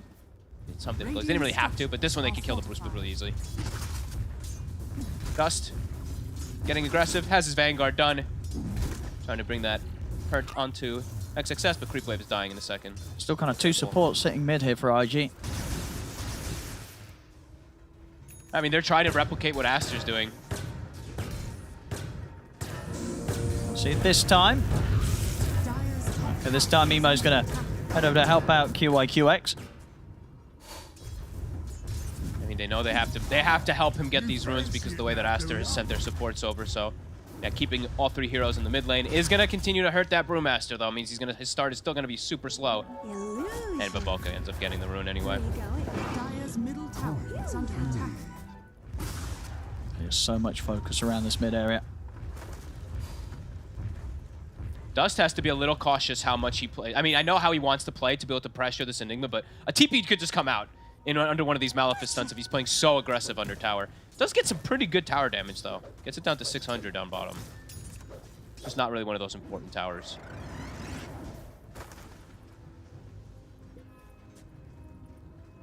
We'll have Pichu come back down to the mid lane to join up with XXS. Try and make sure that Dust doesn't get away with putting any more of this early pressure on top lane. Rotation from Emo. Okay, nice move. And it's a big kill as well. Monet is having a free start here on this top lane. And with that movement from the Storm, they'll be able to put an end to it. Really nicely done. They need to get a rotation somehow to start slowing down this advantage. Radiant's middle Aster does tower have is under attack. great move. Bottom, XXS, he's hit 6. So now for Dust, it's a little bit scarier for him if he does want to go for these super aggressive I mean, plays. Pichu's going to try and start something off here. I'm going to catch QIQX. It's a dead silencer. Easy one.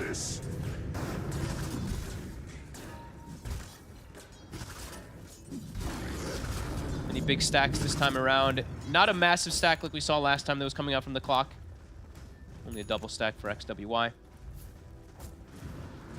And Emo, he has fixed the issue that happened. You know, level 1 death looked a bit sus, but he's even net worth now with that lash, and he's getting enabled, filling up that bottle constantly. He needs to have this early start so he can look to fix a little bit of these issues, of course, especially for that Brewmaster. And looking to play around these power runes. They can definitely look to set up these kills. This is where the Vortex plus Arrow is going to be effective. He's going to go for it. Emo. There's a setup. Vortex into the stun. Nicely done by IG. Should be able to go for this as well. Mango's popped. Emo's got mana to get up here. Closes in. Pichu pops for stick charges, but the damage has been done. And not again. Oh, they'll be able to take this stack as well. The exact same thing that happened last time. Yeah, pretty big stuff for Emo. They're able to enable him, get a couple of kills, and take a good juicy stack there of neutrals. So some great stuff here for the Storm. Emo top of the net worth now. I'm sure Pichu was like, damn it, dude. Like, why am I even stacking that camp? 2 games in a row, it just gets robbed. A good aggressive play from IG. Nicely matching the the double support things that's been going on. They've actually evened up the start of the game completely here now. Yeah. And we are going to see this Radiance Aghanim's Monkey King. It's back, Fog. You a fan of this? Honestly, yeah, sure. Yeah. Why not? Evasion is very effective versus something like Storm, right? So, yeah, it's cool. He does tend to opt to go this route. Sure. It's going to, of course, take him a bit of time. Sure. But, I mean, and you consider, one of those games where the sort of period where the Monkey King's going to be farming the Radiance. You look at Aster's other heroes and you feel that they should be able to do enough to allow for this item build-up. Yeah, it's the same draft from last game, right? We saw how much aggression they were able to do with it. Sure, they're playing into like a cancel black hole, so XXS isn't going to have as stellar of a game, but his start is really good. He's already got this line from the Enigma is really bothering me. But he already has his mech, he already is level 7 and has 2 kills. But just doesn't have the freedom of being able to just black hole every single time for a kill. But yeah, they're just going to play farm. Same thing they did last time, right?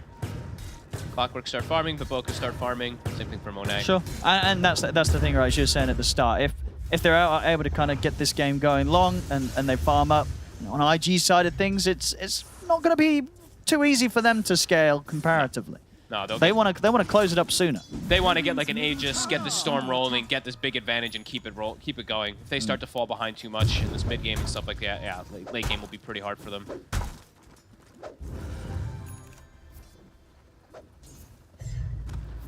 Much better game though for IG so far. Yeah, for sure. 10 minutes in, only down 1k. Definitely an improvement from game 1, and as we say, with the draft of IG, they needed it to be like this. If they were behind as much as they were in first game at this stage, their lineup would look pretty rough. Look what Baboka's doing. Look up top. He's got the Centaur Conqueror, takes the whole top creep wave with the catapult. They're trying to arrow this creep. It won't connect, and yeah, now he pulls the whole wave, so no pressure that this Brewmaster is able to place. They were actually making the rotation to perhaps look to hit this tower a little bit with Brew Split, perhaps, but just because of a little pull like that from the Ench, No push gonna come out. Mo's got a regen to work with. Pretty great rune. He's playing versus a bit of limited type of easy stuns to land on him. Yeah, Pichu trying to mess with him, but hasn't quite got the 6 on clock. Ooh, that's hit by the cogs. See if they can poke out the primal split here from Zhang Yu. He may have to hit. He does. And Maboka's got the heal off. He is just fine. Radiant structures are fortified. Zhang Yu's going to continue to try and push in, but It's optimistic. let's just say this is a pretty tricky kill. Bottom lane. Denied. He's able to get it with the Eidolons. Emo using his regen rune, clearing mid wave, even getting some tower damage. I think PYW, if they want to look to make aggressive moves, PYW and Emo just have to be paired up at all times to get those arrow connections. Yeah, we've already seen them set that up nicely once before. Arcane rune for Emo. He's getting all the good ones. He's getting the nice ones for sure. And what he's got his Kai, I think, finished too, so. I mean, he'll want to fight with this. They're looking towards the triangle of Asta. He wants to look for these core kills. He wants to try to find maybe this Enigma early on at some point. Doesn't want to just go for Pichu like we saw last game.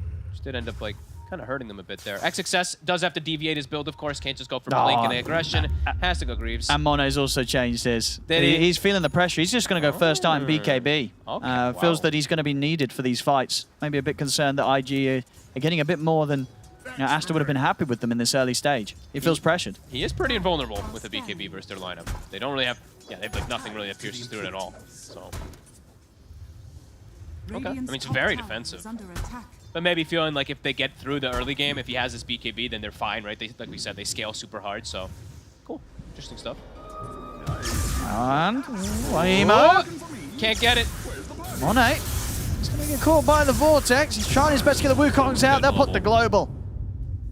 Again, IG making some really nice moves into the face of the Monkey King. And Monet kind of left on his own there. You know, nobody else trying to help him out. Asta, they'll just focus on taking the tower mid. Hookshot's going to be off the mark. Won't catch PYW. Tier 1 mid gone, though. Emo didn't get the tree cut, but he's able to commit. Does cost a global, though. So now XXS, he's probably saying, I have opportunity for Black Hole now. In some of these situations, if we see one, I actually have a big window now. 2 minutes or so until he can. 2 minutes where he can use that Black Hole aggressively. Yeah, they want to go for Dust with it. Bringing in the backup. It's very tanky, though. The 4 heroes here, but they don't want to try for it.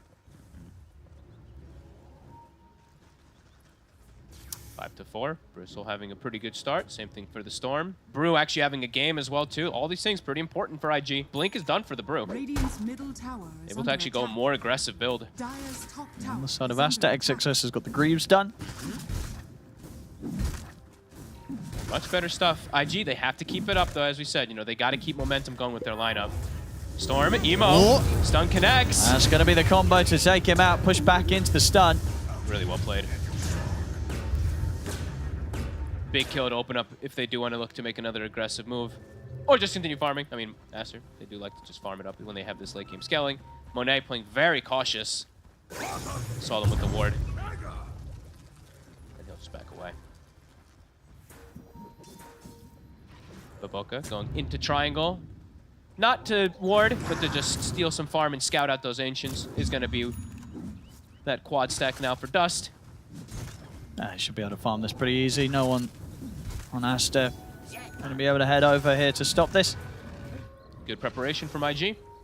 And now they have a Vessel also done, so a very early one coming out for the Mirana. That's going to be a great answer versus the Bloodstone of XWY. Bottom. Now looks committed for XXS, and with no tower, no chance for any backup to come in. He's going to drop the Black Hole, but it's immediately put to a stop, and definitely would have been better for him to not drop it at all there. I was like, they also had global, if anything, if it did end up catching both of them there, so goes for a bit of an optimistic one, gets punished again. IG making the moves happen. Radiant's middle tower is under attack. Aster looks like they want to hit back now. Primal Split was used. They're still a global, but they want to try to get some type of kills going.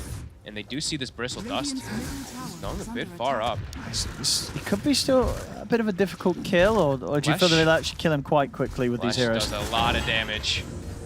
Let's have a look. The global comes out. He doesn't have TP. Dire's They bottom bring him tower down. They can. Yeah, you're right. Just too much from XWY. I mean, IG. See if they can get Pichu in return. They will. Okay. Dire's Or something. But of course, losing their carry, losing the bristle, definitely going to hurt a bit of their momentum. If he had TP, that would have been perfect. Global and just TP out, right? If he was able to distance himself from the clockwork, but not the case. Mid tower, though. Oh, cheeky deny. They've denied now, what, mid and bottom. Yeah, the two of them. Not, I mean, IG, they need to get this type of lead going for themselves. You know, they're making these nice moves on the map, but mistakes hurt their draft a lot more than the mistakes hurt Aster's. As we've said multiple times, you know, they're all about this momentum that they want to be going for on IG. Radiant's And how's Mono's got his BKB done now? Yeah. No, so now he's going to go back for the Radiance. Okay. So just wanted to get the BKB first. So, you know, he would have the ability to turn up to fights or survive if they do try and go on him. Has that bit of safety to rely on that. IG is going to have to look for like a big timing. Like probably as soon as Bristle has Ags, I think just probably commit into Roche and look for some type of big play so they can get that momentum, get that aggression going. But Aster, I mean, they're actually the ones with that slight lead, which is pretty important. Slight lead in gold, and I believe also in that experience.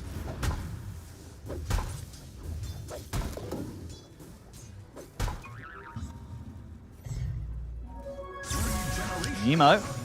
Gonna see a chance to jump here. Pichu. The battery assault, I believe, did tap Emo though, so it does lose the regen. And again, it is just the clockwork, which we did see happen multiple times last game. He is half of the deaths. 8 kills, 4 deaths on the clockwork. 8 kills for IG, 4 deaths on clockwork. Yeah. Kind of his job, right? Just tank these ganks. And Master just continues to just play the farm game.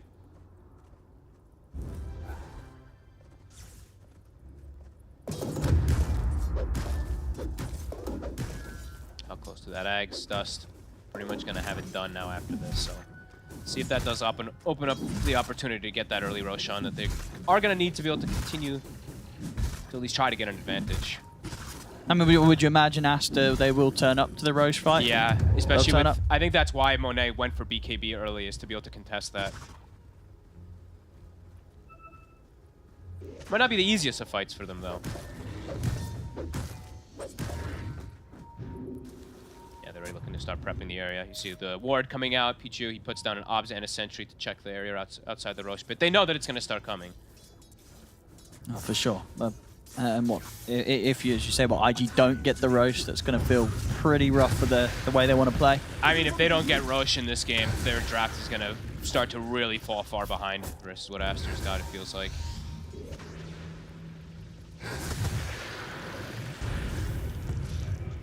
CIG, try and go for Baboka. And with the combo, we have to burst him now. They'll step into the pit. See what Aster's going to do about this. I mean, Aster know that they've gone in. They're playing into everything, though. They're very split up, Aster. So it looks like they may just, unless they want to try for a steal, that's probably what the most that's going to come out from them here from Pichu. He's got the slot open. Moonlight Shadow. Want to make a move in. There's a ward, though, to scout them. Emo, he's in. Pushed back by the cogs. Enough mana though to continue to control Pichu, and honestly that's the annoying hero gone. Now no threat of a hookshot steal, and with him out, should be safe for IG to get back into the pit. Who got TPing over? Baboka's TPing over. No clockwork, no way of entering into the pit. Should be IG getting this Aegis safely into their hands. Really good moves from them. Aster still just continuing to play like the farm around the map, so their net worth is still increasing for them, but IG, they do get that rush. And now it's just, keep the ball rolling, keep looking for these fights, try to get an advantage, try to close the map a little bit so Aster can't get these items.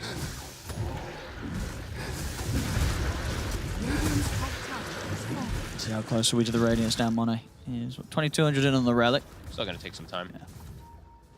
Impressive thing is really how farmed PYW is on the side of IG. I mean, he's ahead of Baboka, which says a lot. Baboka's super greedy. But PYW, itemization so far, of course, Spirit Vessel, super good this game when he's playing versus the Lesh. Wondering what he goes for next. If he's going to go like maybe he does go for some auras perhaps, but we'll see. So yeah, they don't have that like Greaves carrier themselves. Maybe he does look for something like that. And IG, Bruce split is up, Global's up. Go, keep going. Look to make these so, moves. yeah. They're strong right now. Mm-hmm.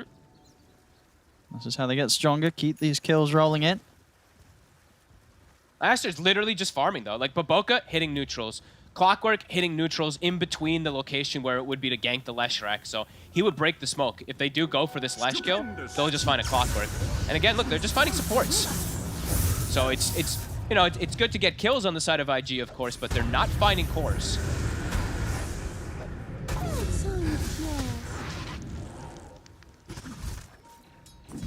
Getting a lot out of the map, Aster. Nice farming. Could be done. They know they will outscale. 我忍你好耐啦，你得，我忍你好耐啦。 And RG starting to split up through the jungle of Aster.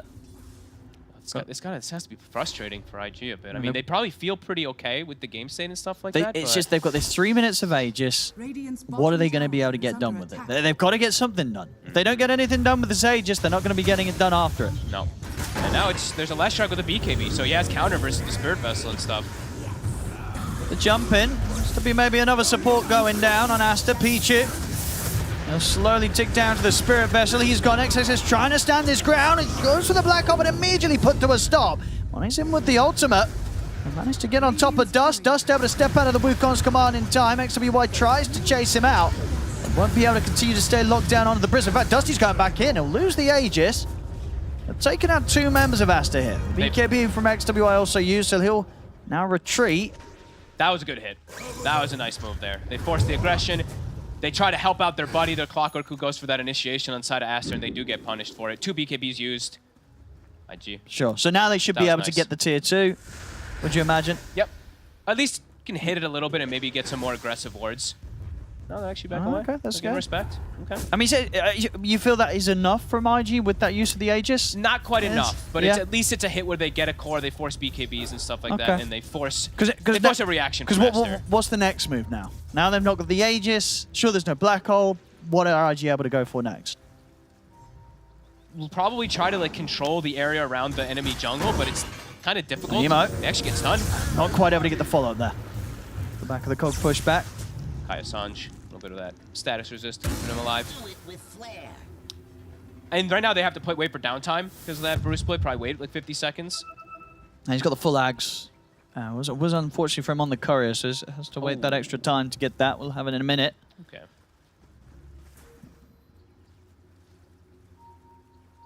I'll see. Aster. She's stepping into IG's jungle herself this time round. They're feeling strong now. Doing that outpost. Oh yeah, I didn't actually notice all that. I guess before XXS did TP into that mid, he did take out the bottom tower with Eidolons. I imagine Mone's pretty much got the Radiance right. Yeah, 200 gold or so, and Radiance will be done.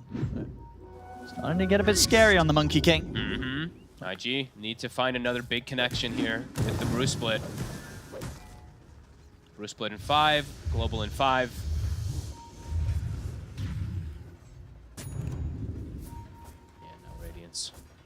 Dire's middle tower is under attack.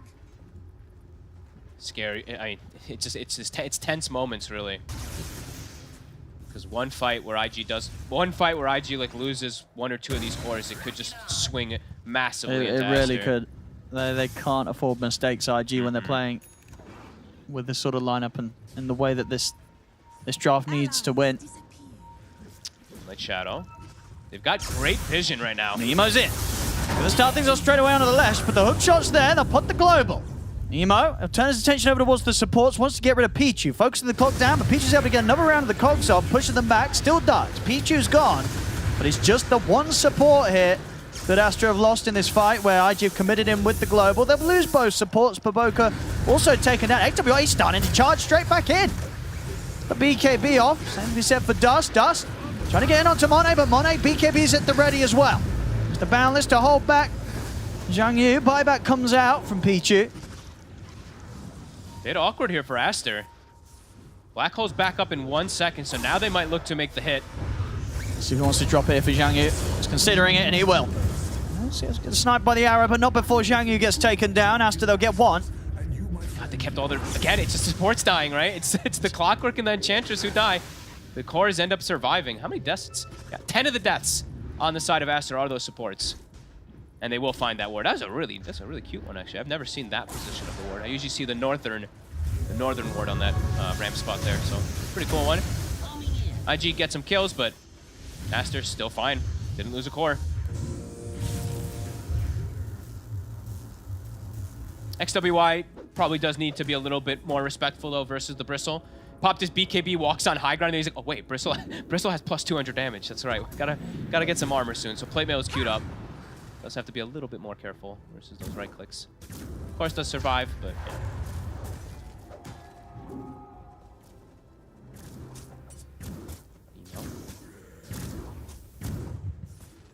Soon to have his BKB ready. Mind you, that for IG, they're just going to wait for the next Roshan. I think they can still look to probably fight around the brew split. Actually, it's a risky one. I mean, because the Rosh respawns in 1 minute, so if you use brew split and then Rosh respawns and you can't, so could be a little scary. Maybe they do just have to wait for Rosh. Do have some timings though with the emo BKB. You can't just look to commit into these backlines. Oh, and PYW is actually going full greed on Mirana. He's going Hex. I mean, he's very farmed this game. Okay. Do they have any 4-staffs on their side? Okay, Clockwork, or Silencer almost does. I was gonna say, they're building no 4-staffs on IG. That's a bit of a worry. Yeah, thankfully, yes, the Silencer will.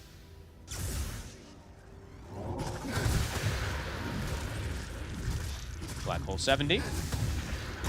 Oh, Ichu. They're looking for the fight. I was going to start. They've caught the silencer. They've got the detection they do. That's a big way to start things off. Does have the availability for a buyback global if anything further kicks off. Tense moments. 5 seconds till we find out that Rosh timer. They're going to try and go for the jump. They're in onto the ledge, see if they can burst through him. He's getting low. XWY is able to put the BKB in the Bloodstone. Starts to walk it off. The bash is there from Monet, holds back Dust. So XWY able to separate himself from the Bristle and now caught into the tower. Dust in trouble. Uh-oh. How long's it? Okay, Rosh is a long respawn. I think that's so fortunate there for IG, but like we said, these deaths, they're brutal. And XWY is actually going to be able to find Zhang Yu. Zhang Yu tried to blink out to the side after the primal split came to an end, but XWY, they're waiting for him. Another core lost on the side of IG. These are the sort of fights that they cannot afford to be losing. One more of these type of mistake fights in the game is just probably just fully in Aster's control. It already feels that way. Rosh, as we said, long respawn, very fortunate for IG otherwise. Honestly, if Rosh respawns instantly there, that could just be like this game-ending moment. Well, a very dreadful one, at least for IG, for the next couple minutes. So a bit lucky that it does not spawn instantly.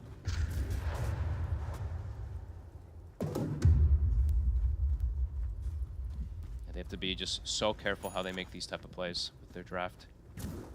And yeah, Monet, he did opt to, as you said, the bash, he did have that instead of going for straight that Aghanims first. Very effective. I mean, excellent. If we saw it literally pay off the bash immediately. there, catching Dust under tower and stuff, and causing difficulties for the other cores as well. Now that lead's starting to grow to an actual margin. 45 seconds till Rosh. That's a nice pickup. Cloak of Flames there for Dust.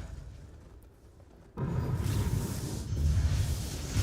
Lotus as well on Baboka, so very nice to help his teammates out. Maybe even take that global off them. Give them a chance to press their spells. Arrow. Pichu, but backup's going to be here against Glimmer and Lotus. Oop. Dust has to put the BKB, gets a little scared there. They're going to try and commit him with it. Emo zits for. They put the jump onto the Enigma, but Enigma forced off to the side. XXS, he's going to be fine. Emo starting to run low on mana, has to consider backing out of this. Arrow. It's Monet. They can't go in though. And Dust still teasing around at the side of the fight. Now with the BKBs used, it's a bit trickier for them to really get stuck back in. They're going to try though. They go for XWY, but XWY still got his own BKB ready. Emo. Oh, it misses again. If they get that Boundless, maybe Emo actually goes down. I think so. I mean, XXS, he's got the Black Hole back up. So they've got to be very careful there, IG. They do still have the Global to rely on. They didn't pop that. Which BKBs we used though? Storm BKB used, Bristle BKB used. It's down to 6 seconds already on Dust. Down to 7 also on Emo. Monet, his is down to 6, but he didn't actually pop it there, so he has it if a fight does kick off in the next few moments. XWI was forced to. Roshan back up, but now with the way that things have started to turn around, very difficult for IG to just go straight into the pit. Yeah, you can't just waltz in there now at this point. Oh, and you want it? Yeah, let's get the translator out. Let's have a look, see what Zhang Yu has to say. That's a cool. I like that. The middle symbol. I like that one. Cool one. Man, I wish I spoke. I'm gonna guess it means lag. It's normally the common reason for pauses. I haven't. That doesn't look like lag to me though. I've gotten used to seeing them. Okay, no, that didn't work. It's translated it into something else that I also don't know what it means. I'm gonna ring up Jack really quickly. Jack. It's just not fair. Tense moments.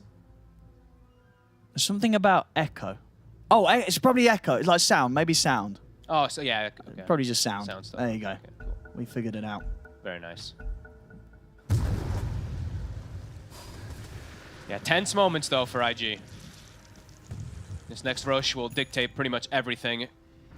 Well, at least, you know, if Aster gets Roche, games is pretty much over. But if IG gets it, they still have a chance to be able to get this momentum to swing into their favor.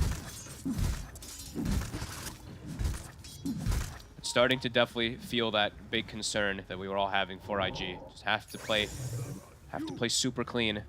And Aster just very patient with their scaling draft. IG smokes up. So they've got to do something good with this. Who are they gonna find? It's gonna be a support again. It's gonna be a support. But Boca's gone. They get the setup. He's got no BKB. Oh, it's still on cooldown, but XXS does have Black Hole. So he's gonna be able to do anything to help out. He's in with the jump, but he doesn't catch QYQX. QYQX very nicely, just out of the side of where that Black Hole would have caught him. And now IG, they can continue to try and push him for more. They get in under the attack. They take down XXS. Now looking for the potential turnaround. Indeed, though, XWI coming in, attempting to chase down Dust. Moonlight Shadow's there, though. Dust on the retreat. And it looks like they get out of there. So all things said and done. Very nice there from IG. They force out a buyback from XWI. Only end up losing Emo. I mean, that was so close. Honestly, that Black Hole, it was so close to catching QYQX. Honestly, it was so close. It was almost a 5-man Black Hole. He literally almost caught every single person there. I mean, really IG, well, maybe going for more. They'll back off. But yeah, a bit of a risky point now. XWI with his buyback on cooldown. They're looking to smoke up, though. I mean, they know how important it is now for them themselves to secure the Roshan and get this Aegis for the Lesh. There's no Bruce split. There's no BKB on Bristle. They feel shot's gonna miss, though. Ooh. Radiant's bottom tower is under attack. Can't take advantage of BKB's cooldown. Have to back away and go back to farming. All right. Stay down IG. And PYW will have that Hex for the next fight. They'll have it done. He's very farmed. Yeah, he's got it. All right. These could be these difference makers.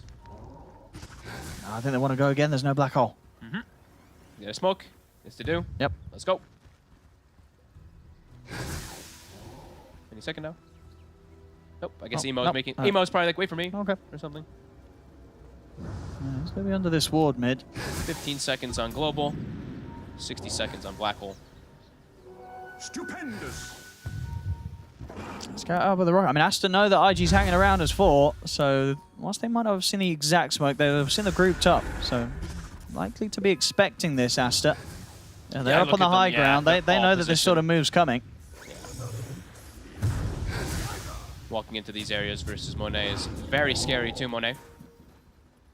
Scouts him as a tree, jumps away. And there's Emo with his classic. The Blink is now picked up on the Storm. Also finds himself a nice Arcane Rune, and level 18 is picked up. He loves this Blink. He loves just going for this Arcane Blink early. They're going to start the fight here. Dust. He's just going to get caught by the Hex. They'll put the BKBs and the Global. Jump from Zhang Yu over towards the backline. So the BKB comes out from Monet. He'll be ready to set up with the Wukong's command. They've lost Pichu. See if they can stand their ground and turn this Aster. Monet in the safety of the Wukong's command. The buyback will come out from Pichu. They want to try and fight back whilst the BKBs have been used and the Global Silence is down. Emo commits in aggressively over towards Baboka. Gets caught by the stuns. Emo, he's in trouble. Dies just in the middle of the fight. He gets caught by the stuns. And now they're going to lose potentially Zhang Yu as well. The Brew gets taken out. Double kill for Monet. And yeah, a little over-aggressive there from Emo. Tried to get back in whilst his BKB was on cooldown and gets tripped up. I guess like maybe there was some communication there because the Brew threw up the Enigma in the air, so maybe he made the call saying like, Emo, you can go in, but Emo dies and now Aster, they're going to be able to get We'll see this. Watch Emo. He really tried to get back in on this one. So the start of it all, Aster happy to begin the action. A very immediate sort of BKBs and globals coming into play. It looks great for IG at this point, right? Because Monet, BKB's down, Wukong's down, they're all like dancing around it, so it looks good for IG, but... And we'll see, because what was it exactly that caught Emo? You see at the side. It's just a Lesh stun, at the top of the screen. Here we go. Look, so they get the Arrow Invoker. He looks to follow it up, and it's the Boundless into the Lesh stun, and he's gone. No, I mean, yeah, great awareness there from Monet. It's just looking around the edge of the team fight and just catching him with the tip of the Boundless to trip him up. And he was hiding too, right? Monet, I think he was like hiding as a tree for a little bit too. So yeah, he was making sure that he gets that angle. This is the nightmare position now, really, for IG. Yeah, they're playing from behind. They never wanted it to be like this with this lineup. Losing the big Roche to the second one, if that Aegis plus the Shard. Now Lesh has those continuous stuns. Monet has the coverage of that Aegis, and Monet now has gone for a real big damage item. He's just going straight crit. Yeah, I like a bit of everything with this build. The BKB, then the Radiance, but not the Agnum straight away after getting the Basher in. Yeah, it's definitely... And finishing the Axe Radiance combo, and yeah, now just picking up the big damage. Yeah, it's definitely a little bit of a different build than I thought. Maybe he might do something along like the Scotty and stuff like that, but nope, he's just all in on damage. Cool, I mean, I like it.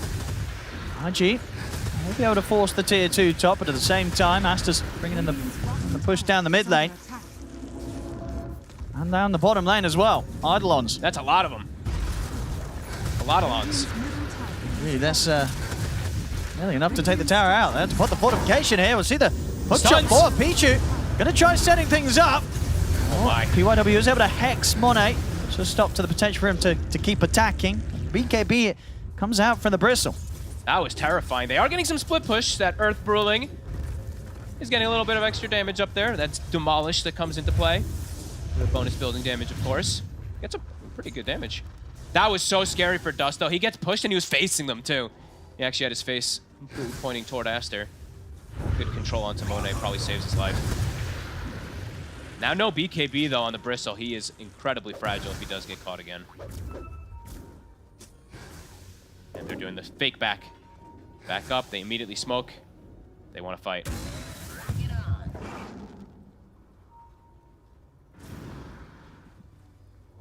Dire are scanning. A difficult moment here for IG. Losing a fight outside of their base is going to be very scary. Yeah, still no BKB. 30 seconds on Bristle. Dust has to be pretty careful. See if Emo gonna try and start things. He's going to go straight in for Monet. A lot of protection here. Glimmers, Lotuses. Keeping Monet safe, making it very hard to start a fight on him. That is a very scary position for Emo to do, though. I think there was like 4 statues already down. You see they hit him immediately. He'd lose like 500 HP. That is a risky play there. If he gets caught from like a hook shot, he's just dead, probably. Arcane Rune now. XWY's got one for himself. He's approaching a Hex also pretty soon. So for Emo, more and more answers coming out for this Storm. I mean, yeah, and we'll see if this Blink, you know, he loves the Arcane Blink build. But it definitely takes a bit of time to be able to ramp up to that point for Emo.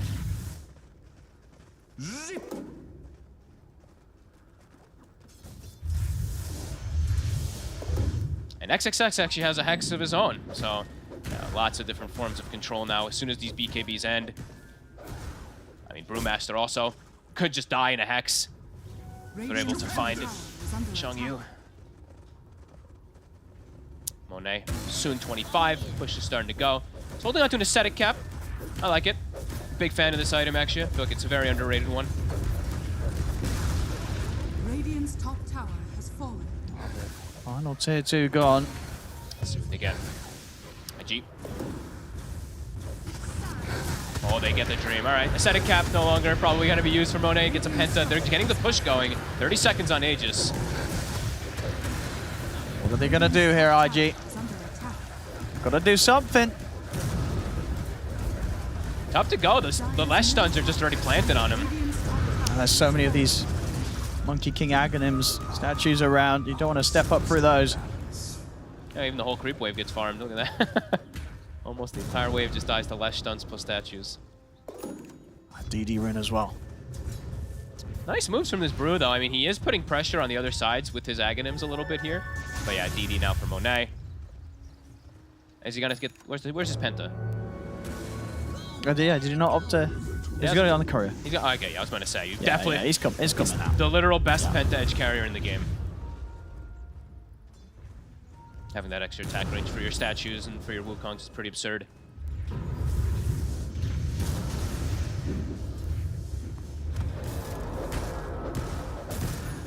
Getting harder and harder for IG. They're starting to get trapped inside of their base here at this point.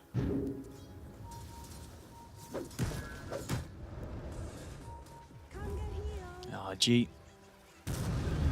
It's so difficult for them to take the risk to leave the base, but it also kind of feels they may have to. I don't know how much easier it will be just taking a fight from the high ground.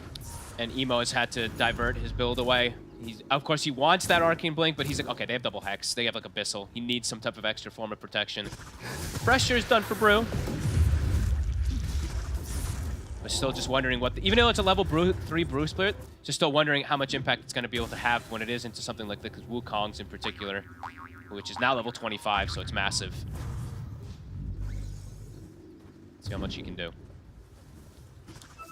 No glyph available on the side of IG. Aster going to start getting their own push going here. Double catapult on bottom with some Eidolons.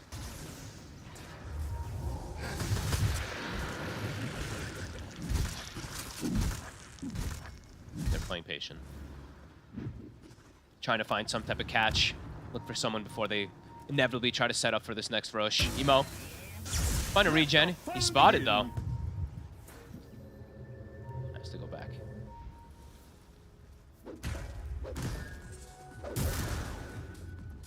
Up the base they go. IG. Okay. Gonna catch someone here though. Aster seemed to be aware of it. XXS is a bit split off from his team. But he's gonna start getting that push going bottom. So they have information that this smoke is likely happening. Mid's pushing in, bottom's pushing in. Oh, this is very scary though, coming in from the low ground. They're clumping up. Gonna try and jump. Gonna be Pichu caught at the start of it. Arrow's not gonna catch onto anyone. They turn with the stun onto Dust. Dust gets forced back to the side, but the Wukong's command is down. PYW's out. And Dust, a follow-up Hex is there. He's in a lot of trouble. He gets bashed. He's dead. He didn't get his BKB off. Oh boy. And now they lose QI, QX too. I don't know if it was on, no, I mean, it must have been available. He didn't get to press it. Well, he just didn't want to use it. I guess he thought that even if he uses it, maybe he just dies. As now, I guess on the plus he'll have his BKB for the buyback fight. Guess so. Which is probably going to need to come out. And this might just be 2 sets though. I mean, Aster, they probably can just commit. Or it's another buyback. Okay, they're just back up. This Rex might just die here anyway. Okay, Eidolons get cleared. Double buyback force though.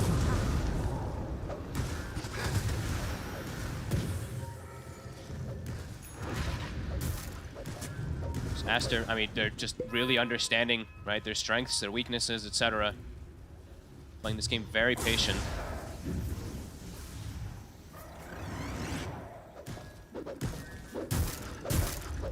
I don't know how IG wins a fight. It's just so hard. If Wukongs gets casted, they can't waltz in. They can't walk near Monet. No, he's just too massive, Monet. He'll kill everybody. Yeah, they're pinging it out. They're like, they're pinging out Monkey. They're like, what do we do? What's their solution for Monkey King? They can't focus fire him. There's way too many forms of save, like Baboka, Force Staff, Lotus, Glimmer. They've got Pipe, Greaves, etc. So many different ways to protect this Monkey King. So it's just tough for them to get these type of initiations. It's so many different priority targets. Like, gotta go for Monkey King, but we just do too much priority on Monkey King, then Enigma has some potential. So yeah, just tough for IG. Their draft not meant to get to this type of stage. Their draft wants to just have this consistent lead.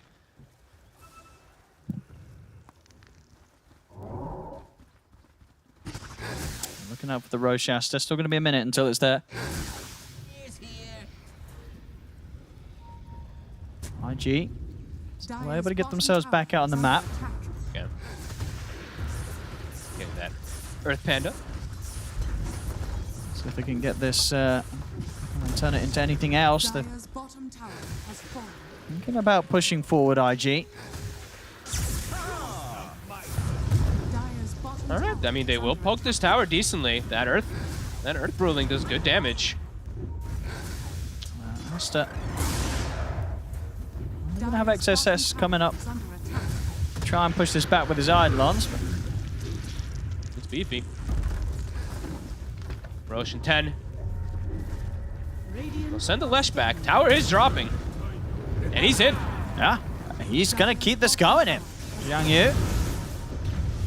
Trying to get onto the melee racks. Yeah, it actually forces Monet back as well, too. And Rosh does spawn right away after they do leave that area. Now the question is, you know, forcing them back like that, does that mean they have any chance of getting over towards the Roche pit? Zhang Yu, he's caught. Hook shot coming in at the end of the split. The Hex is there as it ends. The brew down for 70. He, of course, still has the luxury of buyback. DD spawns top. Can they get the Roche? I mean, where's Dust? He's not quite around. IG cannot go for they this can't. Rosh. I think if they go in there, they're likely to just get wiped versus the side of Aster right now. Monet felt pretty unkillable before. Now he has full Satanic. Yep. Good lord. Yeah, now they're probably going to just straight commit into that Rosh really soon. Oh, we'll try to get a pick off first. Can't quite get it. But yeah, Rosh on the menu. And it is that Aghanims. Who's taking this one? Probably should be XWY, but I would not be astonished if Boca just snatches it up because he's the greediest player in the world. Nah, they'll give it. I'd assume they just give it to the Lash versus the Dust.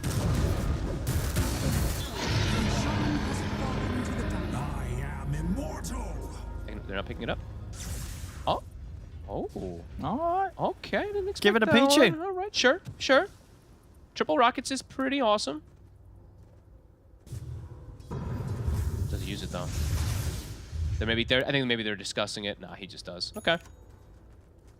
This is the first time, wow, they're actually giving it to supports. I like it. Never see these teams give it to supports.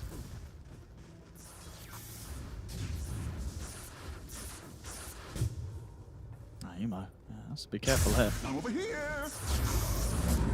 SWY was having a look at him.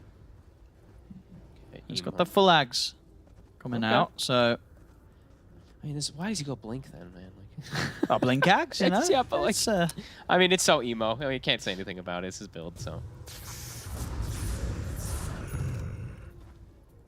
It's just always funny to say. Ward gets taken outside the base. They have that gem. And push, gonna get started. Monet. Age of Satanic. Dire's middle tower is under attack. Oh, emo. Could be in some trouble. XWY. Has some insane amount of damage. nearly enough. Jesus. Emo, my he goodness. just zips past him on the way back.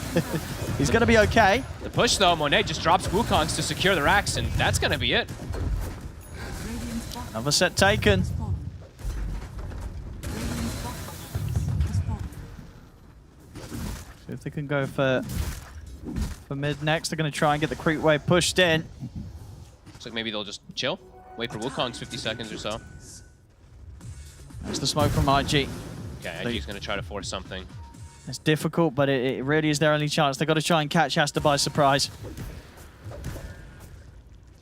What are they gonna run into, though? It's the pesky clock.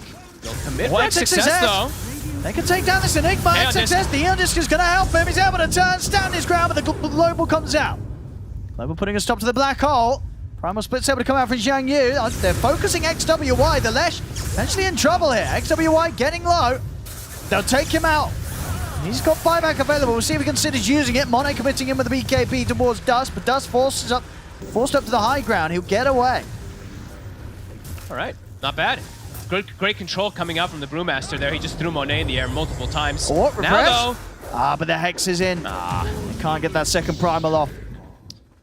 it's a good attempt when they're at this deficit. They honestly kept Monet up, I think, 2 or 3 times, just getting thrown up from that Brew split. Only gonna get the Lesh kill, though. Not quite enough. They're still hovering outside of the base here on the high ground. I'm seeing if anyone slips away from the rest of their team. Emo thinking about it. He's like kind of wants to try to jump to get this like multi-hero vortex, but can't quite. And Monet, he can go for the old Wukongs and hit the racks. Emo, Uh-oh. he's Emo. trying for the jump in. He gets caught by the opening. The Cogs push back as well. Emo's in trouble. He's out of the game. 100 seconds. They're taking out Emo. Dust, he's trying to fight on here around Zhang Yu with the primal split. And on to XXS. There's the buyback from XWY. He wants to get straight back over for this one. He'll TP in. He's on top of Dust. Dust caught by the stuns. The damage getting kicked out by the Leshrac. Dust will fall out for 2 minutes. Emo. And Wukong commands up again. Zhang Yu's got to run, get himself out of this one. Emo, he's in a lot of trouble. He bought back for this, goes for the BKB TP, but the bash is there from Monet. Both cores out for 2 minutes. No buyback, and they'll call it GG. As Aster, they'll take this game too. The game just goes a little too late for IG to deal with, despite their best efforts. A pretty decent attempt overall, but Aster, you know, a less disciplined team could probably lose to IG here, but Aster, they really recognize how to play these games. They know their timings. They know how to like dance around the map, just play the farm game, and that's literally what they did. They knew exactly how to play versus this lineup from IG. Good attempt, but didn't end up working. That tempo kind of lineup, it can be a little difficult when you're playing versus these super experienced teams. It can. And yeah, the start looked good. Honestly, some of the aggressive moves that they're making, the itemization from IG seemed pretty strong. And we saw definitely, you know, XXS had a much more difficult game than in game one. The global silence causing a lot of issues. So yeah, an improvement from IG. They nearly were able to kind of get what they needed to be done. And honestly, some of those later fights, it was almost impressive they were able to fight as well as they were, considering just how far Monet was. I mean, this, the Monkey King definitely a huge problem. They couldn't kill him. Nobody could fight into his ultimate. I actually really liked, even though he didn't go for like the more standard capability, yes, sir, some of the items were. I loved his itemization early on Monet. Even like the refresher at the end there, yeah, sure, it's like he doesn't really have much else he can get, but Emo jumps in, gets boundless, refreshered, boundless, dies. That's how he actually ends up having that 100 seconds that he was dead for a bit there. Yeah, really cool plays from Master, and just really understanding game state, really understanding how drafts are meant to work and which timings are supposed to hit it. Absolutely. Well, there we go, ladies and gentlemen. Aster continuing to look very hot today. So they'll take this series 2-0 against IG. We're back to 2-0 land as Aster clean up against the side of Invictus Gaming to ensure that they go top of the table yet again with a double over their old school rivals. This time around though, although they did get the win in game number 2, they definitely had to work for it. It wasn't as straightforward as initially anticipated. Tiga of Kezu, this is a game where IG came the closest to being able to win this one out up against the side of Team Aster. It started so well, Kezu. It was going really nicely. The Bristleback was uber farmed and unkillable. They had a pretty decent game for Emo. Hell, even showing you, we finally got to see some of his prowess coming out of this Brewmaster. Where did it all go wrong? What happened? What allowed Aster to come back and make this victory happen? Like, I really like their early game and then the earlier portions of the mid game too, where we talked about the super aggression and this chaos, which they had there. But then I feel like eventually they just made a couple overplays, and here like here in the highlight, it just starts. They do some overplay, suddenly Bristleback dies, top network, there's some more chasing, and then they lose the whole map, and then it just crumbles from there. Yeah, I think Aster did a pretty good job at just understanding when IG wanted to be really aggressive. And on the flip side, I think IG, this was a showing of them understanding why their draft was not winning in game 1, the improvements they needed to make in game 2. And I still think, like, now there's like the question of, sure, if they fine-tune their draft to be able to play against the style of Aster, now it's how do they correctly play the map? And that's like, if this was a best of 5 and they did the same draft again, then game 3, they probably would win it. Because like it took them one game for one improvement, one game for another. And unfortunately for IG, it isn't a best of 5, it is a best of 3. They did lose 2-0, but they are making those small, steady improvements. But against Aster, it is that always inevitable scaling with their players, with their lineup. Even if you shut down XSS, he's going to have a game. Even if you kill off this Leshrac a couple of times, doesn't matter, because Monet's going to pop off on this Monkey King. Some big bounder strikes from the trees to punish this very aggressive style of Emo. So yeah, it's unfortunate for IG, but a glimmer of hope. Speaking of some of the aggression that came in from Emo in this game, some of the itemization was a little bit intriguing, right? The Blink Dagger we've seen him do before. The Lincoln Sphere he had to do going into all of these hexes on the enemy team, but it always felt like he was playing that one more item syndrome, Kezu, where he gets this item, he's like, sweet, I can sort of play, goes into a fight, the fight goes a bit poorly, I need to wait till the next item, till the next item, till the next item. And it didn't allow him to fully manifest this fully aggressive style of his because he always felt, and actually was, being punished all the time. I feel like they needed to fight in a way where it's a bit more pokey, because, I mean, he can go in, and obviously he can also instantly just go out again. But when he did commit, I feel like, I don't know what is going on with the communication or what they're saying, but when he's going in and poking to just go out, his entire team, they're not getting the memo. They're fully committing, because they can't really get out. So that when this goes wrong, I feel like his item build, maybe it's not perfect. I feel like the blink is kind of funky, but it's more about how they fought together. It didn't look that clean towards the ender, towards the end stage. I think it's because Monet just also was very disciplined with how he played. Yeah. When Emo's jumping in, Monet's not going, I need to fight right now. Like, he's also kind of chilling, because this entire game is, if Emo can bait out a Wukong's, then suddenly IG can take any fight, because like you have global for Black Hole, right? Like, Silencer should never be using his silence only for Enigma. So it's on Emo to, or maybe even Brood to some degree, to force some defensive spells. And unfortunately for IG, like, they weren't able to perfectly poke and prod Aster and install fear in these fights. And that really goes testament to Aster, because like they just understand how every team fight, what they need to do. And yeah, they just get to outplay them. I'm going to definitely highlight our boy Monet as that's my MVP for sure. The discipline that you're talking about him outlining with how he was taking the fights. But for me, it all goes back to how he started the game. Initially, he went for this early BKB before buying the Radiance, and when he did so, understood that right now he's not the strongest hero on the map, so just kept hopping from tree to tree, forcing them to come to his side of the map, not able only to catch him out, and just making them overcommit time after time after time. So Monet, shout out to him. Also, eventually, it took a while, Kezu, but eventually became by far the most dangerous hero on the map. If Monet is there, especially if Wukong is available, the fight is just Black Hole or not, they just cannot fight him anymore. And unfortunately, Bristleback doesn't have that kind of currency in the late game.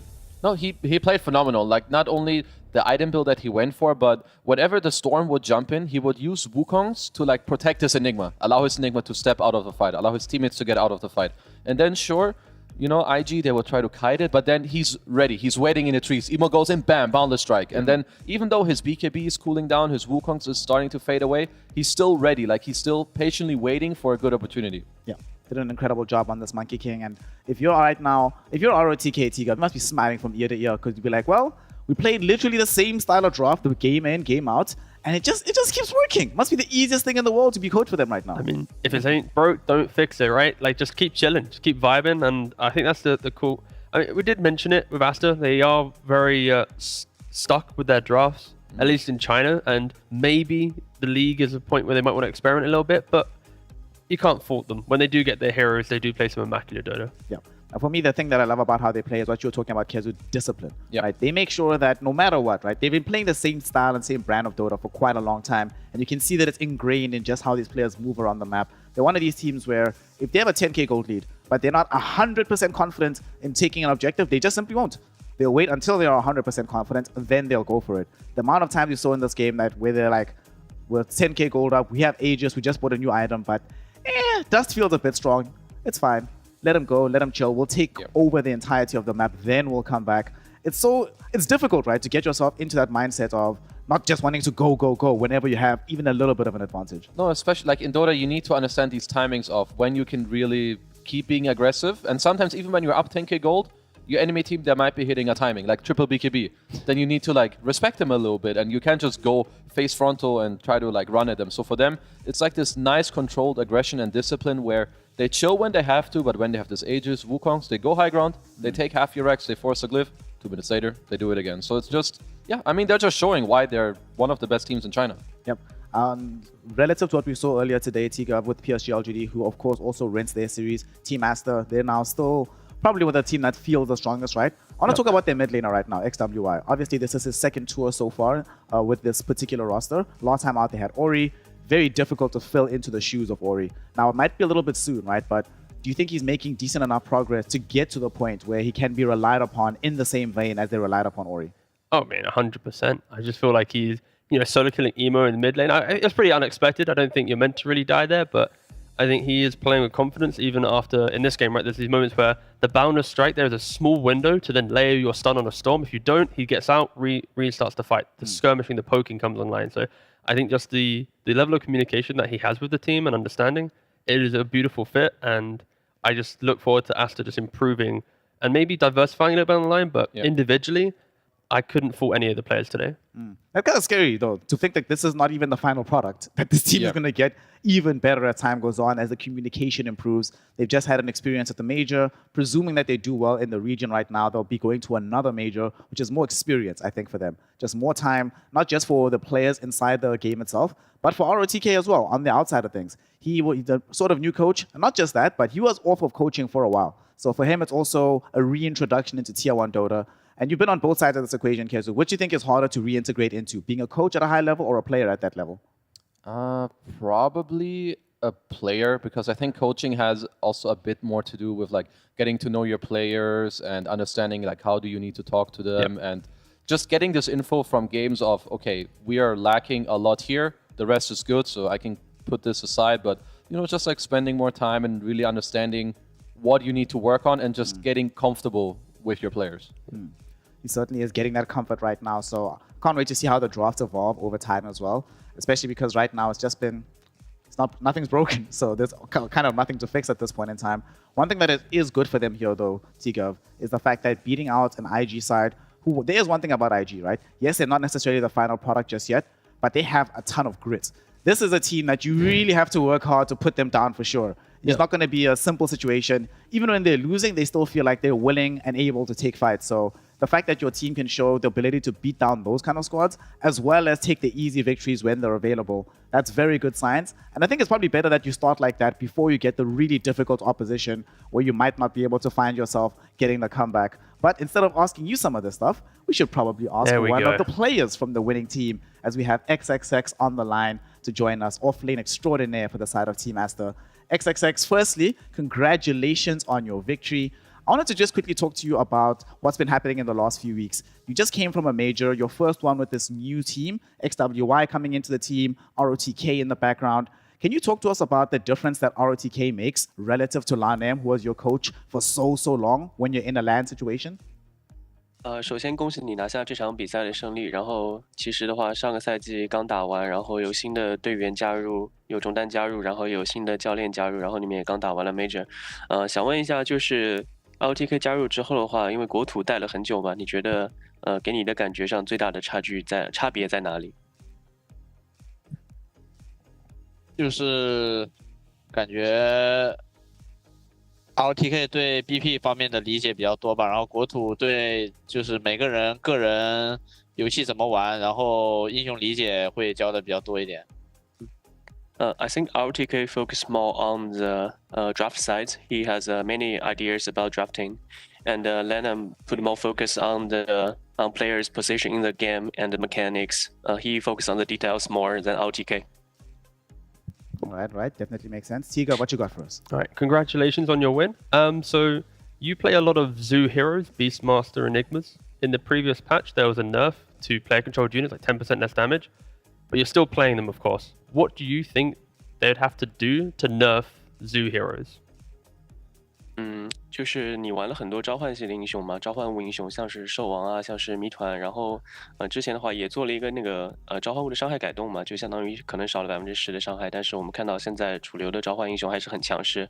那你觉得就是什么样的改动可能会让这些英雄慢慢的就是不再那么强势呢？还是你觉得他们强势的原因是什么？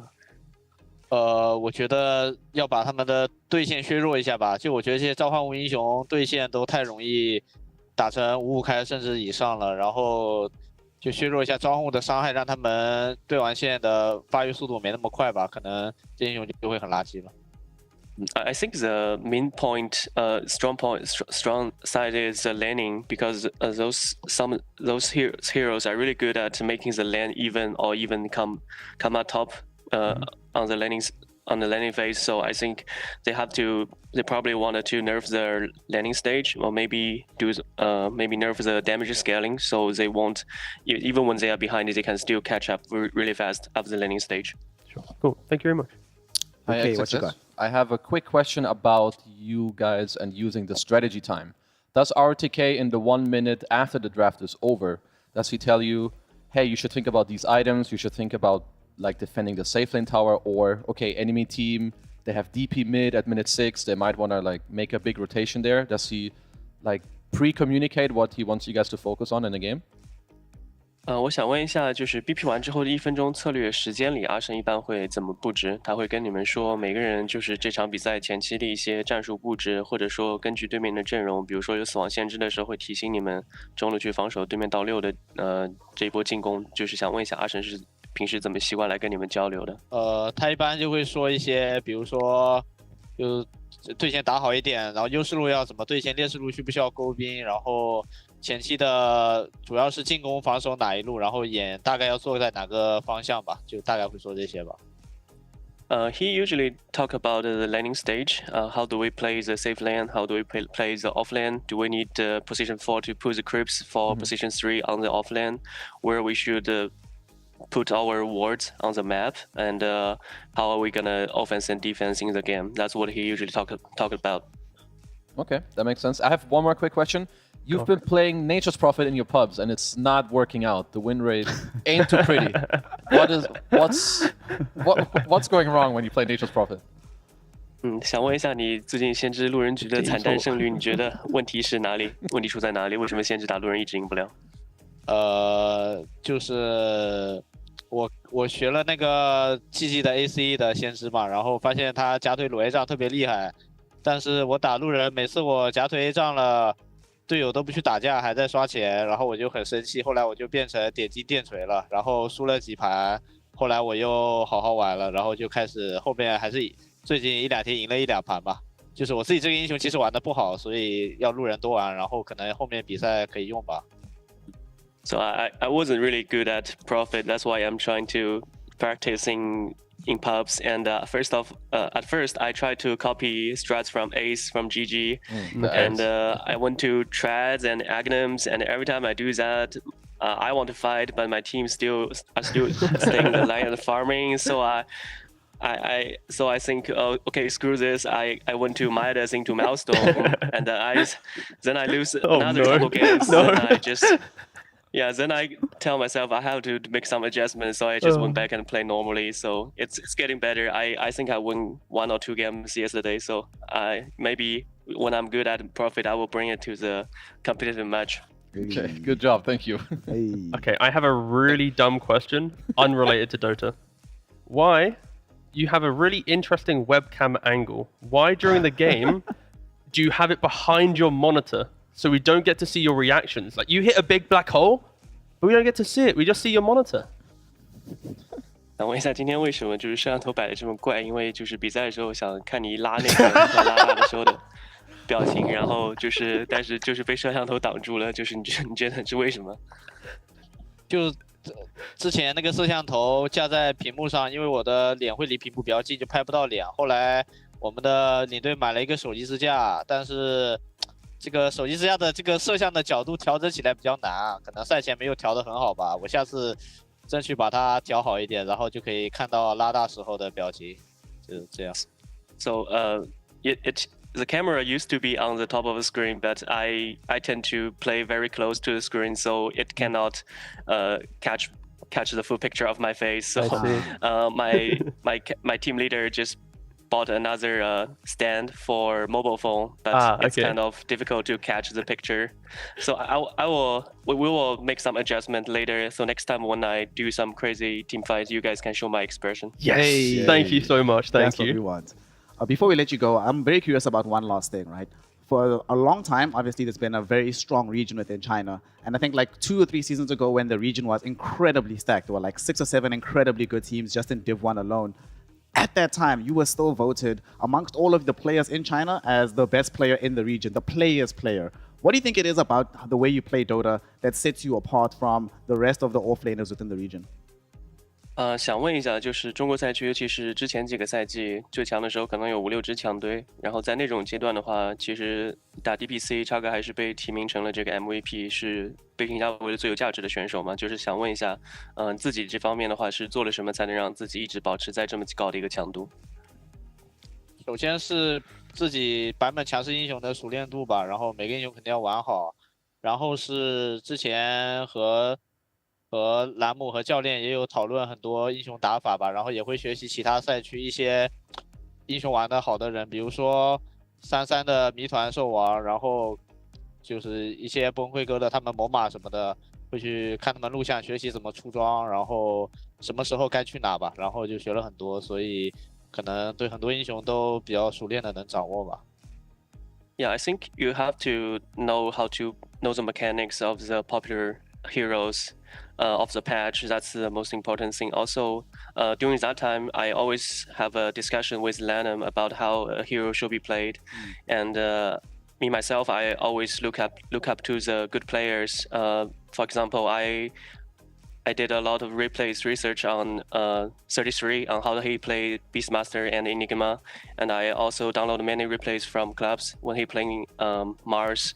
So I think doing that definitely put me in the strong place. Well, certainly all that work did pay off at the very end, but we know we still have a lot more work to do in this season, so we are going to let you go. Thank you so much for giving us your time. Congratulations on your victory, and we can't wait to see you playing again. So good luck and have fun. 感谢你接受我们的采访，希望你后面的比赛也能好运。Thank you. Thank you. That is, of course, XXX Offlane Extraordinaire. Has been one of the best offlaners, not just in the Chinese region, but in the world for many, many, many years. And it's kind of crazy, Kezu, to think how young he actually still is. Still one of the young. I don't want to know. All right, I need to double check actually. I'm going to find out. 23? He's 24, I believe. Has to be pretty young, right? Yeah. Sub 25 was my guess. Definitely sub 25. 23. Yeah. Okay. And he's been playing Dota at a high level for many, many, many, Since many 2015 many Wikipedia years. page. Yeah, he's been that guy, you know, He for was such 15, a long time. huh? Yeah. Young Like lad. a Chinese Zai, I guess. Yep. Yeah, something That like was that. a random connection I not made that out of bad, no, yeah. So It was obviously, fine. now that they have won this game, one thing I loved about talking to him right now is just he seemed very relaxed, right? Sometimes after these huge victories, you can sometimes see either too much stress or not enough emotion. There was clearly some emotion, happy to have won the game, but he's aware that it's going to be a marathon, not a sprint so far in the DPC. I mean, he just knows that on April 2nd, the final series of the Chinese DPC is PSG versus Asta. So everything before that is just another day in the office, be methodical, don't make mistakes. Yep. Then you get the big series. You can finally overcome the beast that is PSG that always just seems to, they do kind of okay, and then they always just beat Asta at the end or something. They take away that pride of being, the #1 spot. So, they're just keeping it calm. Yeah, I mean, one of the times that they did actually manage to beat LGD and get the #1 spot, regrettably, that was a season where China was unable to go to a major and participate on LAN. So one probably wants to not count any chickens until they hatch. At this point, though, because of their victory, Asta is now at the top of the leaderboard, 2 wins in the bag, looking very clean as they did so. At the same time, Kezu, it's not the strongest opposition that they've defeated at this point in time. They took out the outsiders from China in their first matchup. They've just taken down Invictus Gaming. So they're not yet at the point where they can legitimately say that they feel like #1, even if the leaderboard reflects that. I would say that the one thing I would like them to do is to diversify a little bit. They've already shown now that they have a lot of openings, they have a lot of hero combos that they like, and of course, they're great.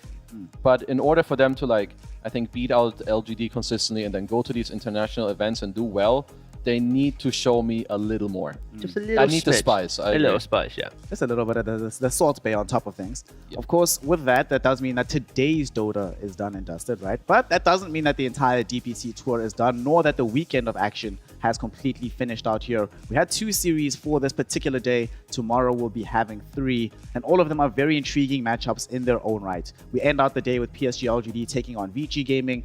LGD, we just saw today, looking very, very crisp, but they did play an Asta Ares lineup, which was still uncertain about their power level. And VG Gaming still trying to assert themselves back into Division 1, show that their climb up was not a fluke, show that the good performances at the TI Last Chance qualifiers were not flukes either. And the second series of the day, we have a team versus team matchup, sort of sister teams, as YBB Gaming take on Extreme Gaming. And of course, we start the day with Team Asta yet again in action up against Asta Ares. I always find these sort of sister/brother team matchups very, very intriguing because these teams obviously scrim a lot, right? And last time out, we heard from Asta T that they thought the team to watch out for was Asta Ares. That, of course, did not come to fruition, but that does mean that something must be going right in the scrims that Asta is wary about taking on Asta Ares. Yeah, unfortunately, these scrims don't really mean a lot because it's they're great for getting the fundamentals down, but you don't know how much effort your opponent's putting in. Are they putting in 110% in official? You have everything on the line. So yeah, clearly there's something good going with the teams, but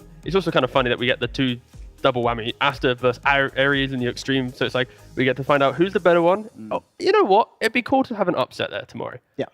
I would be surprised if it was the Asta one, but I could honestly see some YBB, very aggressive map play type team punishing a a slightly inconsistent extreme. I could see it. It'd be again surprising, but I'm down for that storyline where the B team beats the main team. I'm always down for that story. How many games has YBB played? Have they just Only played the one? They've only played Only the one, one, and they yeah. lost 2 Vichy games. Because they reminded me a little bit of Oridu Thunders, where like in Div 2 they look so good and amazing. Then their opening series in Div 1 they look like a different team. Yep. I hope that they can also bounce back, because I felt like that this team, they have a lot of promise. Like they play very aggressive. They just reminded me of like a Div 1 EU team that just like wants to go, wants to play fast, and I feel like that should work well in this region if you can execute. Yep. For me, the intriguing thing about that particular matchup is that Lou, when he initially started on YBB a couple of seasons ago, he got his call up to Extreme Gaming.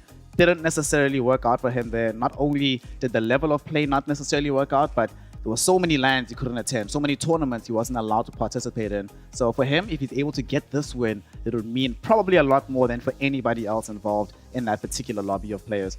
That being said, though, that is going to be day 2 done. We've given you a preview of what day 3, or day 4 rather, is going to look like. So make sure that you do join us tomorrow, starting at the same time, for those 3 series, which all have massive ramifications, not just for the teams involved, but for the leaderboard in the region and for the teams going towards the major. With that, from myself, Snare, my panel right now, Kezu and T-Governor. My panel earlier, we had Lyrical all around. We had B-Cup and Lacoste on the mic. We had OD Pixel and Fogged around. We had Marshall helping us wonderfully with the translation. And of course, PTP and the rest of the gang on the production desk, ensuring that we could witness every second of Dota 2 action.